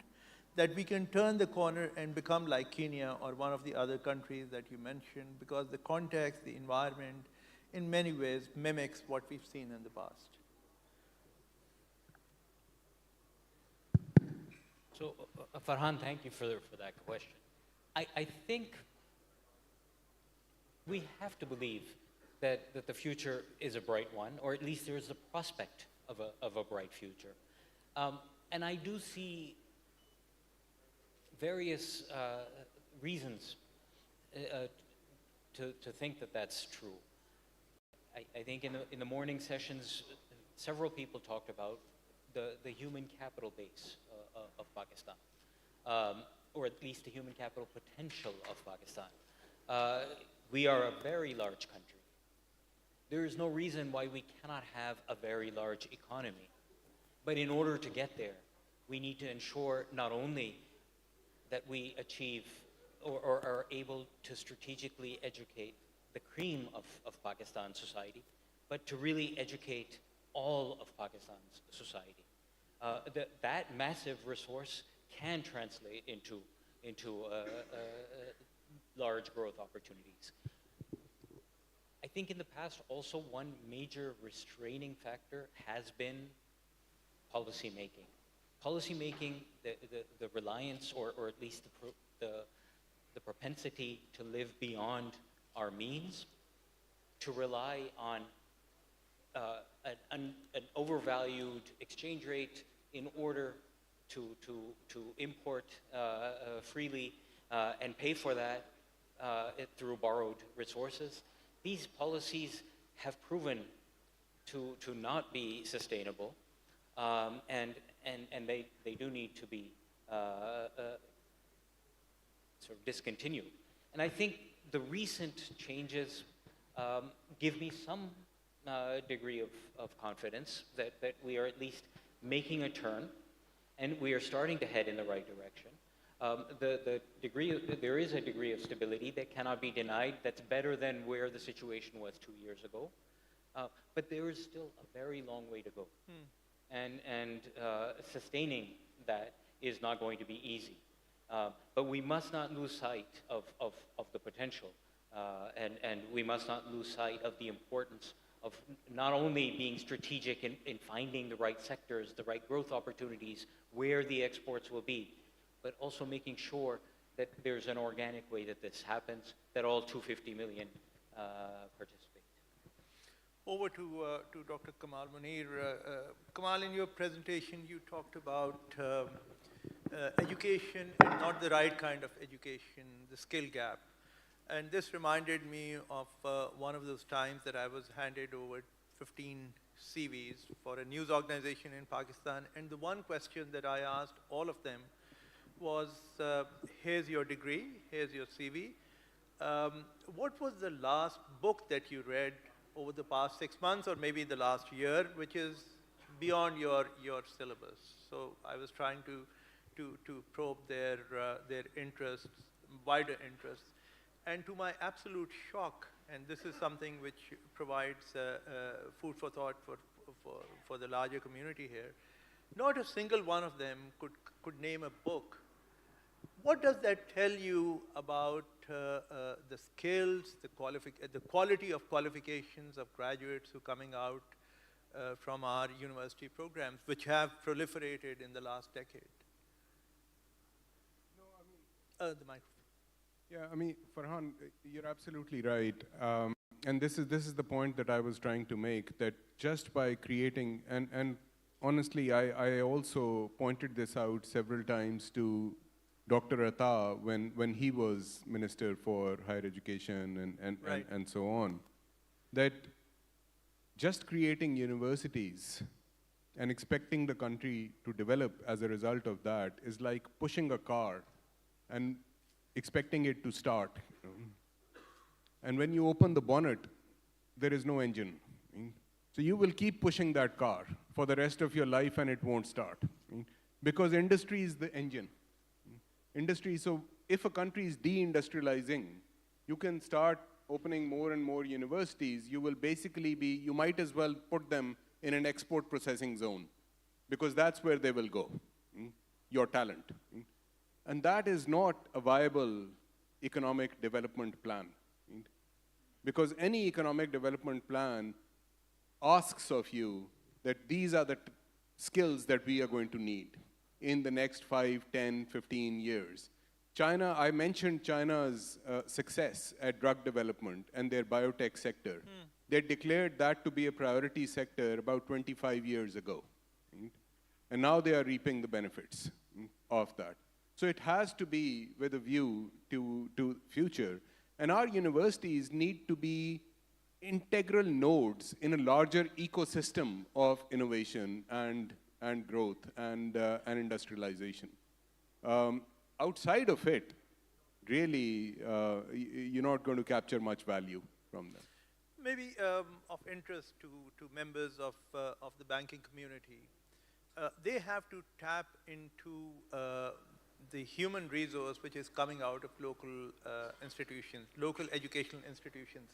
Any ideas, any thoughts, any word of advice on how to make the best of the talent that's available here, of course recognizing the gaps? Well, when I have such discussions, let's say in Europe or in America and so forth, the talent that banks are trying to retain right now, so it's recruitment and retention. This is an issue that banks are facing with there. It's tech talent. And a lot of their big problem is that a lot of the tech talent that the big banks used to have is now migrating to tech firms and tech platforms, because they think they can do more interesting stuff in financial services sitting there than they can in banks. I mean, I have friends and students in big banks, and they have legacy assets. They move slower, right? So for a young person coming out, it's not that. And by the way, what is also interesting is that the emphasis on degrees is actually decreasing around the world. So employers of today don't really care where you went to school, okay, or university. They care about, do you have the skills? Now, you may have developed those skills by working, by taking courses online, or on YouTube, or wherever. They don't care. They will give you a test. If you can do that, they will hire you. Right? And that is the way the world is going. And we need to catch up. Finally, just getting to the tail end of this session, I realize this may be very fast-paced because in the interest of time, but I just want to go back to the finance minister's earlier remarks about the existential threat, climate change and population. There are many ways of looking at it, but how does, and perhaps you'd like to, Dr. Asim, also come in on this, how does the community of bankers, of course, every bank, every institution does have their internal CSRs which perform some of these functions, but other than that, do you have any advice on how banks can become involved in these sort of areas, existential threat, which I think to a great extent is true, but they're commercial business organizations, so how do they jump in the fray? Any thoughts on that? This is a tough one, but so there is a lot of climate finance money potentially out there. They are looking for eligible projects. Banks as originators of projects and as assessors of projects, I think, have a huge role to play in tapping these funds as co-financiers and so forth. So I suppose on that side. On the population challenge, I think banks' role is more indirect. So while education institutions are generally thought to be publicly funded, higher education institutions can and perhaps should be privately funded. And there too, I imagine banks do have a role to play in assessing which potential private education projects have good returns, not just social returns, but actual financial returns that can be funded. Then banks also have important sort of ESG roles. And there, the social returns on such projects can potentially be large. And in a country like ours, the social returns to education are massive. So let me just add to what Asim has said. I mean, first of all, I think, most banks here are for-profit institutions, and I don't think it's their role to be solving these. I mean, great if they want to do that. But I mean, on climate, of course, there is climate financing, and there are lots of opportunities there, and banks do get involved in that. And in Pakistan, too, there are going to be increasing opportunities for that. On population, I think there are two things. I mean, one is there are microfinance banks, who engage a lot more with their customers, and population control and so on and so forth. These are things that BRAC and Grameen and they've been involved in. And the other, of course, is by your population. There are two ways of looking at it. It can be a liability and it can be an asset to you. So turning that population from a liability into an asset, and training. There are institutional voids here, right? I mean, there are other institutions who should be doing this job, but sometimes there aren't, and you have to do those jobs yourself, which means you have to train your, sort of labor or manpower yourself, and they can do that, and they'd be doing a great service to the nation if they were training this, labor market or pool of labor. Thank you very much. Thank you, gentlemen, for your time. Ladies and gentlemen, before we conclude this session, and my apologies once again, it was slightly fast-paced in the end. I just want to leave you with one thought. And this is a personal message, but it's one that I've taken to different forums recently. This year will be the 20th anniversary since the 2005 earthquake. And if my memory serves me right, in the front lines of people who went up to Kashmir and northern Pakistan, I personally stumbled across lots of young bankers. And then among the list of institutions that came to the rescue, to the relief, early on, banks as well. This is very different from the agenda of this session, but I just want to leave you with this thought because I think you deserve a spot in the celebrations, need to take claim for helping deal with the biggest catastrophe in Pakistan's history that we saw in 2005. 70,000 people, at least 70,000 people estimated to have died in that calamity. With those words, I'd like to thank you, close the session. We have to go for lunch. Thank you very much. Farhan Saab and our distinguished panelists, may I request you to please come together for a group photograph before we wind this up.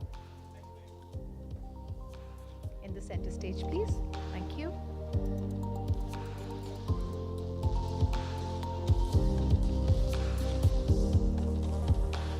Ladies and gentlemen, after these soulful insights and a lot of food for thought, it's time for actual food. Thank you to our wonderful panel, and maybe have a big round of applause for the second session coming to conclusion. So we've spoken about resilience, disruption, and efficiencies. We are going to put that to test because unfortunately, in the interest of time, we'll have to squeeze the lunch session to about 30 minutes. So let's see that you guys will be able to make the most of this and see you back here in 30 minutes for our third session. Thank you very much. By the way, the lunch is served by the pool side. Thank you.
economy doing their business, going about their livelihoods in a certain way. If you're inspiring change, is it going to be truly inspirational? Is it going to be fear-driven? Is it going to be change or be left behind? What is going to be our mantra? And then more importantly, who and how do we position ourselves to be the answers for today and the coming tomorrow? Are we looking at the bottom of the pyramid, or are we truly thinking about a huge social behavioral change? Let's delve into that. And of course, when it comes to technology, there will be skeptics in our society. There will be those who will step on it, but with a lot of caution. They will have their fears, they will have their doubts. So how do we address them? It's evolution along the way. We are not working towards a desired destination. We're all learning along the way. So as we begin this session, our first speaker will perhaps be taking up the theme of transition to a digital economy, a case for national digital policy. Many have actually alluded how our policy framework needs to evolve further. As we learn from the counterparts around the region, as we look at case studies from around the world, what is in Pakistan's best interest and how do we drive it forward? Our speaker, ladies and gentlemen, is a professor of practice and a co-director of the Center for Financial Technology at Imperial College Business School. He has also served as the chairman of the Center for Responsible Leadership at an advisory board member. Previously, he was the chairman of Citi's Institutional Client Group until June 2022. Please put your hands together to welcome our speaker who will be addressing this theme, Mr. Naveed Sultan.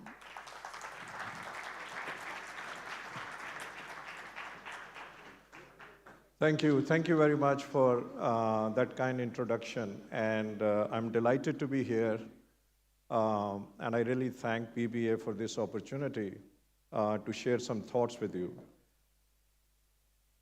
I want to share a perspective as to how do I see the world, the complex transitions is going through, driven by digital revolution, geopolitics, socioeconomic factors, climate, and the challenges and opportunities it presents to us, be it a national level or at a global level. And how do we need to respond from a policy formulation and implementation point of view so that we can create an optimum societal and economic outcome. And hopefully it will resonate with you. Throughout history, our world has primarily evolved due to the interrelationship of these three elements: the society, economy, and the financial system. It's been a story of push and pull. When the society and economy evolves, new needs emerge. It spurs the financial system to adapt and respond. And likewise, when you have innovation in digital, in your financial system, such as payments, to give you a very simple example, it opens up enormous economic opportunities for the society and for the economy. This particular relationship has served us well over the years. However, of late, we are seeing significant stress on this relationship. It's becoming increasingly more tenuous, and there is a clear drift between these three elements. As a result, we are seeing very large socioeconomic fractures in the societies. We are seeing the erosion of differentiation or distinction between value and values, and it does not bode well for the future. And therefore, I think what is important is that how we really think about resetting this relationship. And the manifestation of these two things I talked about, the deep socioeconomic fractures, some of the earlier speakers have spoken about it, is illustrated on this slide. We continue to breach the social foundation and the ecological ceiling of our world. If you look at the image on your right, you will see two blue circles. The inner circle is what is called social foundation or the basic needs. I think Mr. Asim talked about it, which is really your education, health, employment, housing, things of those nature. The reds within that tend to suggest that that percentage of global population is falling below the social foundation, which by implication means they are becoming increasingly marginal and therefore being excluded from the mainstream economic and financial activity. The outer blue circle is what is ecological ceiling, natural resources. We are consuming them at a rapid pace, much faster than how they are being repleted. And those reds outside give you the message that we are really breaching that ecological ceiling. So as policymakers and business leaders all present in this room, we need to devise approaches which allow us to operate in this space between these two blue circles, which is above the social foundation and below the ecological ceiling. Now, to put some math around it, in the last about 50 years, thereabout, the world GDP has grown by almost 15, 16 times. The per capita income has grown by 9 times, and I think naturally, some of the earlier speakers talked about the growth in population, and that's why per capita income is 9 times versus the global GDP about 16, 17 times. But this particular progress actually masks some very disturbing reality. The global 10% of the world population enjoys 52% of the income and 76% of wealth. The bottom 50%, only 8.5% of income and 2% of wealth. Now, in my view, this kind of inequality is not natural, it's not inevitable, it is actually a design failure of an economy and a society. In terms of the distinction, the erosion of distinction between value and values. So Mark Carney, the ex-governor of Bank of England and Bank of Canada, has a very good example in his book, Value within bracket Values. He compares Amazon as a business with Amazon rainforest. So the markets today value Amazon about $2.5, $2.6 trillion, which tend to suggest that it's a successful business model, platform business model, and it's likely to remain so in the future. So $2.56 trillion. But the market does not put any value on Amazon rainforest unless we clear it and start, let's say, soybean farming or cattle farming, and does not consider the impact it's going to have on the climate and the biodiversity and all the rest of it. So the question becomes, what do we do about it? How do we reverse or address some of these challenges and leverage the opportunities? I think we have a very unique opportunity to reset that relationship. And why do I say that? The reason I say that is that we are in the midst of fifth industrial revolution, which I relabel as digital revolution. It has enormous potential to transform pretty much every aspect of our society, our economy, our business, pretty much every sector of our business. Mark Twain famously said, "The history does not repeat itself, but it does rhyme." So in order for us to shape the future, we need to study the history. So since 1760, there have been about 5 industrial revolutions. Some call them 4, but I think it's the 5 industrial revolutions.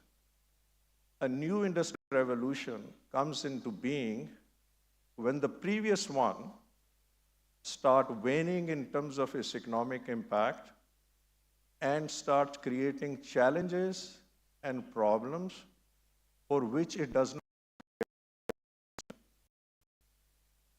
So the other thing to notice here is that all 5 industry revolutions, or all these revolutions, have 3 important common elements.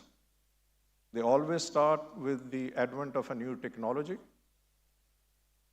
There is always a cheap key input into the revolution, which fuels it, and always new infrastructure emerges, which allows the new economic opportunities emerging out of that revolution to get access to the markets, which were inaccessible before the revolution set in. So take the example of second revolution. So steam-driven machinery and processes were invented.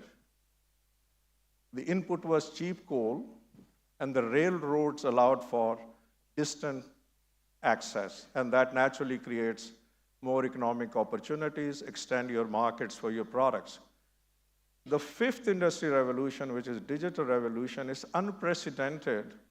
The range of technologies which have come into being. The cheap input is your computing, the cost of computing, which has been going down dramatically over the last few years. And today, if you have an idea, you have a laptop, you have few thousand rupees or dollars, you can launch a new idea, new business, and the world is your domain. And why is that? This new infrastructure is your internet. We've been using this expression for many years now, but it has dramatically changed in its capacity and its functionalities into Web 2 and Web 3. Now, while this is the opportunity, but what it needs is a forward-looking, systematic, and policy-driven approach, not an ad hoc approach. So how do we think about that? We are very familiar with these 2 tools of managing our economy. One is fiscal policy, and the other one is monetary policy. It has shown a lot of stress, a lot of constraints in managing the transition of this complexity. You look at fiscal policy, the global debt is about 3 times the global GDP. And Mr. Asam talked about our debt servicing as far as the Pakistan is concerned. The shadow economy is about $25 trillion globally. The challenge is how do you transition it into a formal economy? Transmission lag, when you execute a fiscal initiative, what is the actual impact eventually?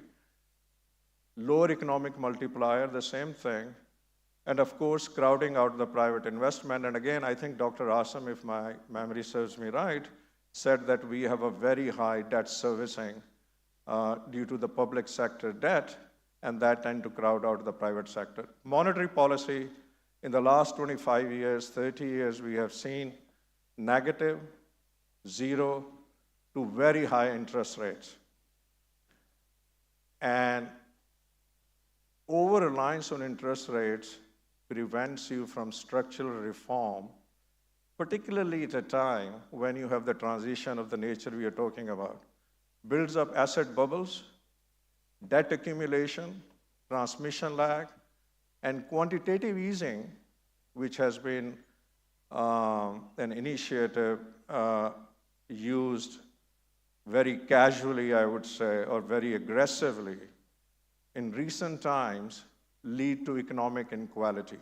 You saw these numbers earlier on. The 10% of the world's population, who have about 76% of the wealth, they tend to become richer because quantitative easing tend to inflate the prices of assets. So the question becomes, where we are today and all the problems we are talking about are to some part attributable to these two. How do we move forward?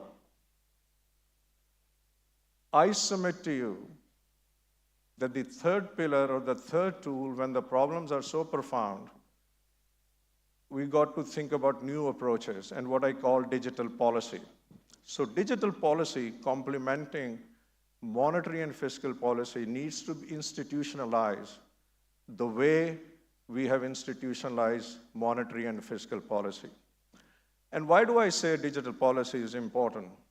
Because it expands your and grows your formal economy, improves the efficacy of monetary and fiscal policy. And why do I say that? Because your transmission mechanisms become more transparent, more targeted, and there is not much of a wastage on the way from when you execute those initiatives on the monetary and fiscal policy.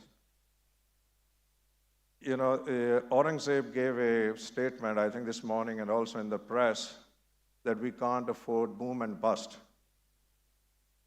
In a digital economy, when you have a transparency of financial capital and commercial flows, your ability to manage your economy and mitigate the risk of boom and bust increases. CBDC, digital assets, I'll talk about that. The programmability of that actually helps you managing the economic cycle much better. Opportunity to transform your current businesses, industrial sectors, and I think Dr. Kamal talked about the transformation of the financial system, emergence of new industry, financial inclusion, and ESG, by the way, doesn't have to be a separate, discrete, a peripheral notion. It can be actually embedded into your digital policy. Okay. Now, if you put the monetary fiscal policy and digital policy side by side and compare it to across 5 key dimensions, I will not talk about monetary and fiscal because it's well understood, but you will see it's very complementary. So the goals of the digital policy is growth, financial inclusion, broadening of the economy, so on and so forth. What are the tools?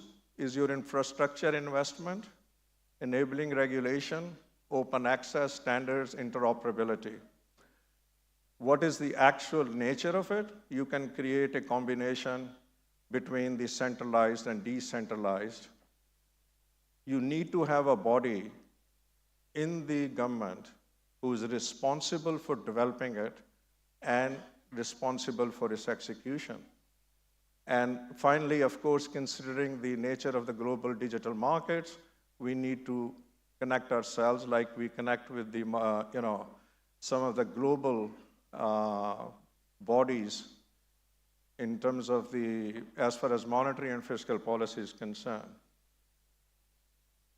Now, how do you actually create digital policy? Now, when I talk about these concepts, they are not academic or theoretical. There's a lot of research behind it. And when you have a phenomenon of this complexity, you need to bring some coherence, some method, some framework, so that you can develop a roadmap and execute against it. So what's your vision as a country? You want to be an innovative economy. You want to be a sustainable, inclusive economy. Digital ministry and governance. Policy implementation, what's your roadmap, and how you actually gauge your success, the KPIs and all that. Underneath that, you essentially can capture all the initiatives, 4 boxes. Your infrastructure investment, fairly self-explanatory, telecommunication, banking and payments. Digital adoption, which is different skills, digital literacy, SME, tech diffusion, service innovation, both at the government level, public and private sector coming up with new value propositions. And of course, the final one is really trust, because increasingly you're moving from a physical world where you can actually look at something and verify its integrity or authenticity to a world which is completely invisible in many ways, and therefore you need to have a trust and confidence in what is happening. And underpins that is public and private partnership. So this is a framework which is simple, very effective. Many governments around the world are using it, so I thought I'll just share it with you. An effective digital policy also aligns all the economic actors in a society and economy, which is absolutely critical. So the four economic actors are your government, corporates, businesses, financial institutions, because it cuts across the entire society and economy, being identified as a separate sector, and households. The government's policy, which I talked about, infrastructure, digital ID, which I know in Pakistan is Nadra, and all the rest of it, then the corporates and businesses respond because of their own economic incentives, leverage that infrastructure and policies, deliver new solutions, monetize these new technologies, and create economic value for the economy and the society. And my earlier point about this relationship between the financial system and economy and the society, financial system responds, adapts, supports that transition to a digital economy by coming up new solutions. And many times it's not just a response. Financial system also tend to lead the economy and the society because of its innovation, because it underpins your entire economy and the society. And of course, household consumes it. The other enterprise participants also consume each other's services, but household play a very important role. And in all of this, ESG can be embedded into it as opposed to a separate and discrete. Now, technology is a great leveler, provided we have the right approach. So on this slide, what you're looking at is average of the developed markets across four important dimensions or measures of a digital economy: your internet penetration, bank account penetration, government service, and digital skills.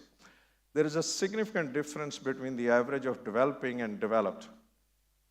However, there are countries who are leapfrogging the traditional development cycle by the right digital policy.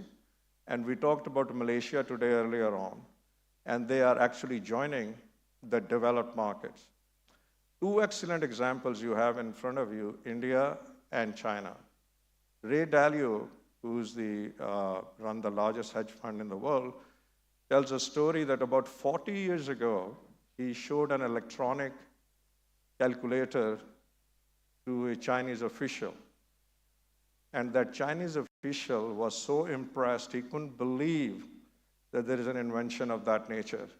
And look where they are now in 40 years, and they have really accelerated through the traditional and bypassed the traditional development cycle. And I think Pakistan has a similar opportunity. Now, where are we in Pakistan? There is an unfortunate bit, and there is a fortunate bit. The unfortunate bit is we are 120th out of these 146 countries, according to Cisco index, which is made up of these 7 dimensions: basic needs, ease of doing business, technology, and all the rest of it. The fortunate bit is it gives us that much opportunity if we get our policy and our approach right to it. Now, let's come to the financial services, and I think Dr. Kamal talked about it. You look at every function of financial services today, it is being disrupted. there are foundational technologies, which, one of the earlier slides I said. Those are being leveraged to create solutions which cuts across every function of banking. It is being used. It's also, the incumbents are working on using those technologies, so are the fintech startups. Just to give you one example, and which is this company or a fintech in UK by the name of Revolut. They picked up one slice of the value chain, cross-border transfers, but the selling point is we're going to give you the best FX rate in the market. Just think about it. And they created a business which is today worth $47 billion.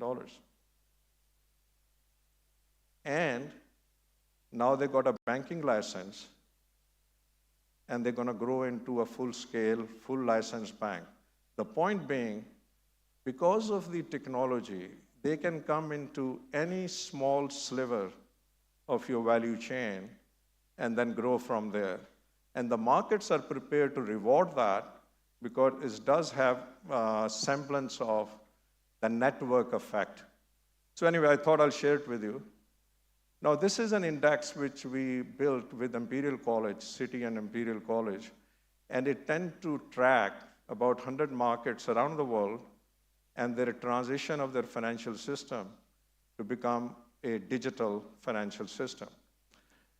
Its evaluation is based on 4 pillars, which is institutional support, infrastructure, solutions, and adoption.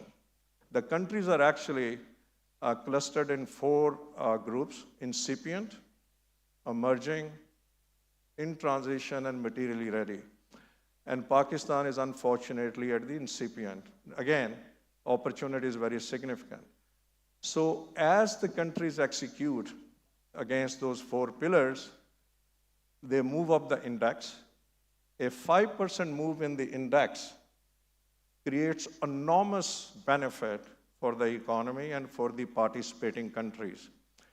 So financial inclusion of 220 million people across those markets, depending upon how well they're executing, but it's a collective aggregate 5% move upward on the index, $1 trillion expansion in the formal economy, tax collection up by 100 billion, significant reduction in your operating expenses, so to speak, be it in the public sector and private sector in terms of disbursements, and share shift from the informal economy into the formal economy, which I talked about, a $25 trillion at a global level. Now, Aurangzeb talked about CBDCs.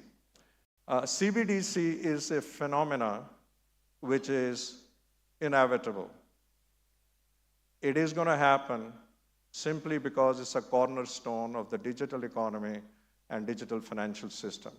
And this is an aggregated view of the central bankers in the developed markets and developing markets for retail CBDC and wholesale CBDC. Retail CBDC simply is where the CBDC can issue directly to the consumers, and the wholesale is where it goes through the financial system, like the banks.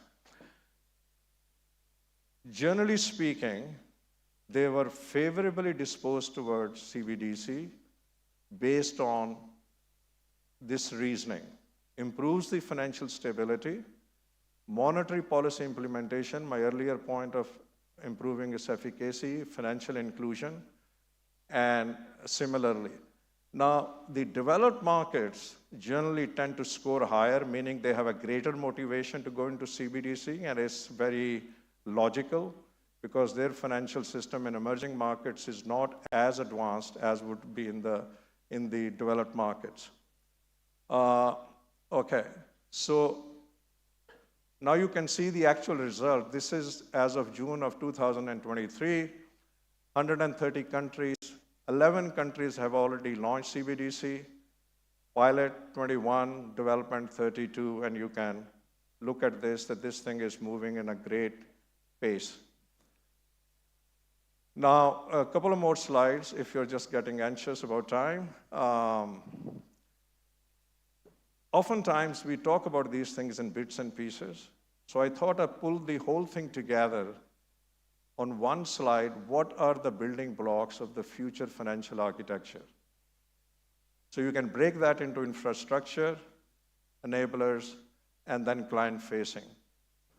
People around the world, including incumbents, are using some combination of these, depending upon what they're looking at, which part of the value chain, and they are developing new solutions, and they are developing new offerings.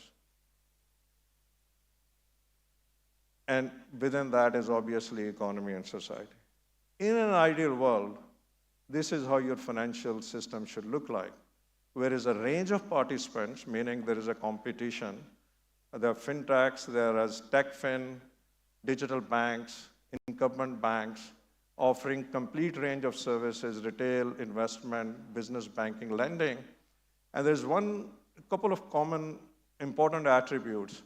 It's fully integrated, it's interoperable, and therefore your capital, commercial, and financial flows are fairly visible to the policymakers and business leaders, and therefore they can make more informed decisions as to the policy as far as their strategy is concerned. Different countries, depending upon their local context, are having a go at it. They're approaching it from different directions. But I think eventually the direction is that can we get to this ideal state? Finally, Mark Carney said that we must recognize that a new economy, a new world, and new demographics demand a new financial system. I mean, you heard Dr. Kamal that the financial services will not be what it is in 10, 15 years' time. So this is exactly the point. The new finance shall be developed for new economy and society, not in isolation from it. And I think that is the opportunity for us to reset the relationship between society, economy, and the financial system. Now, as far as Pakistan is concerned, in my humble view, financial system, it is important in pretty much in every economy around the world, but I think it's even more important here in Pakistan because I think it can lead the way into the next phase, the entire economy and the society. And finally, I remember a saying that not all time in life is created equal. Sometimes the life serves up unequal moment, which count more than the others. And perhaps this is that moment for Pakistan. And one of the evidence of that is that PBA has pulled together this get-together and coming up with a unifying narrative and obviously supported by some very concrete and objective suggestions. So I commend you for that, and let's try and make it count for Pakistan. Thank you.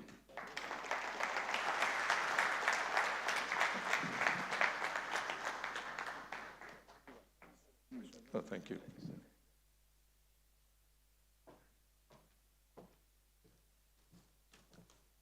Thank you very much, Naveed Saab. We are going to move on to our next speaker, and I understand we are delayed and we are behind time. So once again, my humble request to our speakers and our panelists to please be mindful of that.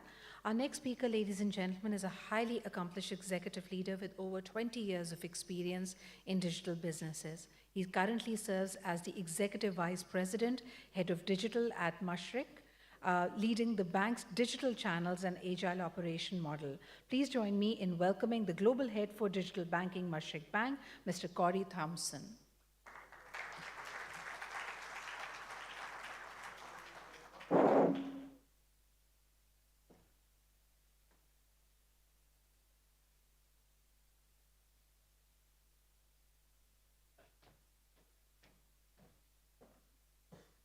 Thank you for the warm welcome. I am humbled and honored to be presenting here today. Thank you for the opportunity. I'm also a little bit intimidated based on the quality of the speakers that we've seen so far. Once again, my name is Corey Thompson. I'm the head of digital for Mashreq Bank. Some of you probably know Mashreq is one of 5 digital bank licensees here in Pakistan. And we're very pleased to share that we've recently reached our pilot phase of operations. So we look forward to progressing the journey and joining you in the real banking world soon. I was asked to speak about the evolution of payments and adapting to a digital economy, as the title suggests. The one condition on me coming here as an Australian was I wasn't allowed to talk about cricket, so I'll leave that behind. It's probably a bit too soon for that joke. But thinking about this topic in a little bit more detail, actually when I think about Pakistan's position in time and space, or rather in time and geography, relative to what's happening in Asia and also what's happening in the Middle East, actually this is kind of more of a back to the future of payments.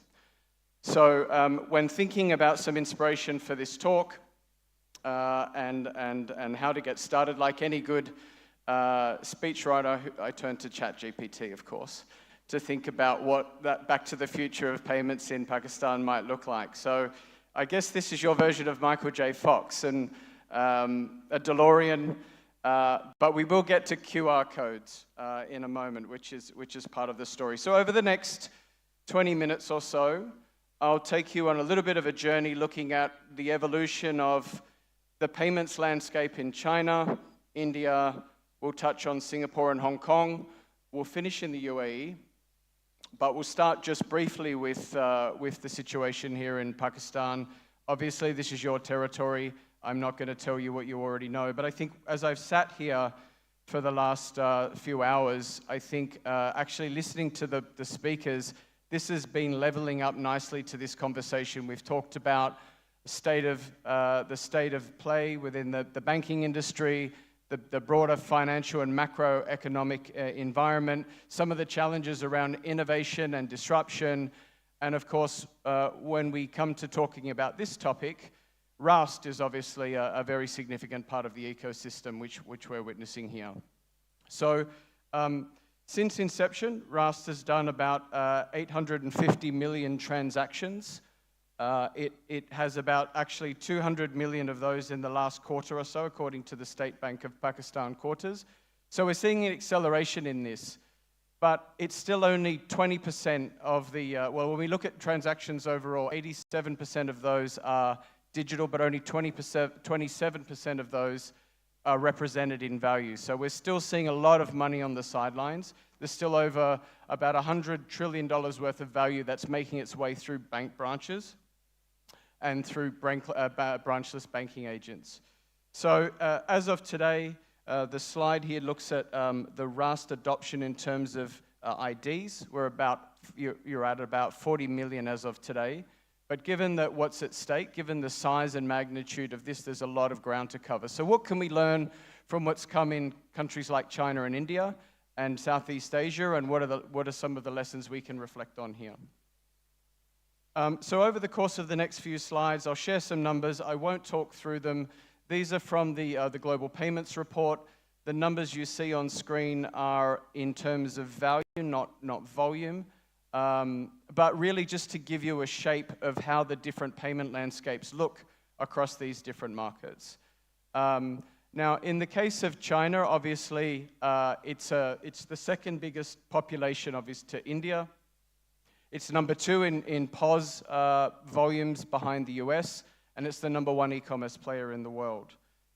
But the payment landscape has really transformed here, and I think what makes China a bit different from the other examples we're about to talk about is this was privately led. So Rust and the other examples we'll talk about will be more government-led, but this I termed pioneering through necessity, that there was no government rails at this particular time. So if we start right back in 2011 with Ant Financial, who really pioneered with the introduction of QR code payments. So here we are talking about QR code adoption in 2025. This is already 14 years old. And when we look back here, by the time that they launched in 2011, By the time we reached 2018, 83% of all payments in China were already digital in that 7-year horizon. It's phenomenon. I think what's also interesting to recognize about Alipay, so it started off, some of you might know, with Taobao, e-commerce player, so it's serving electronic merchants. Payments were a natural extension of that. But then it started to build out its own ecosystem, and we've had comments about ecosystems before. In 2013, it launched Weibao, which was effectively a money market fund. What they noticed was that in their digital wallets, there was residual funds in there. How might they be able to attract and retain those funds? And between the launch of Weibao in 2013 to 2017, it became the largest money market fund in the world. So it shows you what scale economics can be here as well. WeChat, also the other predominant player, started its life through social media means, email in 2011, then moving on to social media in 2013. But really 2017, when it launched its mini app program, did it really go to the stratosphere. So some of you might know, effectively WeChat is an ecosystem where small businesses and large businesses can set up mini app programs to be able to effectively have a digital outlet within the ecosystem for them to operate. And naturally, payments is the glue that links all of that together. So if you look at this evolution where obviously a very strong digitization of payments in digital economies, e-commerce, social, gaming, these things are already on digital rails, there was still a gap in China from online to offline. And QR code, once again, came to the forefront of this and was pushed very heavily by both Ali and WeChat in driving adoption for offline merchants. In fact, an interesting story in the early stages of adoption, these two players would go out and offer free internet to small merchants on the basis that they connect to their QR code payments. So solving a problem around internet connectivity and at the same time connecting merchants to payment rails. So in today's landscape, the payments landscape in China is dominated largely by Alipay and WeChat. They together control over 90% of all payments. And cash represents less than 10% of POS payments in China today. In fact, if anybody has holidayed in China, you know how hard it is to actually pay cash there. It's almost impossible in many cases. So when we reflect back on the lessons learned, obviously we're talking about a significant market. Scale economies are here. These are both private players, so they're running businesses. They were e-commerce businesses, they were social media businesses. These have network effects. These brought in other users and connected other users to payment rails. And I think finally, we can't underestimate the simplistic beauty of the QR code.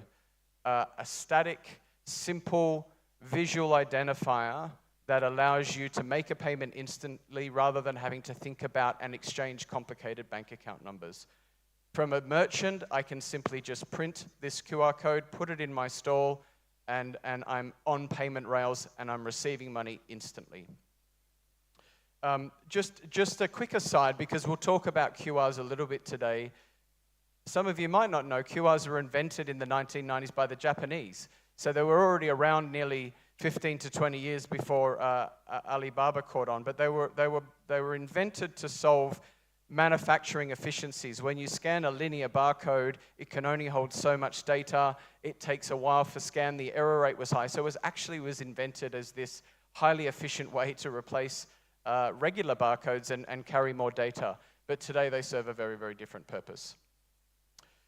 Moving on to India, and obviously we'll be talking about Unified Payments Interface, or UPI, which essentially is an instant money or instant transferred service that connects the country, being able to go from account to account, peer-to-peer, peer-to-M, bill payments. I think it's fair to say that it's hard to overstate how much UPI has transformed the Indian landscape, financial service landscape. It's made payments acceptable for those previously excluded from formal financial rails. And UPI today now drives 84% of all digital payments, and that equates to about 16 billion transactions per month. And to give you a sense of the growth and the speed of adoption, there was a 4x increase in growth of UPI between 2021 and 2024. And as we've seen this adoption grow and it's changing shape, we're actually seeing now merchants take up the fight. There are over 30 million merchants registered through UPI, and the growth in P2M is now outstripping P2P, growing at about 67% per annum. So when we reflect, and I know this is an interesting topic, a few people have asked me about this one because of the similarities with this market. And if we compare UPI to RAS, for example, what are the similarities? Actually, the success of UPI isn't just about UPI alone. There are three factors that are really underpinning the success. Some of you might be familiar with the JAM Trinity. So these are the Jandown accounts. So these are entry-level, low balance, zero threshold accounts, very simple, targeting the underbanked or the unbanked. Very similar to your Asan accounts. There is the Aadhaar Digital Identity Service, the ability to be able to have everybody's record in a digital reference, being able to use that as a way to KYC, the way to authorize, the way to connect to payment rails, not dissimilar to your NADRA. And finally, mobile. It goes without saying. I don't think we can underestimate the significance of mobile adoption, but not just mobile, low-cost devices, and the rapid expansion of mobile broadband. So now we've got digital rails that we can run payment rails on. We have financial infrastructure that allows even low socioeconomic segments to get access to simple financial means, and a faster payment rails that can connect it all together. And then obviously overlaying the digital identity to allow bank account opening, to validate payments, to create IDs, to connect this together, as these three things have really been the catalyst to drive payments in India. You can see here digital wallets, the number at the top actually includes UPI payments in here. It's significant.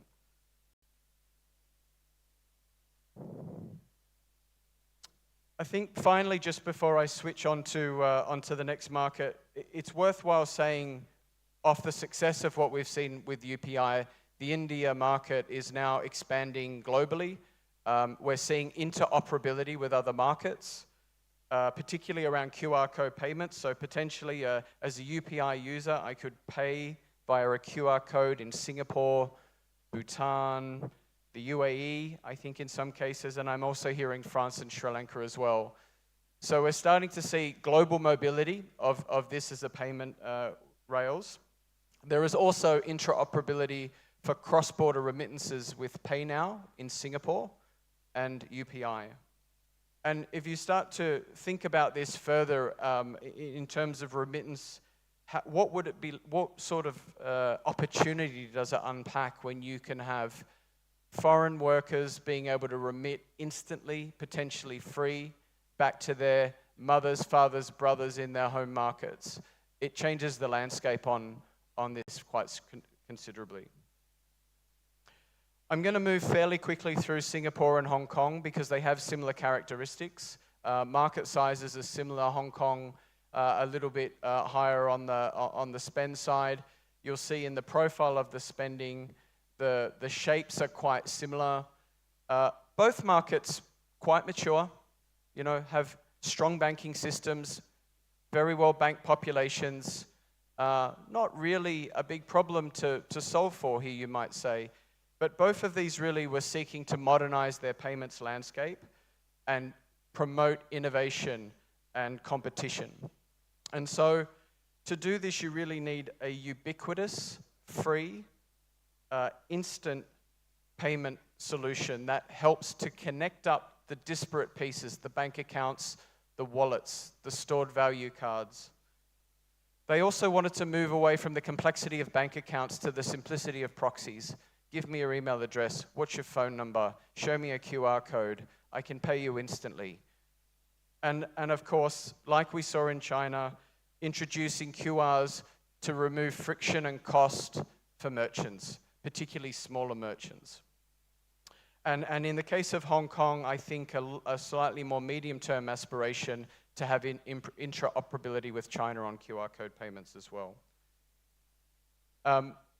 One interesting thing on a story, personal story actually, when I was in Hong Kong, I lived there during COVID. It was a particularly tough time. COVID had a very deep impact on the economy. And naturally, the government sought to add some stimulus to promote spending. However, the problem statement that they had was, in previous stimuluses, they would push money, funds down through bank accounts and it would get stuck. The Hong Kongers would simply save the money, it wouldn't make it down to the real economy, you wouldn't feel the second and third order effects of that. So during COVID, they did something quite remarkable, which started to tease the idea of programmable money. They deposited money directly from the government into one of 4 wallets, Alipay, WeChat, Octopus, and there was another one, Tap and Go. So it didn't come through banks, it went straight from the government into these wallets. The money there could only then be used at certain merchants that supported these wallets, so it was channeling down to the lower merchants, and it had to be spent within a certain time frame, otherwise it would expire. So this wasn't blockchain, this wasn't a CBDC, but it was the first kind of practical use case of programmable characteristics of money. The government had the objective of making sure the money hit individuals, that those individuals then channeled that into merchants, and that happened within a certain time frame. And I think that was a very fascinating thing to watch, and I think that it bodes some interesting developments for the future of money. Oops. Finally, back to the UAE, back to Mashreq territory.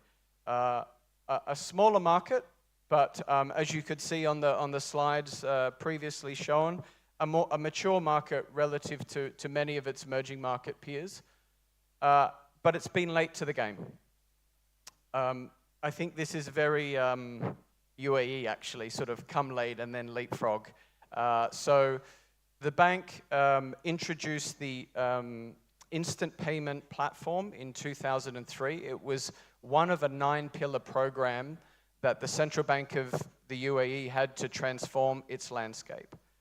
And essentially, it followed the same path as we saw with Hong Kong and Singapore, being able to give free instant payments, to be able to connect wallets, to be able to use QR codes. The customer-facing brand of this is called ANI. Some of you might be familiar with it. There is also a government-sponsored app, an ANI app, where I can go and I can shift money between accounts using the ANI app without having to visit my bank. But I think that one of the main reasons, the catalyst with the Central Bank of UAE, was a much bigger desire around open finance and open banking. They recognize that to support the future ambitions of the country, and actually we are now living with regulations around open finance in the UAE, of which ANI is the mandatory payment rails that underpin that. So as you look further out and you think about the aspirations for this economy, for this banking sector, the interconnectivity around that, and particularly any aspirations around open banking or open finance, instant payment rails are hygiene. So just to wrap up, 5 takeaways, I guess, as we reflect on this in the context of the Pakistan market. Solve problems. It's a very simple statement, but it can't just be a faster pipe. This isn't just about having something that runs faster than the previous option. There needs to be more to it. It needs to connect us with some upstream or downstream real problems with the human side of this equation to get adoption. Merchants matter. Over the course of seeing different adoptions in different markets, we've seen some start with P2P, But escape velocity typically doesn't happen until merchants come on board. And I think when looking at Rust, thinking about the pathway to merchants and driving merchant adoption is going to be a significant part of that. Building an ecosystem. On one extreme, we had the private enterprises of Alipay and WeChat. They were ecosystems in their own right. But then when we look at the success of UPI, it wasn't just about the payment rails. It was about the other pieces of the infrastructure that sit around that enable it and drive compounding value. And in fact, when these things connect, then that becomes a new set of rails for an ecosystem, for smaller fintechs, for banks, for other institutions to be able to come on. And as you bring more participants on, you get this network effect that we talked about earlier. Globally minded, and I think about this in two directions. Of course, we're dealing with largely a domestic challenge today, but how might that interconnect with the rest of the world, at least with the rest of the region? How might we connect Rust one day in the same way that UPI is connecting with other markets from an interoperability perspective?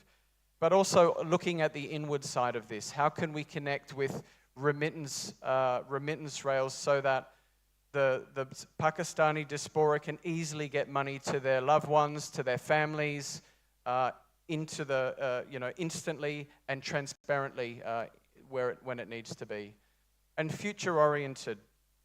While we're solving this problem right here today, it's always good to kind of be a few steps ahead and think in the direction of where things might go. I use the example of programmable money in Hong Kong. CBDCs have been talked about, crypto have been talked about. I won't discuss them here, but when you think about, particularly in the remittance landscape, and I'll share another story. Living in Hong Kong, we had a helper that lived with us. She was Filipino, and I would often speak to her about her family back home, and she would go down to an exchange house and often take physical cash and wait in line for many hours to cash that in and send that home. But the problem that was friction enough, but the problem that they faced was when that money went home, that they've been working so hard to earn, they had no control over how it was actually spent. It's meant to be spent on school, on groceries, but in some cases it might not be. And I know of a couple of banks in the Philippines that are working on solutions to enable remittances to come in and be programmed so that it actually, as it's sent to its destination, it can be used for specific purposes that it was intended to. So with that, I will finish. Thank you for your attention. Love it to be here.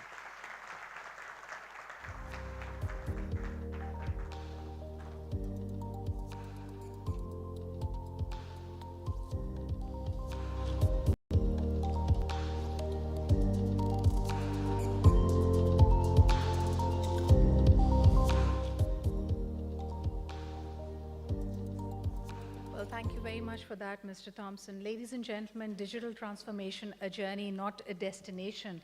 But we had some fantastic insights from him. And of course, this is clearly aligned with the decade of the future and the world of the future.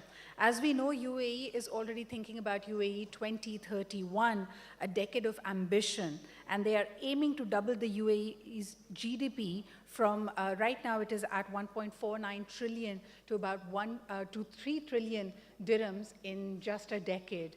And for that, they are using the best use of it. Some of the insights shared over here give us a sneak peek of the future. But what does it mean for the rest of the world and how we do business? For this, ladies and gentlemen, let's segue into our panel conversation.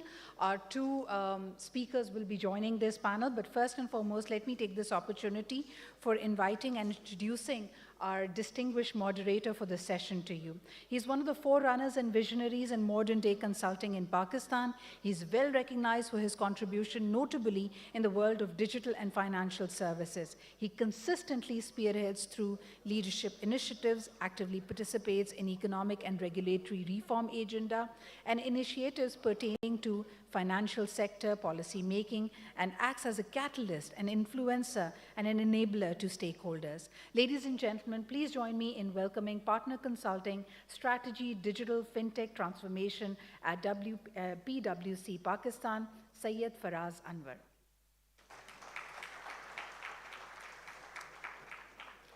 May I request our distinguished speakers to also join this panel, Mr. Naveed Sultan, Professor, Imperial University Business School and the former Chairman, Institutional Business Group, Citigroup, and also Mr. Corey Thompson, the Global Head of Digital Banking at the Mashreq Bank. Joining them, of course, we have two other panelists, ladies and gentlemen, a seasoned banker with 36 years of international and domestic banking experience. He's worked in the USA, in Abu Dhabi, in Pakistan, with organizations like the American Express Bank, Citigroup, and the Abu Dhabi Islamic Bank. He's been associated with HBL, Pakistan's foremost bank since 2017, presently serving as its president and CEO. Please join me in welcoming Mohammad Nasir Salim. And last but definitely not the least, ladies and gentlemen, a Pakistani-Australian entrepreneur who returned to Pakistan in 2020 to spearhead My Impact Meter, a tech startup focused on generating philanthropic impact. With a robust background as Global Account Director at Cisco in Australia, she has held pivotal leadership roles across multiple continents, showcasing her global expertise in a 214 billion multinational giant. Ladies and gentlemen, please welcome CEO My Impact Meter, Kanwal Cheema. Prasad, we are going to hand it over to you. We have about 25 minutes, including the questions. So it's pressed for time, but we know that we are in able hands. Thank you. Thank you very much, Sidra. We will try to wrap it up within the assigned time, perhaps maybe a little earlier than that. I'm empathetic to the weight that the other panelists and speakers of the other sessions are going to have. So thank you very much, Sidra.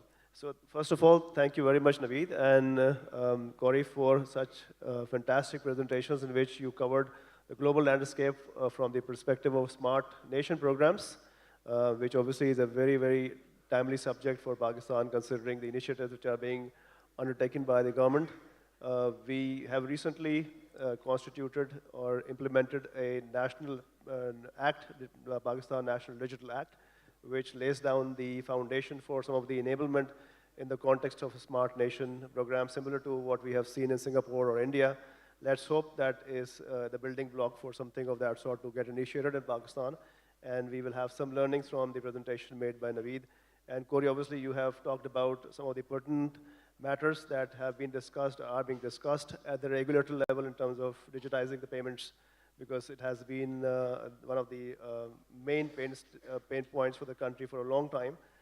Now we have seen some, some advancement or some improvement in relation to the adoption of POS, and also in relation to the other electronic modes of payments such as QR. So let's hope that the P2P and P2M suggestions and lessons that you have shared with us would provide some insights for us to follow. So, but obviously in the interest of time, because our two esteemed panelists are here, and I like to sort of speak with them, engage with them, and then I'll open the floor for the discussions with all the panelists over here. The audience can obviously ask questions. So Nasir, first, the question is going to be to you. And I think this is an area which has been identified by Zafar when he made his introductory speech, and also by Finance Minister to a certain extent when we were talking about the payments and the kind of concentration that we have had in terms of cash, which obviously a lot of cash concentration is there in the agriculture, in the SME, and in the merchant value chain. And we have been struggling with this for quite a long period of time, Nasir, although there have been some improvements in this space in the recent past. But obviously, the opportunity is such large that we probably would need to take some concrete measures in terms of digitizing that 9 trillion plus cash that we have in the economy. So I would like to ask you some of the suggestions that you may have for the regulator and the government especially, in terms of how they would like to progress with this, pursue this, so as to make this happen as efficiently and as timely as possible. Thank you, Faraz, for that question. I think A couple of things. I think the Honorable Finance Minister also mentioned the word war on cash. We've talked about it in various television shows as well.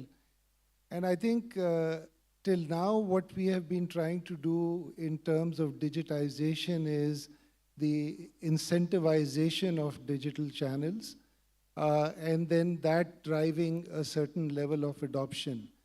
However, when you look at the parallel economy, because within that cash, there are chunks of where people aren't financially included in the sector, either through wallets or through accounts. So there is a certain amount of cash in circulation, because of that. A lot of it has to do with the parallel economy. And as Naveed Sultan in his presentation was sharing the global numbers of the undocumented economy, that was roughly about 6 to 8%. In Pakistan, when you look at estimated 40% being in the black, it requires, when we talk about war, it's not just about olive branches, but it is about disincentivizing cash. So really we need to look at, how do we, for example, disincentivize it to an extent where it kind of does a level playing field with the sectors like the corporates and others, which are already paying taxes. So when you do it to that extent, then the benefits of coming into the documented economy become attractive to individuals.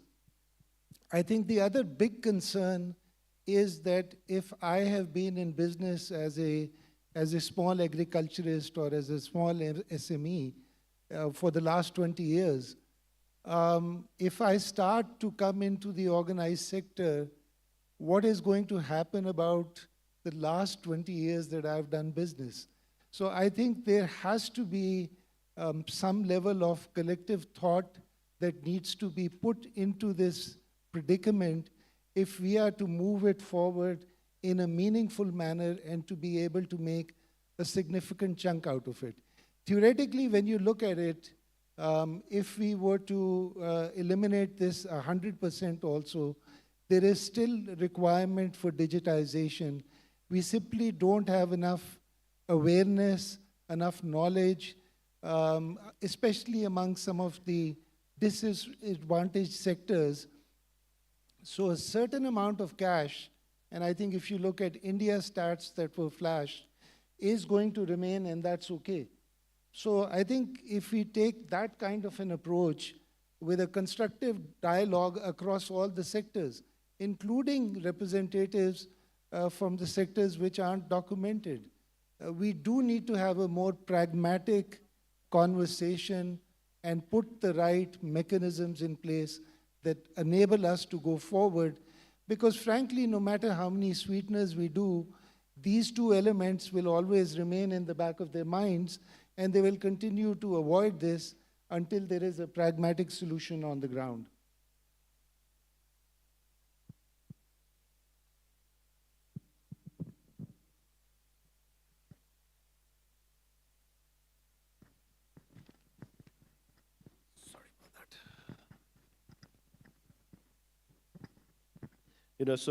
I think, Nasir, your point is very valid, because when you talk about India example, a lot of it has to do with the way in which you do it. And while India saw a sudden, reduction in the cash in circulation to about 3% or 5% when the demonetization happened, but it is back to about 11 to 15% when the normalization occurred. So I think a set of measures which are meant for long-term stability are going to probably create the difference in terms of what is going to happen in Pakistan for the digitization of cash. And then over to you, Kamal. Since obviously we know that you've got a lot of exposure in technology and most specifically the emerging technology, and we have been talking about artificial intelligence a lot. both in the context of financial services and also in the context of the areas around financial services, all the different industries that work together with financial services. And you have done work in that area in the past as well. So I would like to ask you about what are your anticipations and your, your insights as to how is the world going to look like globally and locally as well in terms of adoption of artificial intelligence? How far do you see us, in this race? And more importantly, what are the risks that you envision in this area? And how do we actually as nations should try to respond to those risks in terms of better mitigating these? Thank you for asking about. I think artificial intelligence is probably one of the most important and disruptive changes, or somebody before me was talking about the Industrial Revolution. It's probably one of the most disruptive revolution that is happening as we speak. And the reason for that is because we're commoditizing intelligence. So previously, when you wrote a program, for example, I asked a program to pick up this phone, I would have to define the whole space, time, engineering, the cause signs, everything, and I would have to give it extra instructions to the T in order for it to be able to go and pick up this phone. With artificial intelligence, you just have to set the goal. Pick up this phone. You don't define anything else. So there's very little programming that goes into it. You just give it a goal. And you put that goal, like you said, like somebody said, compute has been, so we know Moore's law, which says that compute power is going to double every 2 years. It's actually been doubling every 18 months. Right now, we have on the biggest chip, we have a 1,000 billion transistors, 1,000 billion transistors. And with quantum computing, we don't know where that's going to go. So you put that, neural networks, in that, you just put this goal. It will do trillions of tries. Whatever works, it will keep. Whatever doesn't work, it will discard. Just like a toddler. When you're teaching something to a toddler, you don't tell the toddler, you don't define that whole engineering. You just ask it to pick up the phone, and it's going to do multiple tries, and eventually whatever works, it's going to learn that. But unlike a toddler, even after successful attempt, the toddler might have still unsuccessful attempts. With AI, that doesn't happen. Once something is successful, it will learn. And then all of the other connected systems are going to learn as well.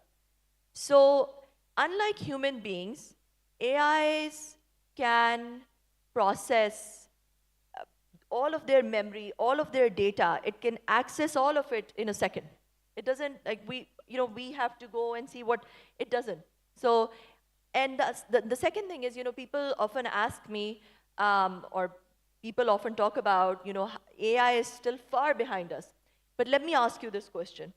Let's say, over here we have banking experts, me being a tech expert, somebody else being the best cardiologist in the world, another person, the best marine biologist in the world, some other person, knows game theory really, really well.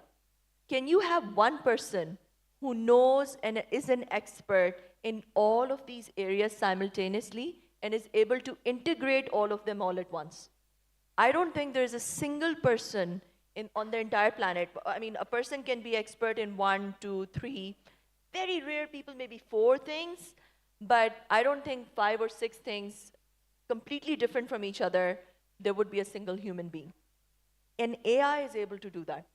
And AI is able to be an expert in an exponential number of things and integrate all of them together. And that's what generative AI is. In terms of banks, I think this is probably that point where if banks today can learn to leverage AI properly, for example, I'll just give you, JP Morgan Chase has a system called COIN, which is an AI-based contract intelligence system where they were able to, or they can use that system to study 12,000 contracts in a few seconds. That's 360,000 man-hours. Imagine how much that is in savings in terms of dollars. And then recently, we just tested for the real estate agency, but I'm sure it's going to work for the banks as well, where we tested agents that go onto LinkedIn. They automate. So basically, with ChatGPT 4.0, you can now make autonomous end-to-end agents, where those agents can go on to something like a LinkedIn or Facebook and search for leads, search for your potential customers, call them, so they can make thousands of calls at the same time, understand exactly what their pain points are, what their tics are, what their likes are, dislikes are, the way they speak, what their tone is, and so be very empathetic to them, call them, and sell them that real estate service. Banks can do the same. So no human being can make thousands of calls at the same time, but AIs can do that. And not only can they make thousands of calls at the same time, they can, each and every call is extremely personalized because they understand the person they're calling at a very deep level. So that's, that's another way. And so there's so many hyper-personalized services. So right now, the way banks will segment their customer base is, the retail, the corporate, the SMEs, et cetera, et cetera. But there's a bank in China, Ping An, who is trying to now leverage AI to personalize each and every single customer and give them hyper-personalized services. With these agents, that is extremely possible now. So, I mean, mass customization, right? So what you can do in mass, you cannot customize. What you can customize, you cannot do in mass. But what has Netflix done? When you open Netflix, your Netflix is completely different from my Netflix because it uses AI to determine what you like. Similarly, my Facebook feed or my LinkedIn feed or my Twitter feed, any social media feed is completely different from your feed. And that's because they leverage AI to make it extremely. So if banks can figure out a way to do that, they would have an extreme competitive advantage. Now, talking about the risks that you said, the thing is that this is a completely autonomous system. In the past, whenever you did anything, you knew exactly at what point to pull back, or if it was not properly working or was not doing what it was supposed to be doing, you knew when to pull the plug. And human beings, what did we do in Corona? Like COVID, 100 patients, we didn't care, 1,000 patients, we didn't care. But as soon as 100,000 patients, everybody cared. And there was a global pandemic declared. Similarly, in the nuclear race as well, once nuclear bombs were used, everybody then cared. Their nuclear treaties came about. And people, now countries are very, very careful, and the whole thing is controlled. Unfortunately, when you commoditize something like intelligence, you might not have that chance. You might not be able to pull the plug, let's say. So in a few years, not a few years, a few months ago, there was an open letter which was also signed by Elon Musk, which said to halt all AI, this chatbot production for 6 months. Only 6 months, that letter called out.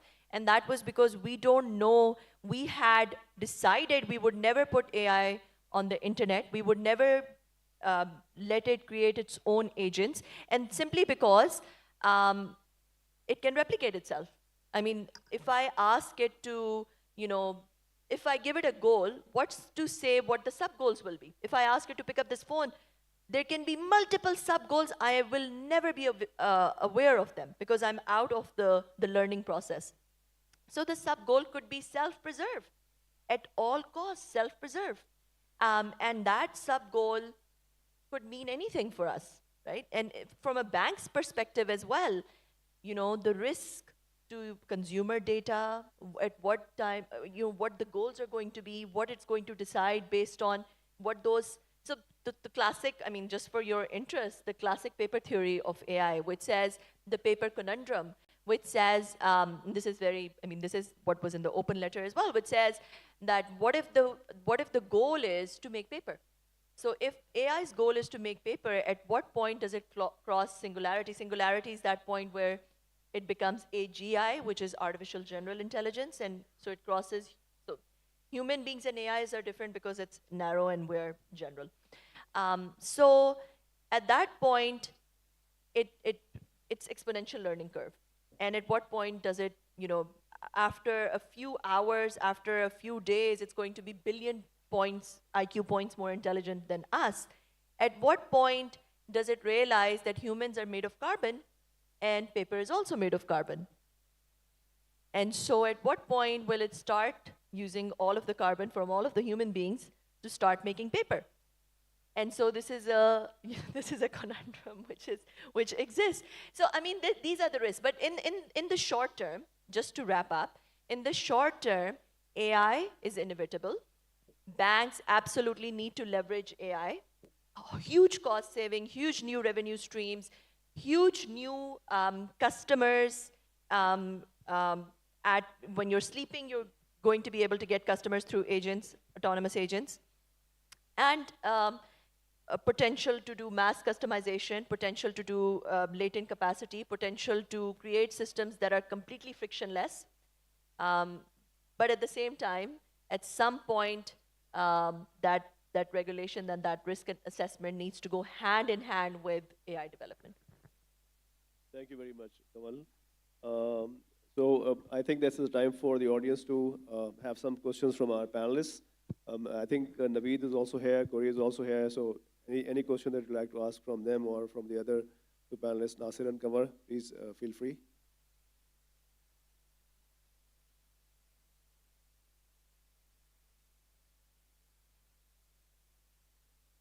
I was hoping that somebody else will ask a question, but this is the third session that nobody's asking a question, so I thought, let me just try and break that myth. My question is very simple, perhaps Naveed can answer this. How do you see the regulatory environment emerging to control? And we were talking about it yesterday as well. Maybe Kamal can shed some light on it as well. How does the regulatory environment fit in with this changing world of innovation and AI and all of this? Can this be somehow boxed in through regulation or not, or should it be? I think, can you hear me? Yeah. I think it's a mixed bag. The regulators, typically, if you look at traditionally, they're always trying to catch up to innovation. And the point I've made earlier, that we have now historic precedent how to shape the future when you have technological developments of the nature we are seeing right now.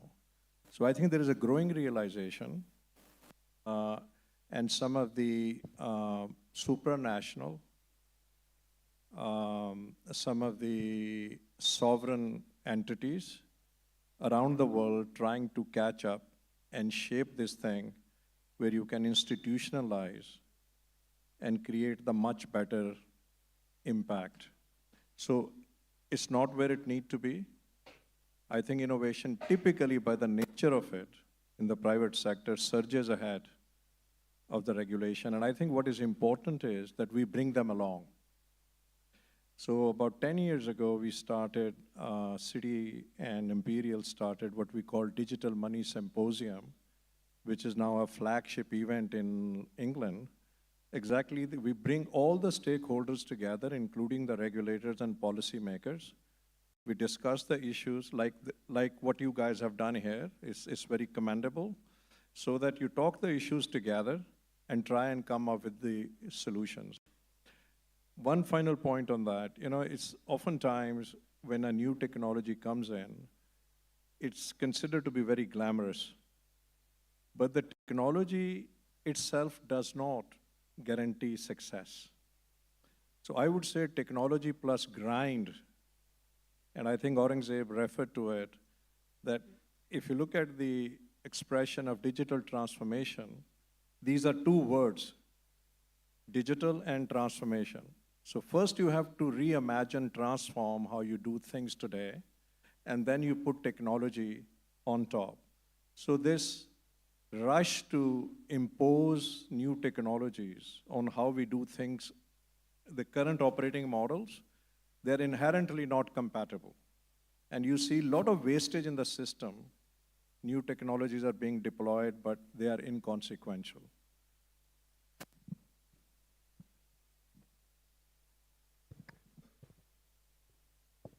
So, my name is Ahmed. Here, sorry. So my name is Ahmed. I just wanted to ask one thing here. So currently we have the largest challenge for the payment securities, right? Why are we not leveraging AI to secure our payment channels, payment trails? So there are a lot of ways which we can leverage at this moment, but unfortunately we are not leveraging in Pakistan. So what is the reason behind it? You're asking me? Sorry? So, who are you asking? So asking is like not leveraging AI If for... it is AI related, I think she's best placed to... Okay, so HDFC Bank in India leveraged AI for risk assessment, so security and KYC as well, and for its to decide who to give loans to. And like you said, AI, because, I mean, the traditional way to do KYC is to look at the credit history and to look at what, other things which are already documented. However, AI was used, and this is an example which has already been done. AI was used to look at, to do KYC through social media, through the interactions on the internet that that person has had, because they did use that methodology for KYC for new students, new people who were coming into the banking system for the very first time, and for those who did not have credit history for whatever reason. So yes, AI has the leverage to be an additional kind of system in place to work alongside whatever traditional systems exist today for risk assessment, for security, and if you feed it, so in terms of AI, it's garbage in, garbage out. If you give it the right type of data, good data, and if you train the model properly, then the outcomes are very predictable and accurate. If I may just add a couple of points here. I think Mark brought up a great slide, which was the first one, back to the future. And the future is out there. So I think when you start looking at the fintech world, there's a lot of things happening that can be applied in many different places. Blockchain has been there for a while, but blockchain hasn't become the mainstream yet. I think for Pakistan, we all discussed about the quality, and I think there was a discussion on value and values. So I think what we need to look at is a two-pronged approach. I think Kaval rightly pointed out the right data sets. Today, when you look at the banking landscape in Pakistan, the data itself and having a standard data methodology, classification, I think there is a lot of groundwork that is to be done before we go and look at emerging. So yes, can we use it in one sliver? Yes. But what is it that we can use across the board, in terms of data security, information security? So I think there are, in fact, when you look at the digital frauds that were happening, and then there was a framework that was brought in, and now you look at the digital frauds, those have literally gone away, and what has been left is social engineering. So I think it again comes back to people, process, technology, and looking at technologies which maybe aren't on the bleeding edge or the cutting edge, but for Pakistan, the positioning is at a minimum we need to be fast followers for innovation that has already taken place in different parts or geographies of the world. Yeah, before I take Atif Saab's question, Atif Saab, just a second, allow me a second to request, Corey, if you could also be able to shed some light on the same topics, because you have some experience of implementing artificial intelligence in your respective organizations, and then perhaps maybe the use cases that you might have introduced in your organizations might have, might have some correlation with the question which was asked by the participant. Sorry, could you just repeat the... I'm saying, could you just take on that question as well? In terms of AI? Yes. I mean, for the use case that the gentleman asked I mean, for. it was a very specific use case around securing payment rails, I think is what you were saying. I mean, I'm in no position to comment on that specific question, but my first, just anecdotally, on that, you need to get the foundations right first. The foundations need to be right, and introducing a technology that people don't fully understand on a subject matter that isn't fully grounded, I think has some risks. So there's definitely some opportunity around that, but I think there are some fundamentals that you need to go through first. In the case of Mashreq, a couple of examples where we're using AI. So for example, if you come into our digital channel in the UAE, this is, and you add a beneficiary or you do a transaction, we use risk-based authentication. So we're using real-time AI calculations based on your device, characteristics about how you're thumbing around the device, the nature of the transaction to decide is this a high-risk transaction or not, and put friction into that journey. Another example of where we're employing AI is in our chatbot. So we've launched the chatbot, which we intend to launch here in Pakistan as well. In the UAE, it serves 80 use cases. This is not just a chatbot, it's services. So I can block a card, I can get an account balance, I can do transactions in the chatbot. So this is where we've been starting to adopt AI and how it can move to a more conversational interface and offer 24/7 service from our clients, even down to the point of raising a complaint or checking on the status of another inquiry. So there are a couple of examples on how we use it. Atif Saab, please, sir. Thanks. Just a last quick one. Naveed, thank you very much. Very good presentation on your experiences. Really a framework that you presented was could possibly be a roadmap developed towards the policy framework that can be developed in Islamabad. It seems like it's easy, because on paper everything looks easy. In your experience, how difficult is it to actually practically implement this in emerging economies particularly? And since you know Pakistan, what would it take for you to go to Islamabad, and somebody said not Islamabad but Pindi, and try to have these policies implemented? Just one flight to Islamabad, I'm happy to. But Atif, I think it's a very, very important question because, you can get carried away with the glamour of these notions like digital and all that. I think the important thing is to demystify what it actually is. And that leads to education and awareness. And I think at a policy-making level, as well as at the business leadership level, around the world, and Pakistan is not an exception, there is a very significant gap. How to strategically leverage this particular phenomena of digital transformation. So there are three. First of all, you have to, like I said, a complex issue, break it into something which is relatable, which people can understand on a piece of paper and say, okay, this makes sense, they are all interlinked, and this is the likely outcome of that. But the problem you're going to run into is typically, out of experience, is the policy fragmentation and lack of coordination among agencies. The second one is your regulatory and compliance barriers. The third one would be your legacy infrastructure, both in the national level and in the private sector. And so I talked about this. So I think the way to start this thing is, while there may be several initiatives in a particular economy, but at some point, once the education level has increased among the policymakers, you need to take a step back, take the noise out, look at what is working, and put that into a coherent framework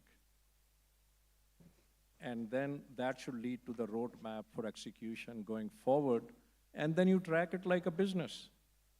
You know, like you do in banking, you want to start a new venture. Okay, what's my strategy?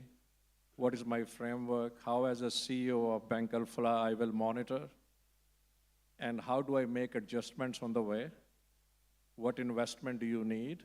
And whether or not these different elements work together well to create a multiplier effect. So just to say that I think the time has come, and there are two phases of any revolution. One is installation, where it starts holding different elements of it, start taking roots, and then is deployment. And I think we are at the initial stages of deployment, and it's just about the time when you start subjecting it to some management and operating discipline, and that is in the form of policy frameworks, executable frameworks, and things of those nature. And then, I went to India many years ago, and I went to the Prime Minister's office to understand how they are looking at this India stack. I was very surprised presently that they were running it like a business, monitoring KPI, and it was a good blend of private sector, policymakers, bureaucrats. They had their management reviews, they had their KPIs, and that's how they were tracking the whole thing. Thank you so much for that, Naveed Saab. Thank you to this wonderful panel. Ladies and gentlemen, can we have a big round of applause? May I request the panel to please come together for a group photograph? Sorry to have abruptly taken over the Q&A, but we're really out of time and have almost eaten away half into the final session of the day.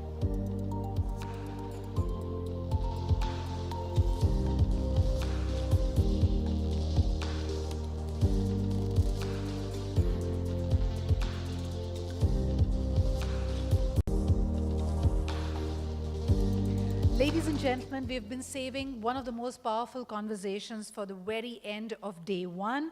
This is, of course, going to feature more about sustainability and impact. And as they say about a lot of things, although this one is going to be a little risky because I'm surrounded by a lot of suits, if you really want a job done, get a woman to do it. And therefore, in this panel, we see it is generally very, heavy when it comes to the women panelists. Ladies and gentlemen, may I take this opportunity for inviting my first speaker. She heads the Development Impact Team and is responsible for the assessment and management of the impact that BIL has through its investments. This is the British International Investment, the Managing Director and Chief Impact Officer of BIL. BII. Please welcome Maria Smith.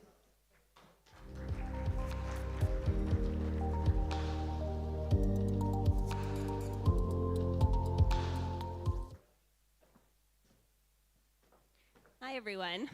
Good to see you all. My name is Maria Smith, and I am the Chief Impact Officer at British International Investment, which is the UK development finance institution. I've been coming to Pakistan for over a decade, investing in different projects across the country, so it's an absolute honor to be here today amongst such distinguished panelists and speakers, and also some good friends in the audience. Some good friends I've been working with for quite some time. So I'm going to give a global context of sustainable finance. We've coined this session the Global ESG Banking Revolution, which might sound a little bit sensationalist, but actually I think it's very appropriate. Today we have over $5 trillion that's been invested in sustainable finance. We are predicting that will go up to $28–30 trillion in the next 5 years. And why this is important is that it's a really important tool for us achieving net zero and our SDG goals. So this is one of the key tools that we're going to have to do to meet our sustainable development goals. So we have seen this sea change. We have seen a remarkable inflow of sustainable finance products. And why is that? Well, there has been a number of global trends happening at the same time. You've had regulatory pressures. So in the EU in particular, you're seeing an increase in regulations come in, and we had 3 or 4 new regulations introduced just last year. We're seeing central banks and international lenders like DFIs and MDBs requiring it from their bank partners. We're seeing an increase in physical climate risks. We're seeing an increase, unfortunately, in biodiversity loss. So banks are actually seeing, this hit balance sheets, and they're hitting corporate balance sheets as well. Consumer demand is growing, especially from the younger generation. So these younger generations actually expect to see social and development goals put into their financial products. And investors and shareholders are expecting this. All of this is underpinned by an increase in sophistication in technology and data, which has made it easier to measure, monitor these types of ESG technologies. Now, I'd be sort of avoiding the elephant in the room if I didn't talk about the US sentiment at the moment. We cannot ignore the fact that there is potentially going to be a slowdown in some of these advancements because of the current situation and the current sentiment of the administration. But we feel very confident that it will just be a slowdown. I mean, the rest of the world has a chance to step up. There is momentum in the rest of the continents in the world in order to continue this growth that we've seen. And also, we've been talking to global asset managers and asset owners, and from their perspective, potentially the narrative changes in that the focus will be less on impact, but they really see the financial benefit, right? They really see this from a capitalistic commercial perspective, that in the long term, we have to focus on these risk management systems. We have to focus on this in order to be commercially sustainable. So very confident that while we might see a slowdown, the general direction of travel will be consistent. So maybe let's just talk about what banks can actually do. What are the actionable pathways in order to start thinking about ESG sustainable drivers if you're not already? I mean, the first and most obvious one is scaling renewable energy investments. So financing solar, wind, and different hydro projects. This is what we're seeing an increase in across our portfolios and across our markets. Decarbonizing high emission sectors. So the shift to green hydrogen, CCSs, the electrification of transport are an increasing subset of sectors that we're seeing financing for. Green and transition finance. We're seeing a lot of sustainability linked bonds, which are quite interesting, and then you can have performance KPIs linked to hitting these types of impact objectives.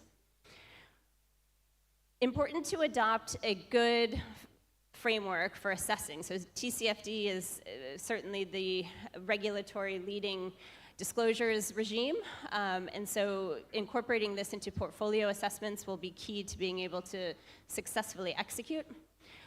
And we encourage people to think about making their own net zero banking commitments. So aligning portfolios towards net zero goals, putting in milestones, completely understanding that a trajectory towards net zero may not be linear, right?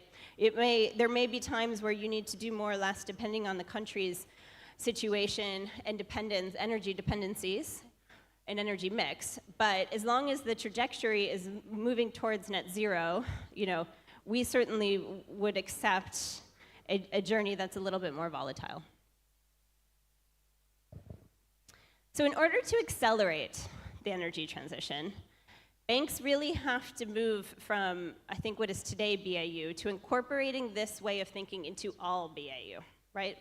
So we don't see ESG as one subsector, that should be done by one or two professionals on the side of their desk. What we see is a complete mind shift from management and board. We see a holistic approach. So some of that is financing the transition, some of the initiatives that we just talked about. But also, it's about engaging with clients. How can you work with your corporate client base to decarbonize on their strategies, particularly in the higher risk, higher emissive sectors?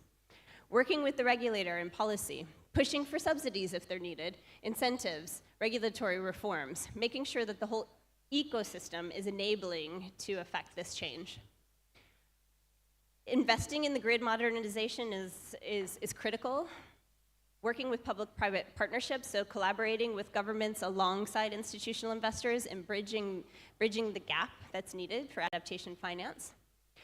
And we're seeing an increasing amount of innovative financial tools. So blended finance is coming up more. We ourselves are doing more blended finance. We're trying to think about what would we need to do from a risk-return perspective to de-risk these types of investments, to crowd in and mobilize commercial capital.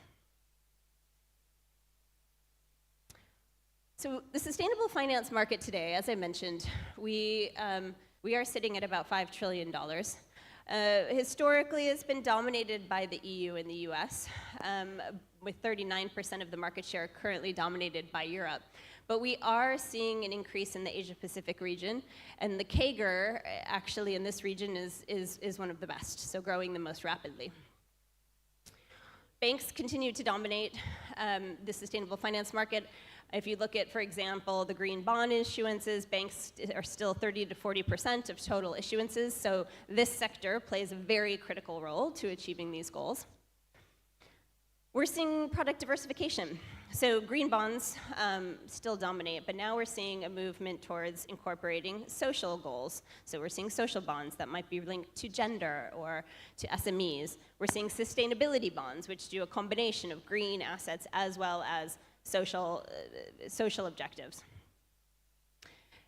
And the regulatory support has gone up exponentially and has really helped provide frameworks and policies that make it clear as to what good looks like. You know, we had some headwinds in the last couple of years about greenwashing, and I think actually the regulatory frameworks which provide clearer guidelines and clearer parameters of what good looks like will be important in terms of sort of maturing the market. So here's just a look at the growth of green, social, sustainability, and sustainability-linked bonds. This is just over the last 5 years, but we're now at over $1 trillion in just these types of bonds issued. Again, the EU has dominated historically, but we're seeing a rise in India and Asia and the US, and actually also in Africa. So we have been a part of launching a number of green and sustainability bonds in Africa in the last year, in different markets, Egypt, Tanzania, Zambia. So you're really seeing an increase of this in a push from the regulators to really mobilize capital locally and internationally into these types of assets.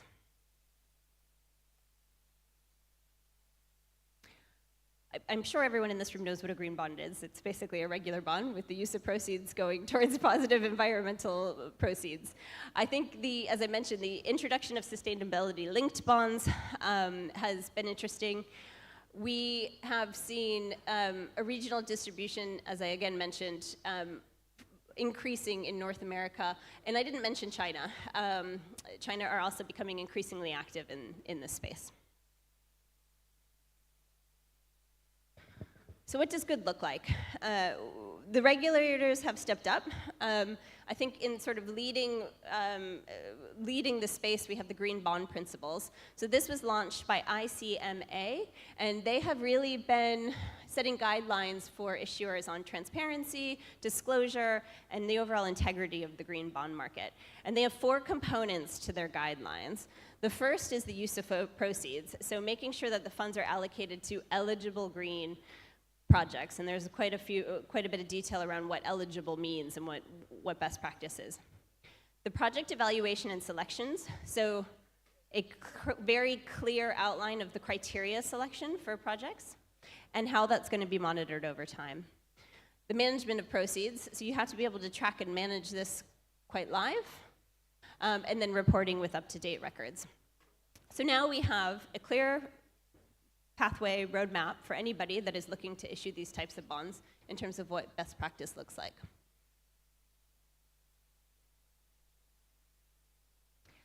The EU also has a bond standard, which is one to watch out for, because I think it's leading in terms of the sort of the developed market space. But also, interestingly, we've seen the rise of the introduction, I should say, of the global organization called the Climate Bonds Initiative, CBI. So this is a certification for green bonds, and this ensures that all of the things that we just talked about are transparent, are credible, and can be measured over time. So we work very closely with CBI and try to work with our partners to go through the certification process.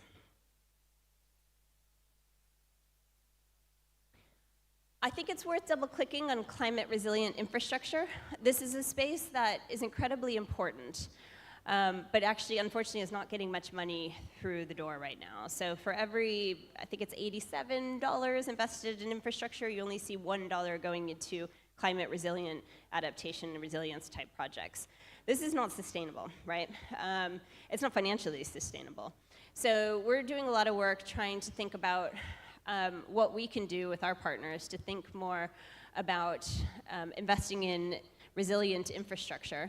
There isn't a lot of data on this. Investable opportunities are harder to find, but we've helped set up a collaborative amongst different DFIs to think through adaptation and resilience and what we can do in this space. And just one case study, in Pakistan, we're invested in Zephyr Power, which most of you will be familiar with, renewable project that, because of its coastal location, is particularly vulnerable to flooding. So we've been working with Zephyr to implement a mangrove restoration program to help them more resilient to these weather shocks. So this would be a good example for us of investing in climate resilient infrastructure. I'm very excited because I'll be going out to see the projects later this week. But we're trying to do similar things across our geographies that are particularly vulnerable to these weather shocks. So some recommendations for banks that are looking to do more in this space on the climate resilience spot. Setting up standardized climate resilience metrics. So can you measure the risk? Do you know where the risk sits in your portfolio? How can you measure that over time? Incentivizing it. So, we've been using different types of rebates. We've been looking at different loan structures where we can have impact-linked incentives to try to encourage people to look at these types of initiatives. We've been increasing our instruments, so blended finance, concessional loans. We've been looking at guarantees, and like I said, these rebate-linked incentives. TCFD continues to be a priority, and I think in this space especially, focusing on public-private partnerships can be incredibly helpful. So I'm going to stop there. We're going to have a longer discussion with the panel later on, but I guess I just want to say that from a global perspective, it is good to see the progress that we've made. It's essential to meeting our SDGs. There is still a lot to do. And so, thinking about how you can incorporate this mindset into, the ecosystem of the banks, from the leadership down through product development through to origination and how you work with your clients is the key to taking this forward. Thank you very much.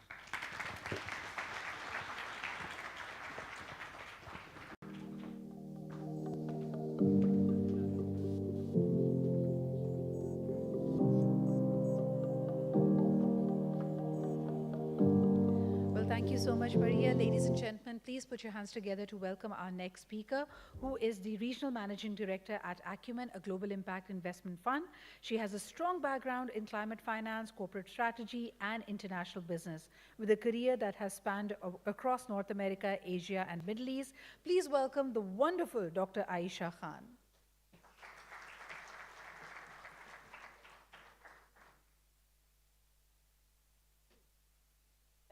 I'm here, good. Assalamu alaikum, everyone. Hi, good afternoon. And wow, when I thought I was speaking, I didn't realize I'd be the last in such an illustrious lineup. So congratulations, all of you, for being here and seemingly still awake and energized. I myself have been absorbing so much knowledge that, I feel like my brain is heavier than it was before I walked in, because not only, we didn't have one professor, we had two professors. And then we had multiple other speakers. So it's been a great day so far.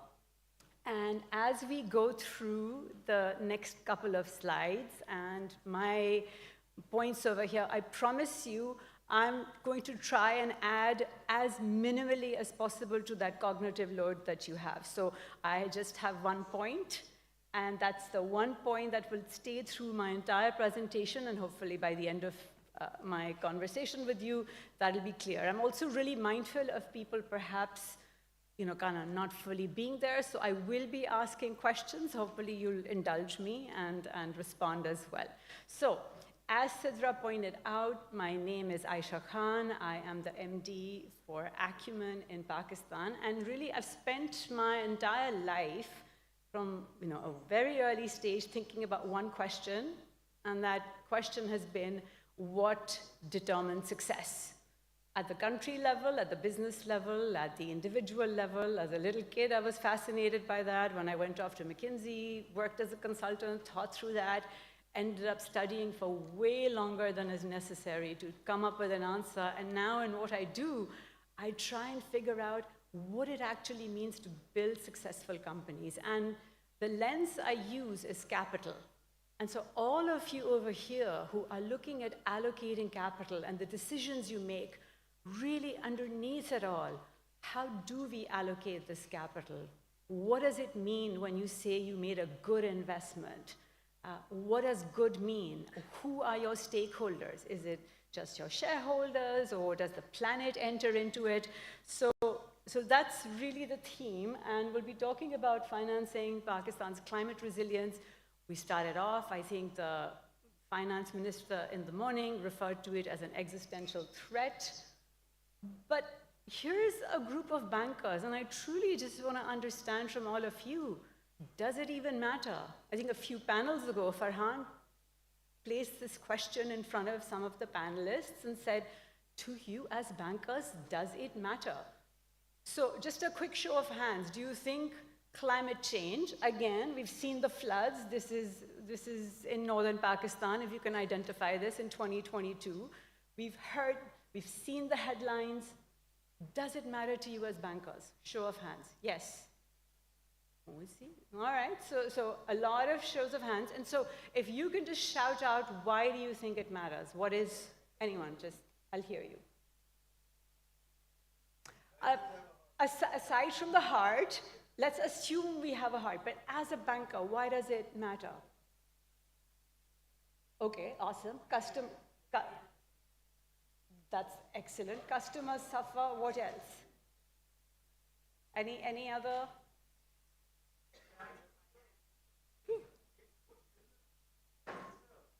You need customers too? So, okay, so if all your customers are carried away in floods, that's not necessarily a great thing for the banking industry in general. All right, so we're seeing a lot of the customers suffer. Anything else? Capital is at risk. All right, so lots, and I heard a few around here as well in terms of there could be certain infrastructure consequences. So you're all absolutely right. There are significant ways in which climate change impacts the banking sector, and if you cluster it, it goes into two big clusters. One is the physical risk that all of you guys were referring to, really risk to your branches, to your staff, of course, to your customers. Again, in Pakistan itself, particular sectors are hit. So when you look at agri-financing and you look, due to floods, 45% losses in cotton, losses in rice, collateral, again, supply chain disruption. So there are direct physical impacts of climate change. And then a second set of risks, which we didn't hear of as much, is this cluster called transition risk. And this is the risk coming from the shift overall towards a lower carbon net zero economy. And what that means is banks needing to be more careful in terms of the types of customers they're financing, the types of businesses they're engaging in, their different stakeholder expectations, their regulatory changes that come in as well. And so there's a whole host of reasons why beyond, and I agree, having a heart really helps in all of this, but there is a real business reason for why climate risk is extremely relevant to the banking sector itself. And look, this is not CNN breaking news worthy. This is something that is super well understood, and in repeated surveys, both by PwC and Deloitte, when they have surveyed globally CROs of the largest financial sector entities, they have all named climate risk as one of the main risks they're grappling with and need to find solutions for. So all of this is not new, and the regulatory standards have shifted. I think Maria referred to a few of these.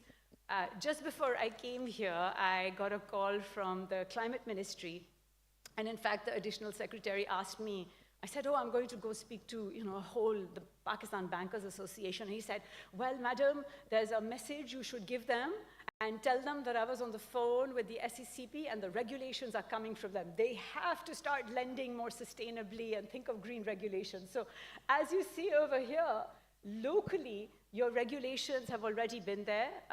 The State Bank has had multiple initiatives in place.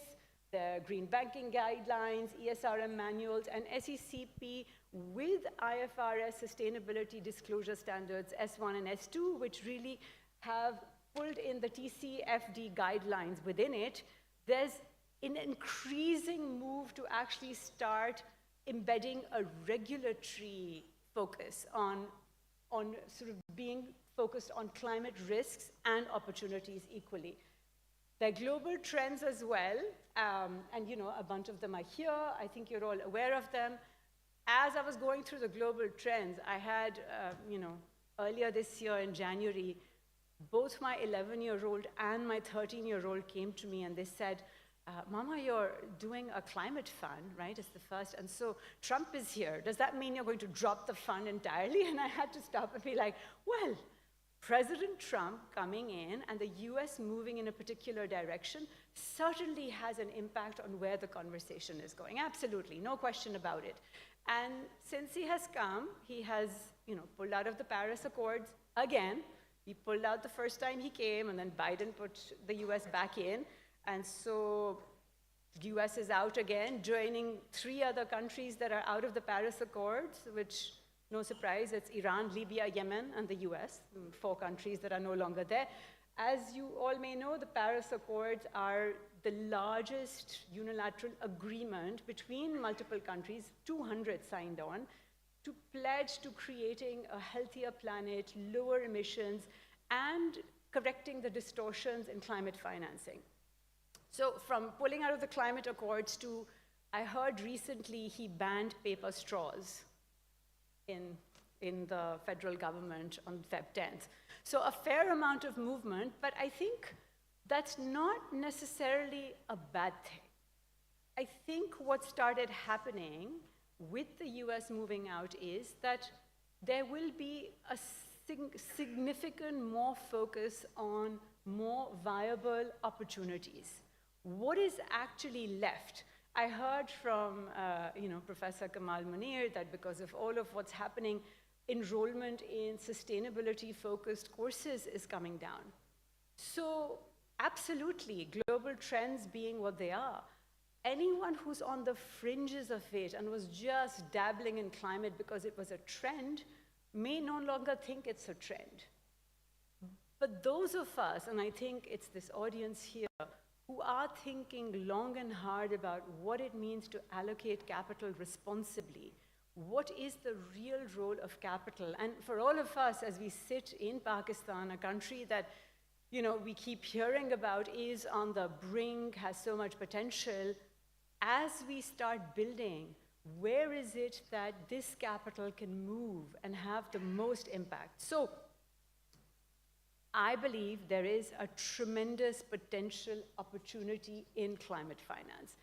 And here, once again, a quick show and a question from all of you. And Maria did actually, if you guys were focused on the previous presentation, I think she put out areas where banks can actually invest and build in climate finance. So any thoughts on where we can actually, where does the opportunity lie? There's a risk side of it, but where's the opportunity?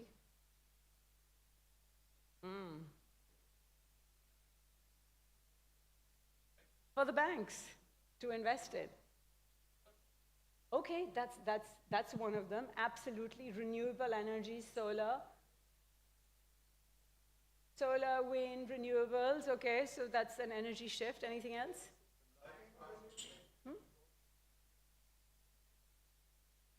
EVs and vehicles, okay, that's an interesting one, and yes, I'll get to that. May not be the biggest opportunity, but we'll hold on that. Anything else? My heart, my climate fund is all focused on agriculture, so of course I'm going to be a big fan of that. I'm like, yes, absolutely. Water conservation as well, again. Yeah, absolutely. And so I think what you all are hitting on are certain areas that even when the dust settles, and when you talk about real opportunity and building strength based on market fundamentals and saying where does demand actually lie. So the first cluster is adaptation finance. And so whoever said agriculture, the reality behind it is, look, floods, heat waves, temperature changes are not going to stop. There are certain sectors that are going to be hit more than others, and those are agriculture and infrastructure. So there is always going to be demand for actually finding ways and investing in solutions across these spaces.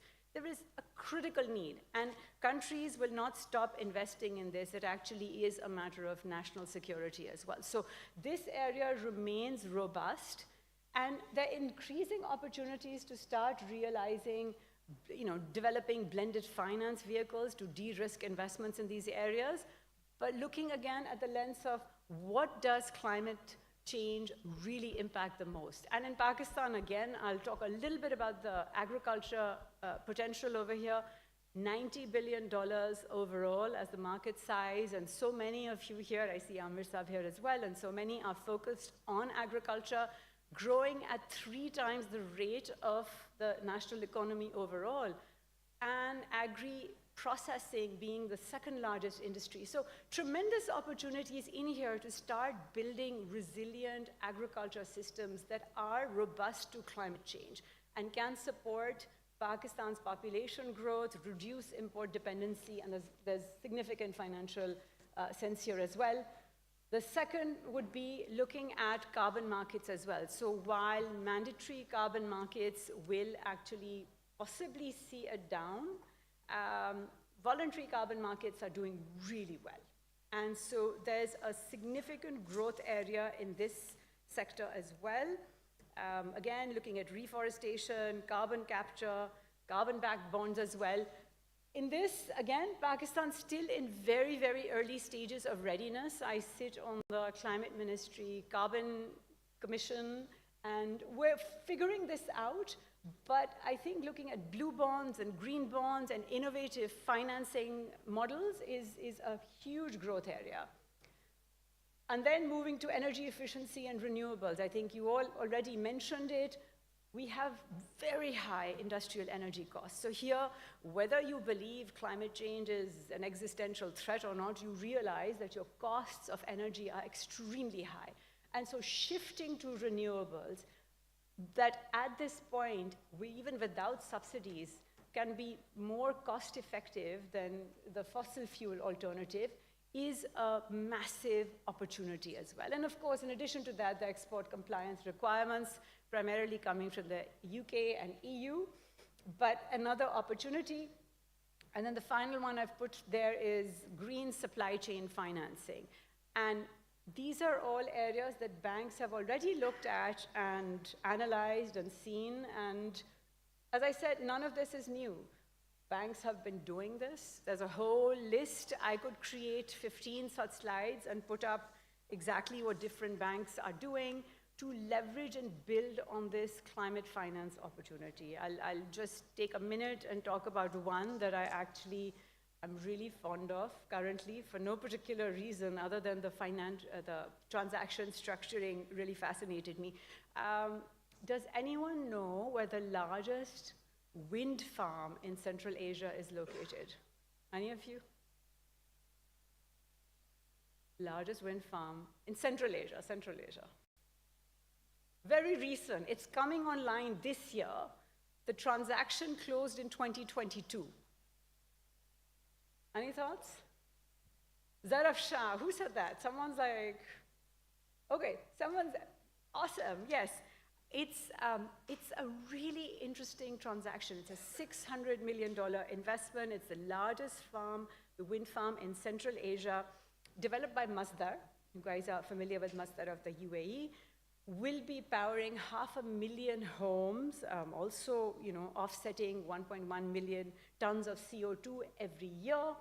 And while DFIs primarily financed it, and this is the usual cluster of DFIs like IFC, ADB, EBRD, JICA, FMO together, who was actually structuring the green loan and coordinating was FAB, First Abu Dhabi Bank.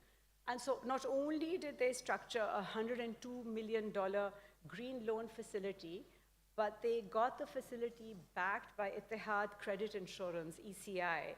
And so this is another example, and a really powerful example, because this wind farm is not only creating history in terms of being the largest in the region, but really showcasing how banks can start catalyzing and building and leverage things like guarantee instruments, support, pull in and even have the DFIs pull in capital, structure transactions, and come up with really just amazing opportunities within this sector as well.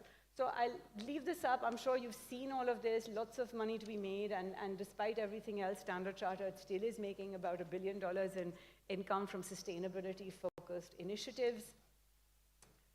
What is to be done? And so if by now I've convinced you that this is an area, I think it starts with the risk assessment and portfolio analysis internally. And when we first started talking about the climate risks and how to think through them, one of the things I keep hearing is we just don't have the ability, the in-house talent, the sort of even the framing required. Plus, it's a lot of work to actually do a climate risk assessment across your portfolios. However, that risk assessment is not only critical right now, it is the basis of so much significant future opportunity that is based on assessing those risks and analyzing your portfolio. So this absolutely does need to be done. Sectoral vulnerability does need to be mapped out, where you have your exposures, what does it mean, as you said, for your customers, your supply chains, what is the bank's overall exposure as regulation keeps shifting and moving towards more and more transparency, S1, S2 standards as well. What does that look like? So this is a little bit of looking inwards. And then there's an aspect of looking outwards and focusing on product development and innovation. So in this, what is it that's strategically most important in Pakistan right now? How do you focus on key areas like industrial energy efficiency loans, whether it's supply chain financing? And then how do you think more innovatively in terms of the products themselves? Can you look at blended finance instruments?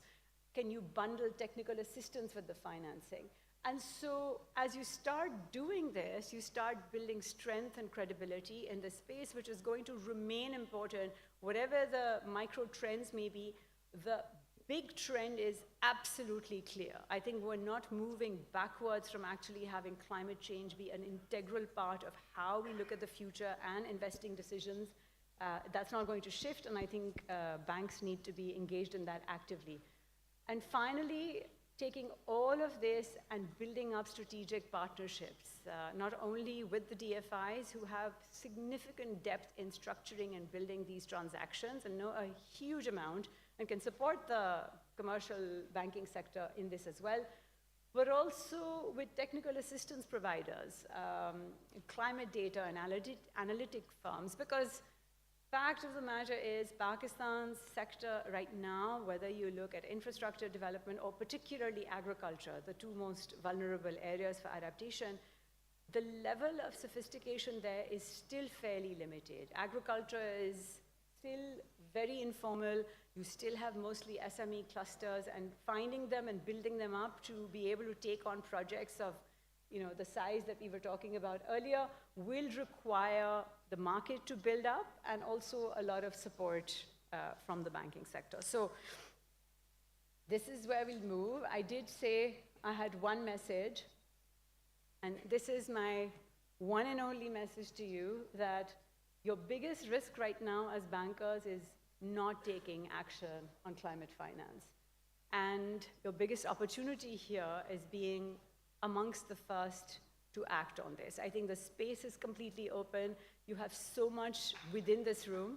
I thank you for all of this. Take care. Bye-bye.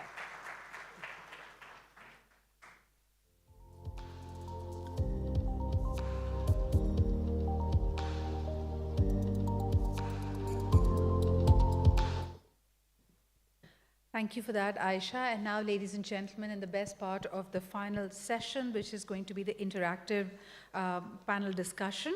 First and foremost, let me take this opportunity for inviting our moderator for this one.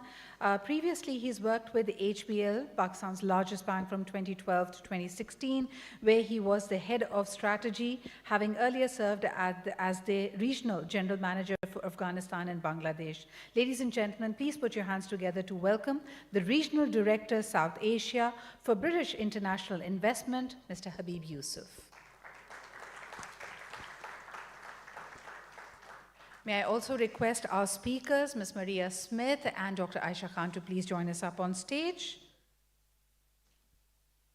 We are also going to be joined in this panel by someone who brings 25 years of experience in the financial sector with a strong focus on financial service institutions, managing strategic partnerships and strategy formulated to benefit people at the grassroots level. She's the chairperson of HBL Microfinance Bank and is the first woman to chair any Aga Khan Fund for Economic Development Institution. Ladies and gentlemen, please welcome Chairperson HBL Sustainability Forum, Maya Ismail.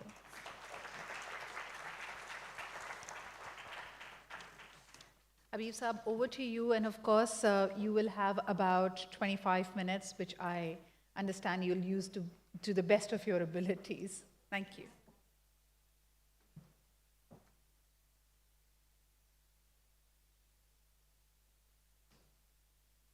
Habib Saab, before you continue, we have one more panelist who I would request to join us. He, of course, is a seasoned senior executive with over 22 years of extensive experience in banking, finance, risk management, and public policy. His career includes significant roles at notable organizations such as the Standard Chartered Bank, Barclays Capital UAE, ABN AMRO Bank Pakistan, and Citibank USA. Ladies and gentlemen, please welcome the President and the CEO of Mobilink Microfinance Bank, Mr. Haris Mahmood Chaudhry.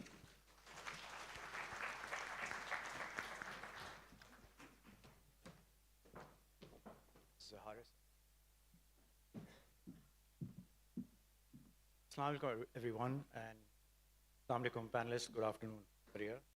Thank you so much for sharing your insights and reflections on global best practices. Aisha, for you, highlighting opportunities and risks in Pakistan in climate finance. I'll come to more specific questions later. But let me first start with Maya.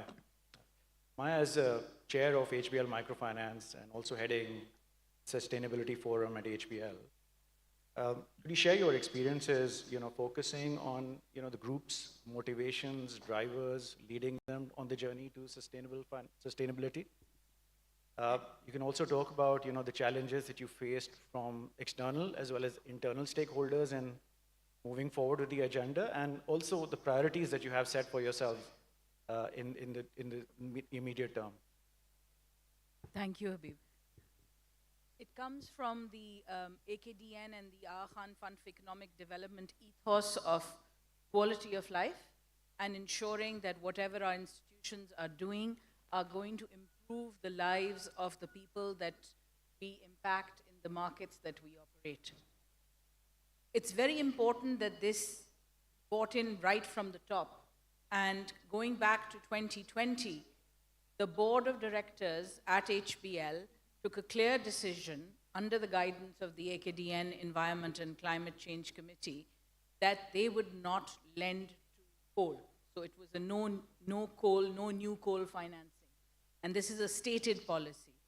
And whatever we do have in our portfolio in coal, we will be exiting that by 2030. So I think when you make those kind of commitments, obviously you get pushback from internal as well, because we had our businesses that turned around and said, but this is going to impact our bottom line profitability, it's going to impact our ability to service the customer, etc. But these are the kind of tough decisions that you need to take. And I think what we've been able to do in the last 5 years, it can be seen. And in that, external stakeholders, when there are requests from the government, then you also have to push back on those. So you have to make these difficult decisions. What's important is the fact that you need to measure the impact, because whatever actions you are taking, you need to be measuring them, whether they are KPIs, whether they are dashboards. For example, when Maria was with us on the board of the HBL Microfinance Bank, we instituted an impact and sustainability matrix, which is monitored by the board in every single board meeting of it every time it meets. And that shows what number of borrowers, what number of women borrowers, how many agricultural loans, what projects are you doing, you know, the number of women employees, for example. So these things have to be tracked, they have to be monitored, they have to be worked upon. It just doesn't happen overnight. So there are difficult decisions that need to be taken, and they just can't be arbitrarily done. Keeps on. Thanks, Maya. And I think highlighting that, you know, tough decisions need to be taken, and it's obviously helpful that you have strong shareholder support. So, and also, like, I mean, you know, Amir Saab is here, Amir Aziz and HBL Zarai. So this is, again, the commitment that we have from the sponsor to set up a wholly owned subsidiary, put whatever resources need to be put there to, as the largest sort of, with the group, with HBL and the Microfinance Bank, we are the largest agri-lenders. And we work with over 360,000 farmers, out of which 300,000 farmers are small farmers. Now, they're going to work in high-risk areas. They're going to work in areas which will struggle from climate change. We do have the, you know, the food basin, which is Lower Punjab, which continues to have trouble. So you need to have that commitment as a shareholder and as a sponsor. Continue putting the money behind it, to continue, whether it's capital, whether it's the resources, whether it's that ability to absorb the losses. You have to have that. I think you have to have the courage. That's where I would have to have the courage. So let's end on that, and we'll come back to questions, and I'm sure a lot of people are going to ask you about that. But moving on to Haris. Haris, you worked in commercial banking, now leading a microfinance bank as well. There is an increasing focus on ESG, but I think one of the challenges that institutions face from time to time is balancing sustainability and commercial objectives. How can banks find that right balance between these two? And how are you at sort of, particular at Mobilink Microfinance, addressing these challenges? Okay. Thank you for having me over. Yusuf, the profitability and sustainability cannot be opposing forces. They go hand in hand. You know, it's not my research, but World Economic Forum research says $1 you spend on the climate financing, you will generate $19 as a revenue. So that's the amount of business you can generate through that. So when it comes to ESG or the climate financings, at Pakistan, we are at early stage. But this is not something which we're going to ignore it, because as Maya just said, it has to come. We have to take that tough decisions to do that. Initially, it was an understanding issue, and even at Microfinance Bank. So what we did is that we need to understand what ESG means. It was taken at a very different meaning, only environment. But important component for Pakistan is the S part of it, which is the social part of it. And when I talk about the social part of it, that's because we have very low unbanked, underbanked population in Pakistan. So that's where the social S part comes in. And that's where Mobilink Bank and Jaspay Cash comes and plays a very critical role and takes the responsibility of 47 million customers of Pakistan, including the branchless banking. So that's where the social part comes in, and providing access to finance to unbanked and also underbanked customers. So that's where this social plays a very critical role, and also that leads to a woman financial inclusion, because we have an absolute gender gap of roughly around 33%. And that can only be filled with the branchless banking wallets. That's where Mobilink Bank comes and play that role. And that's where I see that the sustainability and profitability goes hand in hand. And maybe in shorter term, you might feel that is an investment and that's a tough decision you have to take. But long term, it's going to build that resilience among the organization to be more sustainable and take it to that level to Pakistan where it's not there right now. Especially when we grow with a purpose and innovation, profitability is going to follow anyways. So at Mobilink Bank, so what we are trying to do is to understand what ESG policy is going to be for microfinance customer, how it's going to help. As I said, that we hold 46 million customers in wallets and the bank. So the data security, the governance part is also very critical. That's where we play a very important role in enabling them. So all these customers who are not very tech savvy and not very literate, but can also be provided the security so they can actually get used to it. And when we talk about the G, which is the governance part of it also, is that's where the bank, Mobilink Bank is playing a very critical role in the initiative like RAST. So most of the operations of the RAST which are being routed through is through Jazz Cash. That's where you can do a lot of RPA using technology, robotic processes in which a lot of transactions cannot be only automated, but also the data can also pull in you, give you the insight where you'll be able to make those decisions. So it's not just sustainability or the profitability. I think it's more to do with long-term thinking of looking at the future of not only microfinance, also at the banking sector in Pakistan, which is going to drive the financial inclusion and going to support the economy for Pakistan. Thank you, Haris. So a few takeaways, I guess, for me here. Sustainability and profitability go hand in hand. Investing for the long term in sustainability will give you access to a larger customer base, allowing you to serve more customers and therefore increase revenues and profitability in the long term. So thank you for that. Before I go to Aisha and Maria for questions, I just want to check if there are any questions in the audience so I can balance time. Show of hands will help if there are any. None. So let me then kickstart this discussion.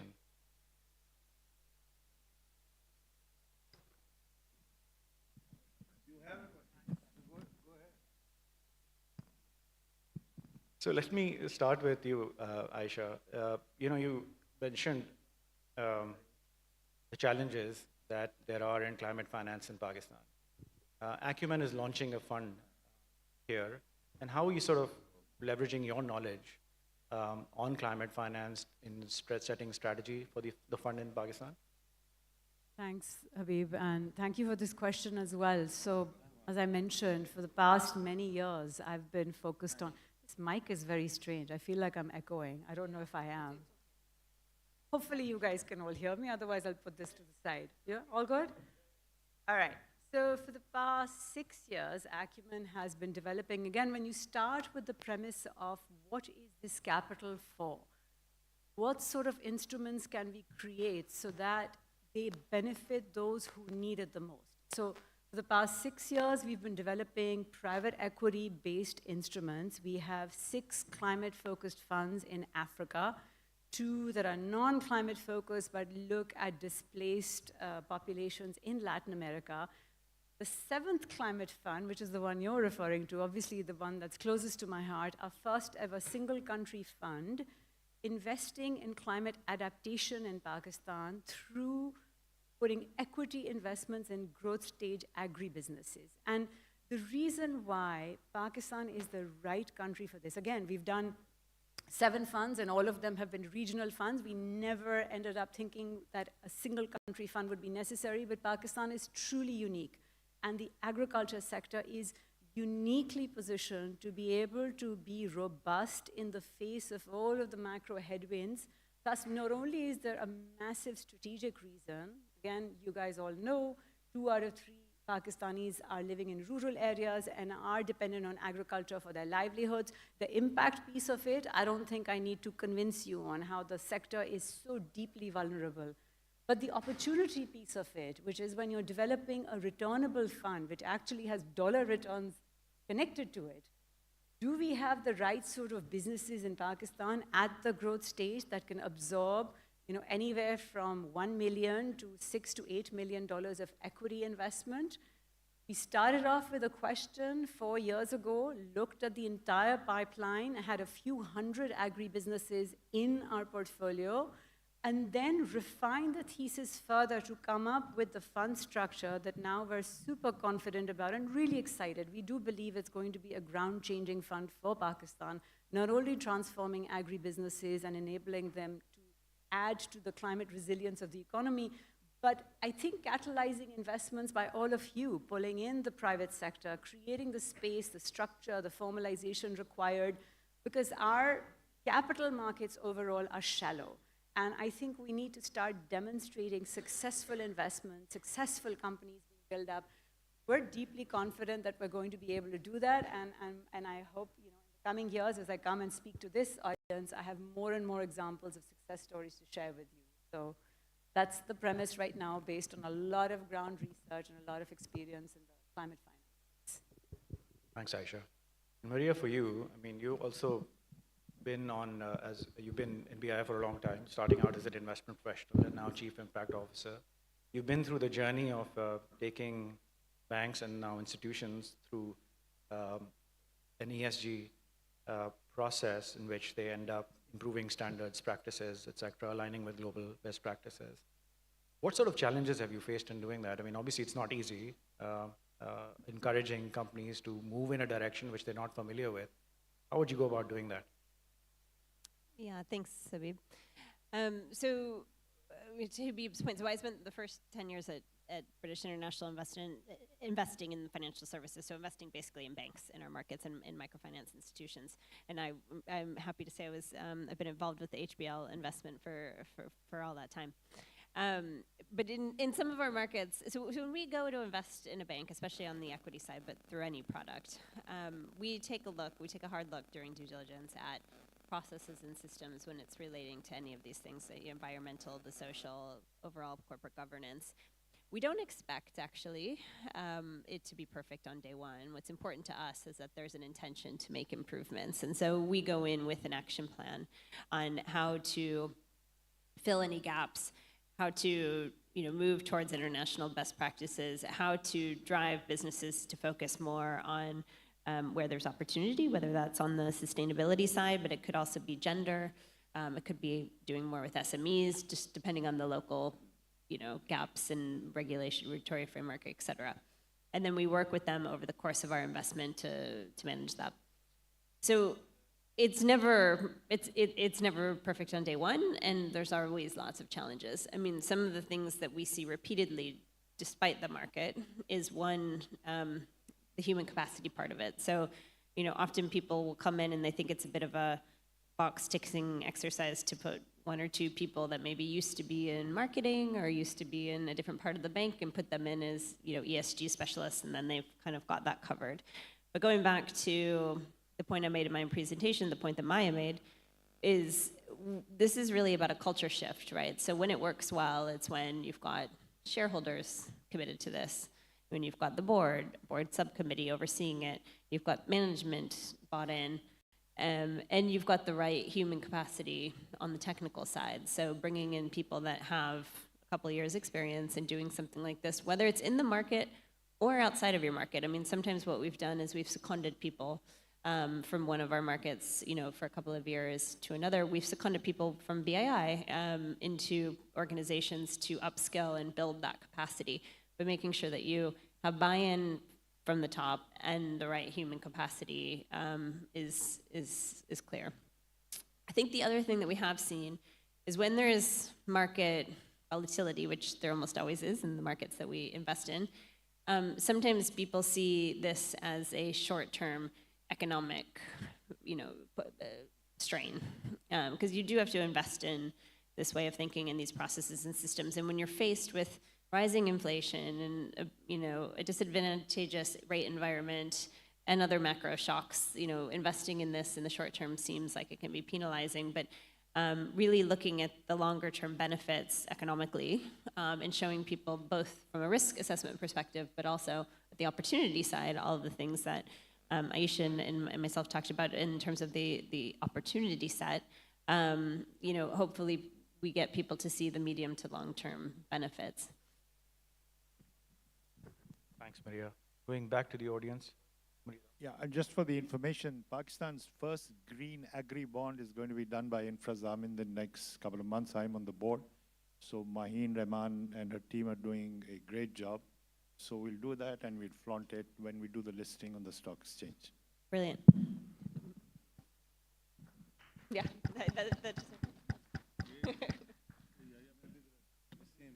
In the same vein, since Munir Saab has just blown the trumpet of his own, the company that he sits on the board on, I tend to do that now. It's incumbent upon me to do it. So the Bank of Punjab has recently done the Kisan card and the livestock card. We're talking about 600,000, farmers there. And this is closed loop. Somebody earlier mentioned that was the first time done somewhere. We've done it in Pakistan, by the way. It's closed loop where the merchants were restricted, and we made sure that they get the right quantity so that it won't have that negative impact on the soil and the climate. So the climate angle is also there. The commitment, I completely agree with you, Maya. It comes from the sponsors, and this initiative also, the Chief Minister of Punjab, she was totally committed to this, and the results are in front of you. We're talking about now 800,000 farmers there, and probably beat HBL on the number of farmers there, probably. We have already beaten them, but we'll be double that size. Sorry, Zafar, if there was a question there, I missed it. Yeah, I have a question. Hello, Yahya Khan, and thank you, panelists, for the very insightful discussion. My question is for Dr. Aisha. Thank you, Dr. Aisha, for this fantastic news that Acumen is about to launch a private equity Pakistan agri-focused fund. I think Pakistan has one of the lowest per acre yields when it comes to agriculture, as you probably know. And some of the reasons are the quality of the seeds which are available, that of the pesticides, and also the technology. And with technology, the knowledge of not just using the technology, but also when to give water, when not to give, and all of that. So my question is, hopefully with this international expertise coming in the form of equity and private equity and not just bond investments, you would also be bringing international best practices and introducing them across these three fields into these agriculture businesses. Yes, the answer is yes. And we have a $10 million technical assistance pool connected to the fund itself that's going to extend the impact to the farmers directly. Because keep in mind, and this will get too much into fund investing strategy, but really thinking about what is a viable customer. So the fund may end up investing primarily in B2B entities, but we will make sure that through the DA itself, farmers are able to come in and get access to the right sort of seed, soil conditions, fertilizer, et cetera, and extension services that help them. But again, making a viable business case out of it, I think we're still a little away from that in terms of that being a standalone basis for investment. Part of it, but I think as an extension. Sorry, Maya, do you want to touch upon Zarai? Maybe you're doing something similar there. We did talk about it earlier. And so Zarai is our agri-value chain institution subsidiary that we've launched. And Amir Aziz is sitting right here, it's his vision. And so what it does is that it works with the farmers. The dairies that we have set up, which are the distribution centers, are in the heart of the farmlands and literally at the doorstep of the farmers. They are provided with the seeds, with the inputs, the fertilizers of a certain quality at the rates they don't oscillate. And then there's a team of over 80 agronomists who work with them, advise them, and especially on water conservation, smarter solutions for growing the crops, when to, how to. Along with that, Zarai has of mechanized, state-of-the-art mechanized equipment, farming equipment, which helps them improve their yields. And then also bring in the crops and are able to sell them, whether it's to our corporate customers or the other customers that we have. And what that does is that it not only increases the yield, but also the direct income to the farmer. And that's, I think, a huge service, again, to the country and to the agrarian hinterland. But one thing if I can add, I think, collectively, what we must advocate as a sector is that do not leave ESG to a team, to a department. Please ensure that it is embedded into your organizations. We have a cross-functional forum at the management level that looks after it. There's a reason for that. It has to be everybody's responsibility. It's not just the ESG team. It's not just HR or the green banking or the green operations team. It's every single person. We have had people who brought in ideas, whether it was a 3-bin waste management or how to improve the crop yield, etc., through a smarter water usage. It comes from everyone in the organization. So please make it central to what you do. That's I think, very important. Thank you. Thank you, Maya. Just last one, I think, just building on what Maya just said. I think it's absolutely true. And one of the conversations we had earlier that really struck a chord with me was the relationship between value and values. And I think what you're talking about is that this passion that all of you on the stage have so strongly about sustainability and green environment. I think that's a passion that needs to be converted into values in institutions. And those values have to be embedded strongly enough, either driven by the passion, or then also be linked to value, because they have to create value over a period of time. Because that's what, at the end of the day, some of the stakeholders, shareholders, would like to see. So even they have to be convinced, and this should be a value. It should be one of their values as well. Of course, also to recognize that as you go from the path of values to value, there will be initially an investment to be made. And that is something that doesn't always come easy for boards to decide on. So there is an investment that you need to make, and then hopefully there will be value created at the end of it. So we just have to believe in it and create these institutions that allow us to do it. Thank you.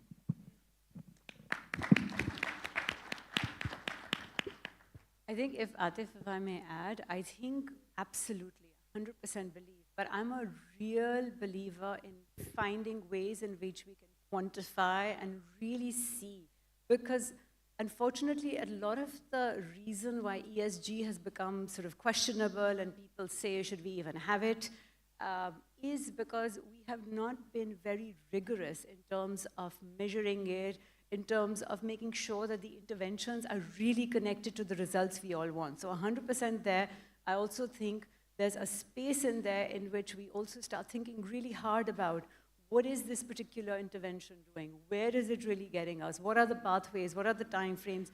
When are we going to actually start seeing those results, whether it's in terms of lives impacted or profitability drivers or retention or whatever. So I think that piece is a really important one, and I think that may have been a little less sharply articulated, which led now to a point where ESG itself, you will hear all sorts of opinions about whether G should be a part of it, or what does E really mean? S everyone seems to be okay with. To keep hearing in our space, a lot of noise. Any last questions? Sorry, there's one right there.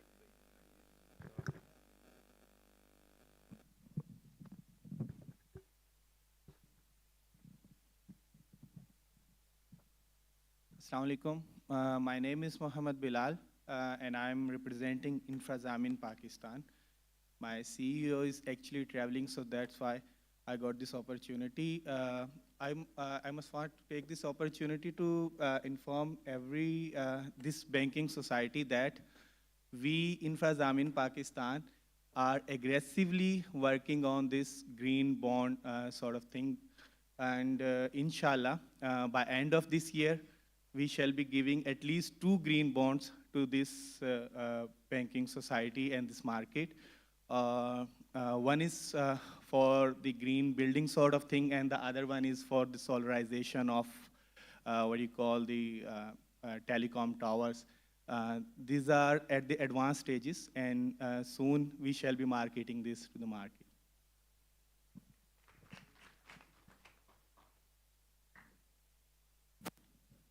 Can I take this opportunity to thank the panelists for this insightful discussion? I think some useful takeaways. Sustainability and profitability go together, very well put. There are opportunities for collaboration, particularly around best practices that exist and can be leveraged. Sustainability is everyone's responsibility. And I think the key point that Atif sort of reiterated around values will drive value. So the opportunity to set the value set and then develop the strategies that will help you in creating value for the organization. Thank you, everyone.